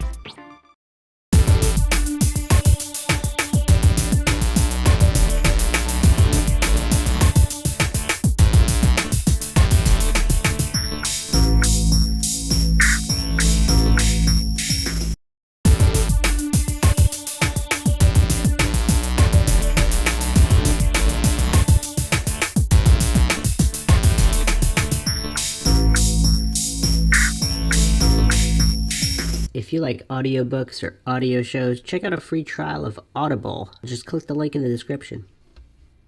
Welcome to Mindshock. This is Bruce McGuire here, back again for part 5 in the logical analyses of Joe Rogan versus Eddie Bravo in this incredible, and I use that word very loosely, showdown of logic and reason and science. Science versus religion. Joe Rogan, faith-based indoctrination into the cult of state and authority worship. representing scientism, versus Eddie Bravo, saying he doesn't know anything about anything, and he might be wrong about everything, and he's not sure about anything, aka the side of science, objective neutrality, knowing what you don't know, having enough sense to know what you don't know, and demanding empirically verifiable evidence instead of faith-based religious belief systems. Joe Rogan obviously has a major problem with science. He's very anti-science here. So I actually thought I could get this done in one episode, but little did I know, Joe Rogan is just fallacy after fallacy after fallacy. As I said in the previous episode, if we had a fallacy counter, it would have broken already, because that's all Joe Rogan is presenting here. Once again, if you like the podcast, you can donate to our PayPal. Just check the link in the description. Make sure to subscribe to the channel, hit the bell for notifications. If you like the podcast, hit that like button, share it across social media platforms. You can find us on Twitter, Reddit, Patreon, Facebook, and of course, patrons get priority for case topic logical analysis requests. Any questions, comments, theories, thoughts, suggestions, rebuttals, debunkings, leave them in the comment section. All right, so where we left off last time, of course, Joe Rogan just non-stop piling on the fallacies, appeal to incredulity, appeal to ridicule, and this indoctrination into cult and authority worship, where he's constantly appealing to authority, appealing to popularity, and strawmanning to the nth degree, pretending Eddie Bravo is saying things that he's not saying in order to make his case stronger, but his case has nothing but fallacies to support it. That you're pals with, you love that stuff. That guy's got videos on dinosaurs, on the fucking Earth being flat. Eddie? He figured it all He's out. my friend now. I had him on my podcast. You should ask him how much money he makes off the flat Earth. I'd be interested to know that. Well, okay, so I see this argument brought up by silly goofs all the time. Follow the money in general, very good principle, but here is where the cognitive dissonant coincidence theorists like Jamie, this is where their lack of cognitive ability is exposed. How much money is a YouTuber making versus how much money is Neil deGrasse Tyson making? How much money are NASA scientists making?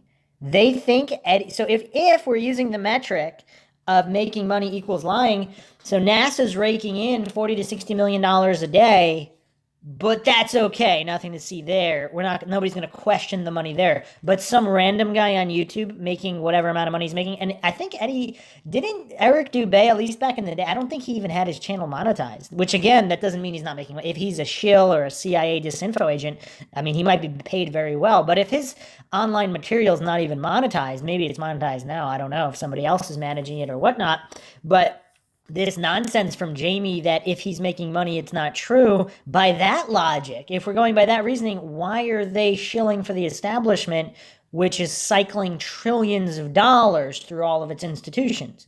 You're talking military-industrial complex, big pharma, academia. I mean, these are, when you add up all the money, you're talking trillions of dollars sustaining these House of Cards faith-based belief systems.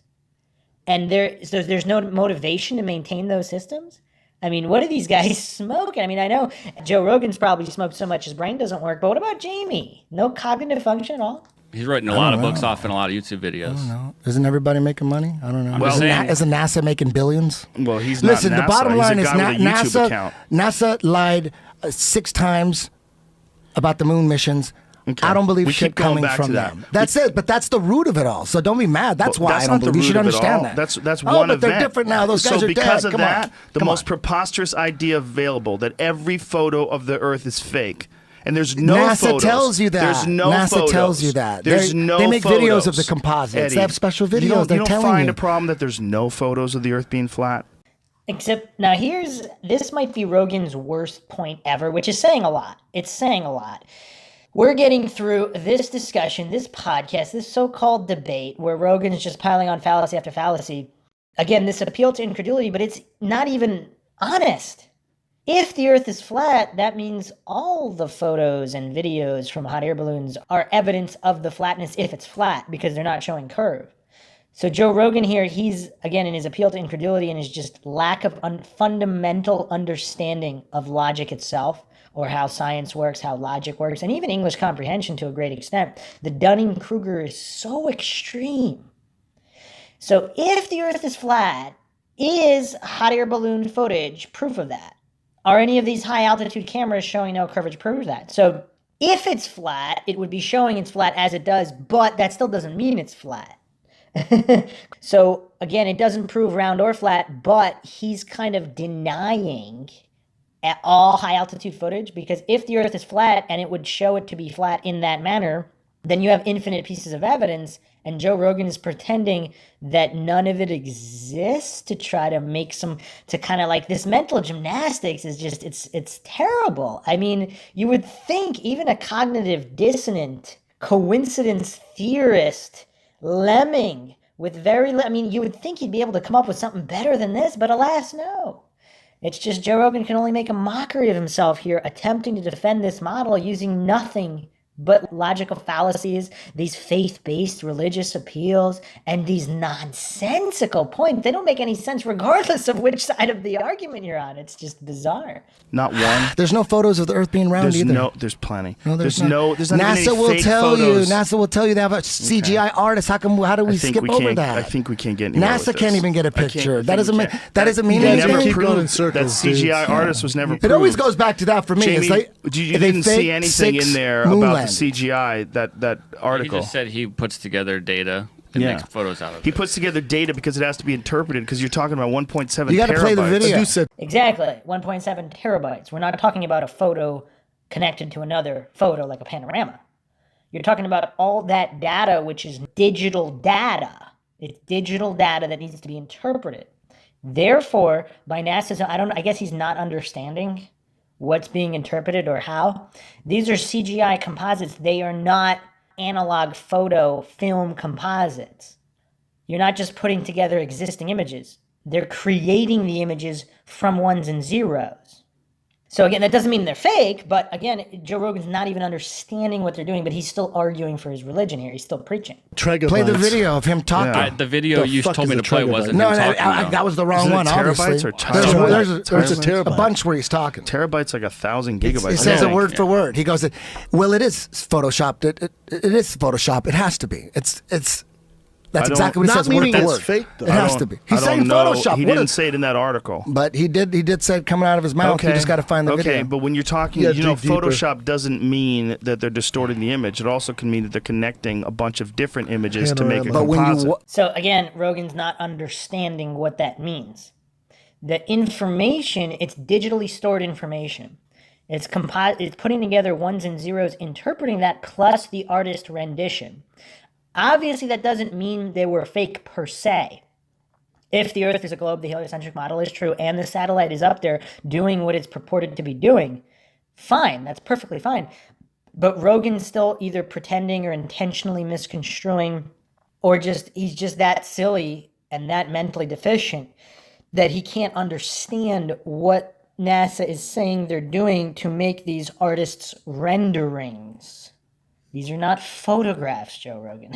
It's not that hard to understand. I mean, a child can understand this, and yet Rogan is just, I guess he's that triggered. The logic switch got completely turned off. So this is, I mean, it's just, again, like as I've stated, like with every passing episode, I get more and more embarrassed for Joe Rogan. I mean, this is very embarrassing. But when you watch him talking about how he put together the official picture of Earth from space, he's talking about cartoon animation type shit. He's talking about his own imagination. Well, maybe because he's talking about this insane amount of data, 1.7 terabytes, maybe we don't understand how the fuck that gets interpreted into an image in the first place. I don't even know if it's possible to do it in, like to have an in perspective. Like you're looking at like a 12-inch screen or a 24-inch screen, whatever the fuck your monitor would be, and you're going to take this 1.7 terabyte image and shrink it down so it fits in there. That has nothing to do with that. Rogan doesn't even know anything. Like he's not again, as he stated before, he's not an expert in imagery or optics or computers. So he's just talking about things he has no clue about, but he's pretending it all matches, it all adds up scientifically. And he expects Eddie Bravo to take it on faith, to just drink the Kool-Aid and accept what is being preached by authority, by this particular authority, NASA. Again, I am not saying that NASA's lying about anything. I'm not saying that any of this is untrue. But the very nature of science is skepticism. Objective neutral skepticism. And this Rogan just has a really hard time with it. If he's not a gatekeeper shill and he's not playing stupid, I mean, this is very, very sad that he's a supposed functioning adult that can't understand these basics. I don't understand You gotta that. mess with some shit. I don't. All I don't I understand see is the that. finished product is an admitted CGI composite. So if Joe Rogan's admitting he doesn't understand it, then how does he even know? I mean, he was pretending it was just a panorama before, but now if he's admitting he doesn't understand it, why is he arguing for it? If you don't know the rules of chess, why are you sitting down and playing and moving the pieces and then saying, well, I don't know the rules? This is too funny. It's admitted. It's not even. I don't know why you guys But did all it. of a sudden, the Just keep going Japanese with got this. real Yeah. ones. The Japanese got real ones, but Can't do NASA it. can't figure it out. Oh, They- come on. Eddie, NASA does have one. That's what the problem is. They He don't. keeps saying they don't. And Joe Rogan keeps saying they do without proving it objectively and scientifically. He's taking on faith that they do. Eddie's saying they don't. He keeps saying, but that's the problem, they do. He's just offering more faith. God doesn't exist. Well, wait a second. God does exist. Well, God doesn't exist. No, but that's the problem. God does exist. Says so in the Bible. You got to listen to the priest. This kind of silliness is just, it's hilarious. From 1972. They're No, saying the no, only no, real Eddie. one they The one I have is just from pulled up- The 1972. one I just pulled up is up right now. That there's pictures from today. That Discover one. You said that Go you ahead, didn't. throw some pictures up. I deleted it. I'll get it right back. Okay. You guys can But you- believe but that. why- That's way but cool. why And what does it disbelieve? mean? Why disbelieve? You have to. This is Joe Rogan's position always. Always believe, take on faith, never question, never do science. You have to be anti-science and you have to just believe. You have to take on faith whatever the priests peddle. Whether the priests call themselves scientists or not allowed to question. Whether the experiments actually prove what they purport to prove, not allowed to question, not allowed to use logic, reason, or science. That's Joe Rogan's default position on everything's bizarre.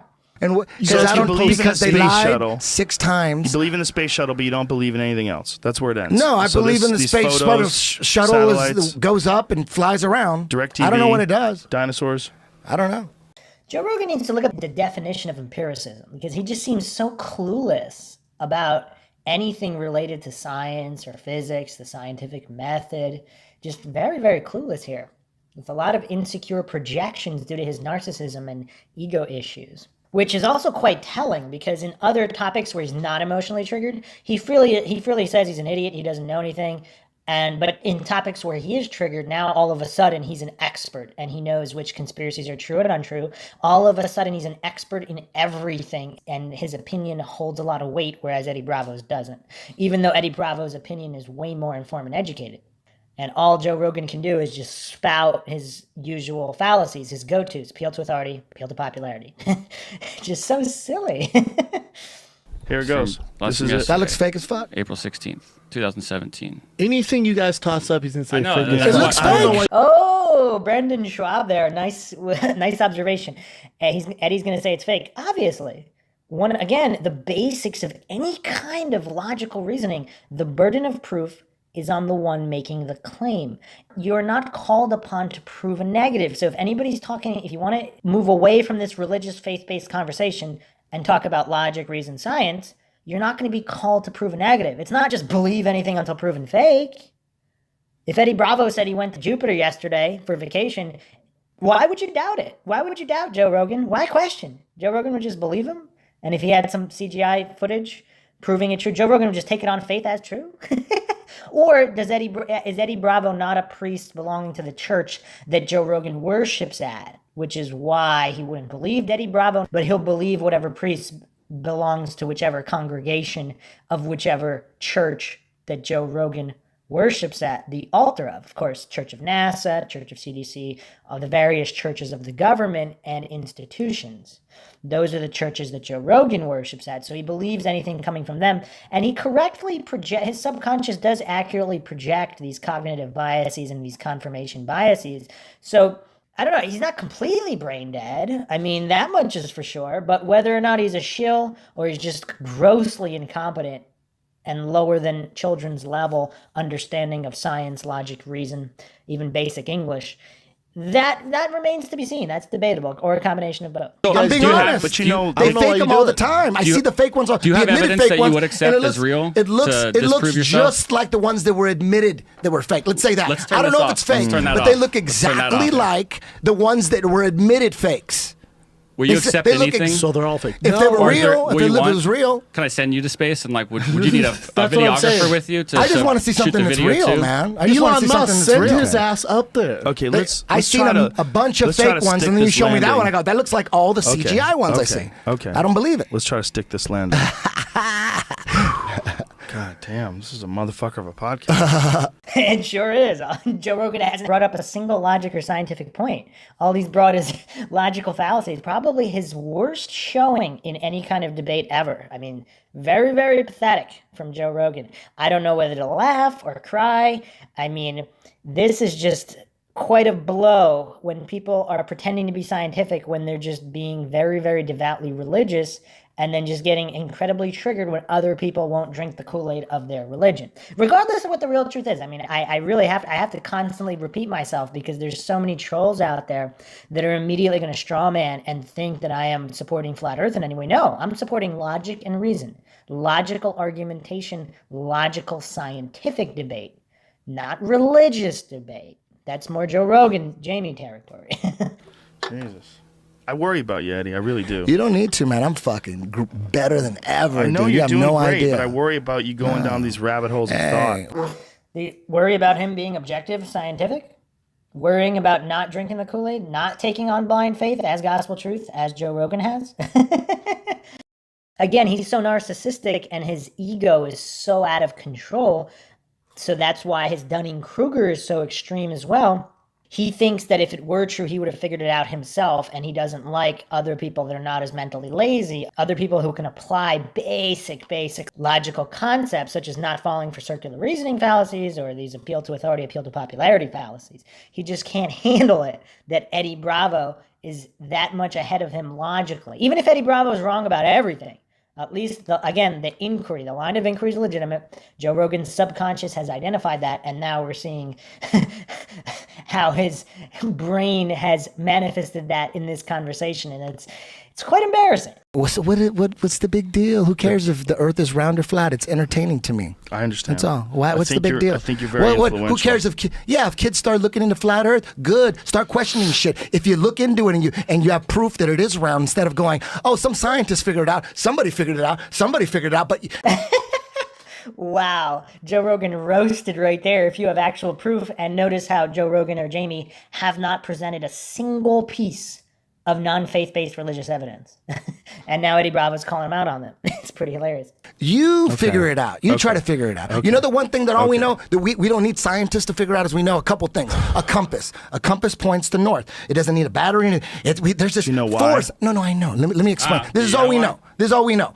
It's pointing to the north. It's a magnetic force in the north. That's all. We know that for sure. I don't need a scientist to confirm that. I know that there's a force in the north, some kind of magnetic force. What else don't I need a government scientist confirmation from? The North Star. It's right over the north. Let me finish. Let me just finish. The North Pole, the North Star, Polaris, is directly, coincidentally, over the North Pole, where all the compasses are pointing. All the compasses are pointing to the North Pole. There's this magnetic force in the North Pole, and coincidentally, That's not where the North Star Polaris. is, Eddie. No, I'm just saying the Polaris is directly over the North Pole. You know, there's been multiple North Stars. Is Polaris directly above the North Pole? Do you know that there's been more than one North Star over the history of the Earth? Where did you get that information from? From the internet. Exactly. So it's just funny, like, even the tone, Jamie's tone, there was more than one, like, he doesn't know that. He took that on blind faith as gospel truth. He wasn't around hundreds of years ago. He has no way of knowing whether that information is true. But if you're just dogmatic, religious, faith-based, you're not even going to question that information. Science is skepticism. Science is always open to criticism because science is about knowing the truth, not defending a religious dogma, which is all Joe Rogan and Jamie have done here. So it's just pretty funny. He's trying to play gotcha with Eddie Bravo. Did you know this? Did you know this? As if it were true. Again, nothing but presupposition, circular reasoning fallacies. I'm not saying Jamie's wrong. I'm just examining the methodology here, the lack of logic and reason. It's bizarre how some of these goofballs just don't understand that. And Joe Rogan and Jamie, they're to blame if flat Earth is not true and this entire community is damaging to society. Joe Rogan and Jamie are directly responsible because all they have is these silly goofball religious arguments That's never going to turn anybody away from flat Earth. So you don't believe that, Eddie? I don't know. I mean, Okay. is Polaris Right the now, North Star? let me Is read Polaris, this. Let is me read this, Polaris the please. North Star? Let me read this, please, because it'll explain. Right now, Earth's rotation axis happens to be pointing almost exactly at Polaris, but in the year 3000 BC, the North Star was a star called Thuban, also known as Alpha Draconis. And in about 13,000 years from now, the precession of the rotation axis will mean that the bright star Vega will be the North Star. That's according to NASA. That's according to every scientist that studies it, Eddie. Okay, how many scientists study it that are not a part of NASA? First question there. All these just assumptions, presuppositions. Not to mention, there are still geocentrists around today. So what do they say about it? Joe Rogan doesn't know. Joe Rogan just made an assuming statement, just silly and illogical, like everything he said in this entire podcast, just nonsense, nonstop nonsense and fallacies that comes out of his mouth. There's a lot of different theories, but this appeal to popularity, if most scientists are operating with information that's not true or theories that are not true, of course they're going to all say that. Joe Rogan is so bereft of logic and reason, he doesn't even understand the premise of the conspiracy. Like, at least know the rules before you sit down to play chess. Otherwise, it's just so embarrassing, Joe Rogan. It's so embarrassing. Not to mention, how is that going to be? How can you disprove or prove that? I mean, I understand all the models and the stars, but in 13,000 years from now, if it turns out that this estimation was wrong about this procession, because again, if you're operating with a house of cards that's not accurate, so if the base layer is not accurate, everything built on top of it's not accurate. So if there's a fundamental misunderstanding, of course, we have the ludic logical fallacy, which I went over. Very important logical fallacy with unknown variables. So again, fallible humans using fallible theories with fallible technology and fallible estimations.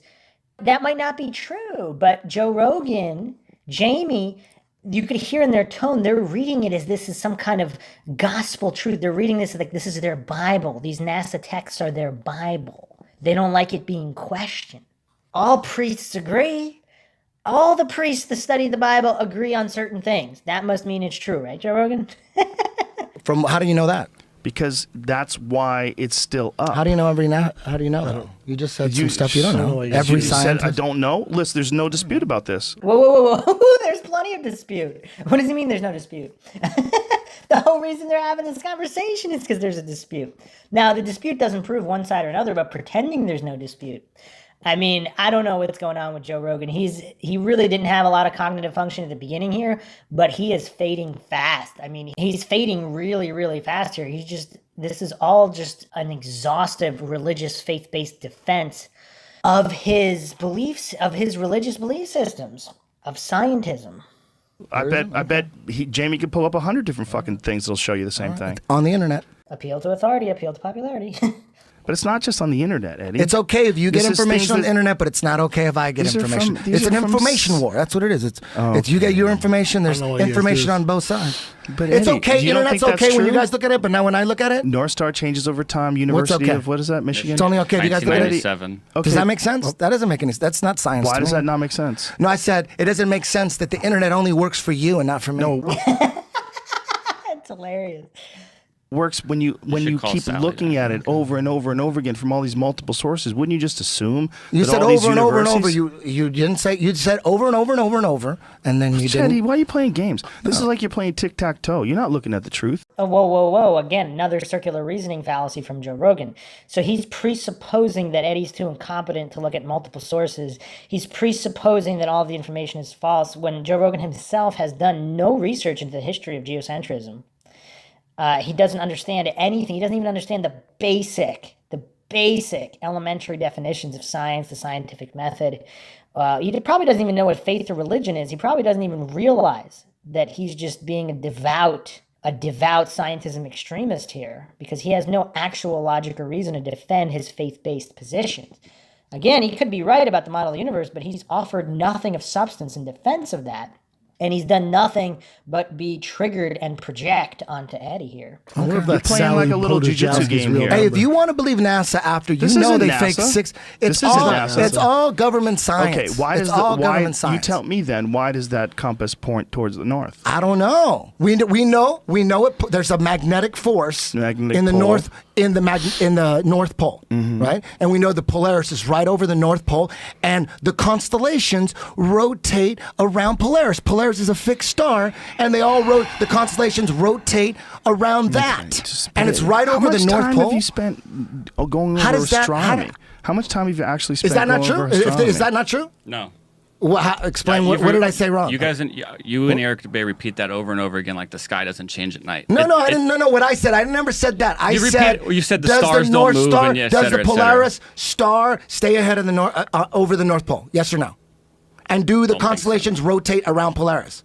No. The Yes or no? constellations don't rotate. No. No, they They're spin stars. around. When you look at time-elapse photography of Polaris, you could watch all the constellations going. Polaris is the fixed star. That's why you can go. You could find your way around. Just find the North Star. Jamie wants so desperately to catch Eddie on something and make him wrong. Like, you could hear the desperation in his voice, but also due to his sheer incompetence, due to his extreme Dunning-Kruger, like Joe Rogan, they can't actually catch him on anything because they know they don't understand anything themselves. Now, they probably have full belief, if they're not shills, whatever. If they really believe in this model, they're devout religious followers of the model, they probably believe that it's all true. But there's a certain frustration there because they know they don't understand any of it themselves, and they had to take it on faith. And Eddie's calling him out on it, and they don't like that. And then we're just seeing this mess, this just absolute mess of a conversation, which is highly entertaining. So that's one of the reasons I do these logical analyses, because you can learn a lot about logic, and they're quite funny, if unintentionally so. I don't think Joe Rogan and Jamie realize how hilarious they are with their silliness. Around, just find the North Star. It doesn't move. Explain that. Eddie, if the Earth is spinning like we know it is, Another presupposition. Like we know it is, we know it is. We. Who's he talking about we? Is he including Eddie Bravo there? Because Eddie Bravo doesn't know that. Just the silliness knows no end. what's directly above the Earth would stay the same because the Earth is spinning faster than space is. Earth is spinning 1,000 miles an hour in a circle. The Earth is spinning faster than space is? Oh, that's a rough one. The Earth is spinning faster than space is. Well, the Earth is only spinning at 1,000 miles an hour west to east, according to the mainstream narrative. According to the institutionalized modern physics, the Earth is spinning roughly approximately 1,000 miles from west to east on its axis. He's saying, Joe Rogan is saying, that's much faster than the rest of space. According to institutionalized modern physics, the Earth moves around the sun at 66,600 miles per hour. It's an interesting number, is it not? And also, our entire solar system, including the Earth, which is spinning on its own axis plus around the sun, is flying through the galaxy at 490,000 miles per hour. So almost 500,000 miles per hour. But Joe Rogan thinks that the Earth itself is spinning faster than everything else. It's quite bizarre. So according to Scientific American, other galaxies around us are also moving away from each other and us at various speeds. But the farther they are, the faster they move in general. Again, these are all theories, but this is what's commonly taught. So Joe Rogan is so clueless. He's so clueless about physics, and he's projecting that cluelessness onto Eddie Bravo, which he might be clueless as well, but Joe Rogan himself knows he can't explain anything. So in general, though, like we can look at anything. We could look at the Cosmic Background Explorer satellite that in 1989 and 1990 supposedly confirmed that our galaxies and nearby galaxies that they called the local group were moving at 1.34 million miles per hour. 1.34 million. So keep in mind, the Earth rotating on its own axis 1,000 miles per hour, Joe Rogan's considering that way faster than the 66,600 miles per hour the Earth is going around our sun at the near 500,000 miles per hour that our entire galaxy is moving through space And our neighboring galaxies are moving at 1.35 million miles per hour, even faster than we're moving, according to modern astronomy, which Joe Rogan's completely clueless about, as he's continuing to prove every time he opens his mouth here. Even though the cosmos is spinning, the cosmos changes as well. There's a lot of things that change. And the sky looks different all the Polaris time. doesn't change. It stays right over the North Pole. But if you were spinning, and you're talking about a small window of time, when they're taking these time-lapse photographs, they're taking them over a few hours. Yes, but okay, but do you understand that? That if you're looking up over a few hours, and you have one light that's directly overhead, and the other ones are circulant, the one light that's directly overhead over a few hours is not going to move enough to register in the photograph. But the ones on the sides are. And he's missing the whole point about the constellations returning to the same spot all the time. That's one of Eddie's points. That's one of the flat earther arguments. He's making his own argument that has nothing to do with anything because he doesn't even understand the basic premise of the flat earth conspiracy. He doesn't know the rules of the game, and he's complaining. You don't sit down and play chess if you don't know the rules. But unless you like embarrassing yourself, maybe Joe Rogan gets off on this. I don't know. When you're looking at a time lapse, you're looking at a time lapse over a few hours. If you were looking at a time lapse over months or years, you would see that thing spinning too. Polaris would still be in the same spot. No, you'd have the precession of the equinoxes. It changes the rotation of the Earth. So Joe Rogan clearly doesn't understand the precession of the equinox or the time frame with which that happens. I don't know how deep I want to go here in correcting Joe. I mean, he's just so clueless. And the precession of the equinox would probably, you could fill an entire podcast with that. But just in general, for the people that actually care, because Joe Rogan hasn't gotten a single thing right here in this entire podcast, other than the fact that you can track celestial bodies. I think that was the only point he made that was true in this entire, that was demonstrably, provably true, empirically verifiable. Everything else, I mean, this whole podcast is just littered with his religious faith-based propaganda that he's spewing without understanding any of it, while hypocritically accusing Eddie Bravo of not understanding it. But in general, the precession of the equinox, which again, I don't think Joe Rogan knows what an equinox is. It has to do with when the sun is directly above the equator and night and day are equal lengths, and the intersection of these equators on the ecliptic. Now, again, I don't want to fall to presuppositions and all these theories that Joe Rogan is obviously very religiously indoctrinated into. Not that they're not true, but again, you're talking about presuppositions here. And I don't want to fall for Ludwig's logical fallacy or any of these other logical fallacies, but in general, this is the motion of the equinox along the ecliptic. So this is the plane of Earth's orbit, what has to do with the cyclic precession of Earth's axis of rotation. So again, all these things that Joe Rogan doesn't understand, like precession itself, defined as a phenomenon that has to do with the action of a gyroscope or spinning top. So this is a slow rotation of the axis of rotation of a spinning body about a line intersecting the spin axis itself. So the circling of the spinning top would be the precession. The uneven wobbling is something known as a nutation, which is a small irregularity in the precession of the equinoxes. So in general, we're talking about a period of 26,000 years, okay? 26,000 years.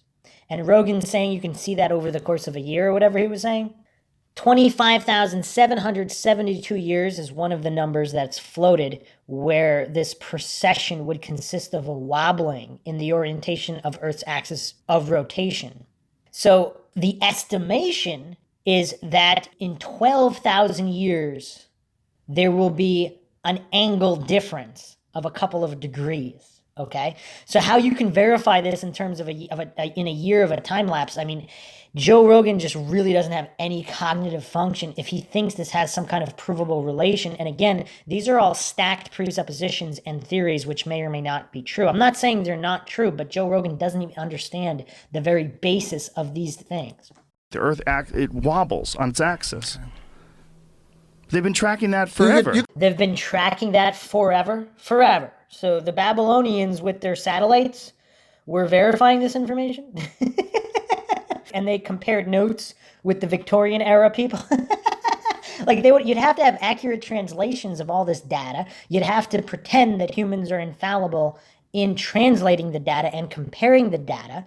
You'd have to have faith that the data was accurate to begin with, even if it was translated. But again, these are very, very basic logical points, and Joe Rogan just doesn't understand any of this. You could watch time-lapse photography on YouTube. Do you know, I know are you not listening you to could me? watch Time-lapse photography is over a few hours, Eddie. Yeah, and over a few hours, you can see the Earth constellations. moving 1,000 miles an hour. You can see constellations circling around Polaris. That's one motion, right? You capture one motion in that time-lapse photography. But science is telling us that there's 4 motions going on. There are. They're just much slower. You're talking about something that you're looking at that's very quick over a very short amount of time. But year after year, decade after decade, Polaris is in the same spot. None of these stars are staying in the same spot. You got to find one of Polaris. Why would I look for the specific one that you're looking for? Find Polaris. But Eddie, and then find the time lapse. Because that's the only one that isn't moving and everything's going around it. Eddie. So just a quick point before this devolves into just complete chaos with Joe Rogan and Jamie not even understanding Eddie's point and arguing against it just immediately. They just immediately jump without even understanding his premise. Nobody's saying he's correct about anything, but at least understand the point he's trying to make first. But in general, if the heavenly bodies, regardless of which model of the universe you're going with, if they have a particular pattern which they appear to in their rotation, who said the pattern has to be fixed? Again, this has nothing to do with the shape of the Earth. It's so bizarre how these goofballs can't even grasp that. Eddie, what are you looking at right there? When you see that time-lapse photo of space. I see shit spinning. Right. Yeah. The Earth in the sky is... How is... He's telling Eddie what he's seeing. How is a time-lapse of constellations moving around the North Pole proving that the Earth is moving? Now, again, I'm not saying the Earth is not moving. I'm not saying the heliocentric model is not true in any way. I'm saying Joe Rogan cannot support his presupposition with anything but faith. And he's made that painfully obvious this entire podcast. Is the sky spinning or is the Earth spinning? What do you think? I think the sky's spinning. Jesus Christ. Why would people be lying about that? Well, again, now he's saying, why would they lie? If they think it's true, they're not lying, right? Again, these are points a child can understand. I think Why those would they lie lights about are moving. that? I think look at right there. There's Polaris. Right. You know why? Because it's in the center, Eddie. Yeah, exactly. Because It's always there. No, like a 30-second picture. No, you're talking about something that happens very quickly. But all those other quickly. constellations are moving really quick. Eddie, it's the one that's directly overhead. Okay.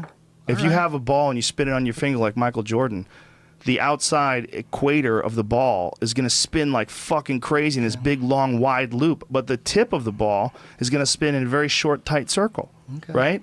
When you see the Harlem Globetrotters. You can test it yourself. Appeal to ridicule. Again, what does that have to do with anything?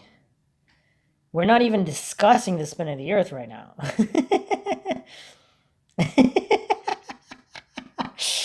Oh man, that's funny. Because he can't even suspend his own illogicality and religious faith-based belief system to consider the model that Eddie's talking about. They can't even understand the model. They can only religiously regurgitate the information they were indoctrinated with. Eddie, if you just point a camera in the same spot out of your window for like 3 months straight, take a photo, maybe even 4 or 5 I'm talking about Polaris. as a test. I'm talking about Polaris. Eddie, we just I'm going to give you an out. example. We just pointed it out. That's what Joe Rogan said. Pointed out what? Notice that they actually made no case, but he pretended he did. Oh man, oh this is rough. To test it for yourself to show you that the stars in the sky that you'll see above your head, like you've claimed to go out and look out every night, will be different throughout the year. No. They won't be different. They're moving. They are rotating. They are rotating around Polaris. They're not going to be in the same spot. Because they're rotating. They are moving. Okay. They are moving. But you're always going to see Polaris. Why would you think that this is a conspiracy? Why would they lie about the Earth spinning when it's really the universe spinning? Oh, again, Joe Rogan's either intentional strawmanning and intellectual dishonesty, although I probably shouldn't use the word intellectual anywhere near Joe Rogan, but people aren't lying if they think it's the truth. Just the same, again, has some basic historical context. Joe Rogan is just completely clueless. Are they not stars? They're trying to control us. I don't know. What are they? I don't know. People. LEDs? People looking down. I don't think they're LEDs. Grandpa, Are they grandma, aliens? happy people. They're souls. They're angels. You tell me my grandma's up there? Flying unicorns, bro. Your grandma's flying unicorns. I haven't even told you the craziest shit. Oh, yeah. You shit. No, I haven't even had nothing to do with flat Earth. You son of I a haven't bitch. no What's crazier the than flat craziest shit? Can't tell you. Crazier Why? than flat Earth? Crazier save than it? flat Earth. Why save it? I don't Come want on, you guys blow to make my fun mind, of me. Eddie. You don't Have want I us to made make fun fun of of you? you. Have You I guys made are already Eddie? making fun of me for flat Earth. I've Yeah, never but made I'm fun of you. trying. I just listen. I just don't trust NASA. I understand. I You're don't in the trust safe I NASA. zone. You're in I the circle of understand trust. that. You want to hear understand some that. crazy shit? Please. You promise? Okay. I'm scared. Can we end on this? Yeah, let's end. Okay. No, I We'll want to talk end about on the it. crazy. Yeah, I want to end on crazy. You sure? For next time. Yeah, just don't make it long. Drop Hey. it now, and we'll go into Drop it it next and then time. cut Yeah, it. you know, if you drop it now, we'll never make No, it out drop of here. it then cut it. It's 6 o'clock. I know. I just wanted to. Oh Drop it shit! and Yeah, cut it's 6 it. o'clock. Yeah, it's 6 Oh, o'clock. you We'll get save it myself for an next. F. Unless you want to hear it now. I don't know. It's too crazy. It's too crazy. Let's go. Do it. Let's go. Do It's too it. crazy. Okay. It's next really, time. really crazy. Let's talk. We'll talk off air about this. It'll Holy discredit. shit, my Hey, head it's hurts. so crazy. It'll discredit the flat Earth theory. My mind can't handle it, Eddie. Everything is a conspiracy. I left this one to You you need a guys. T-shirt Yeah. that says everything is conspiracy. You make Life is a Alex Jones. conspiracy. You'll make Alex Jones look like fucking like Gandhi. Fuck yeah. Like The guy- Alex Jones is like 90% of conspiracy theories. Like, well, that's all bullshit. You know. Yeah. But Eddie just He's fucking, fully in.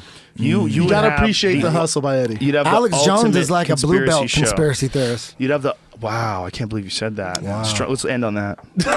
Let's end on that. Oh man. Okay, so this was a really, really rough one.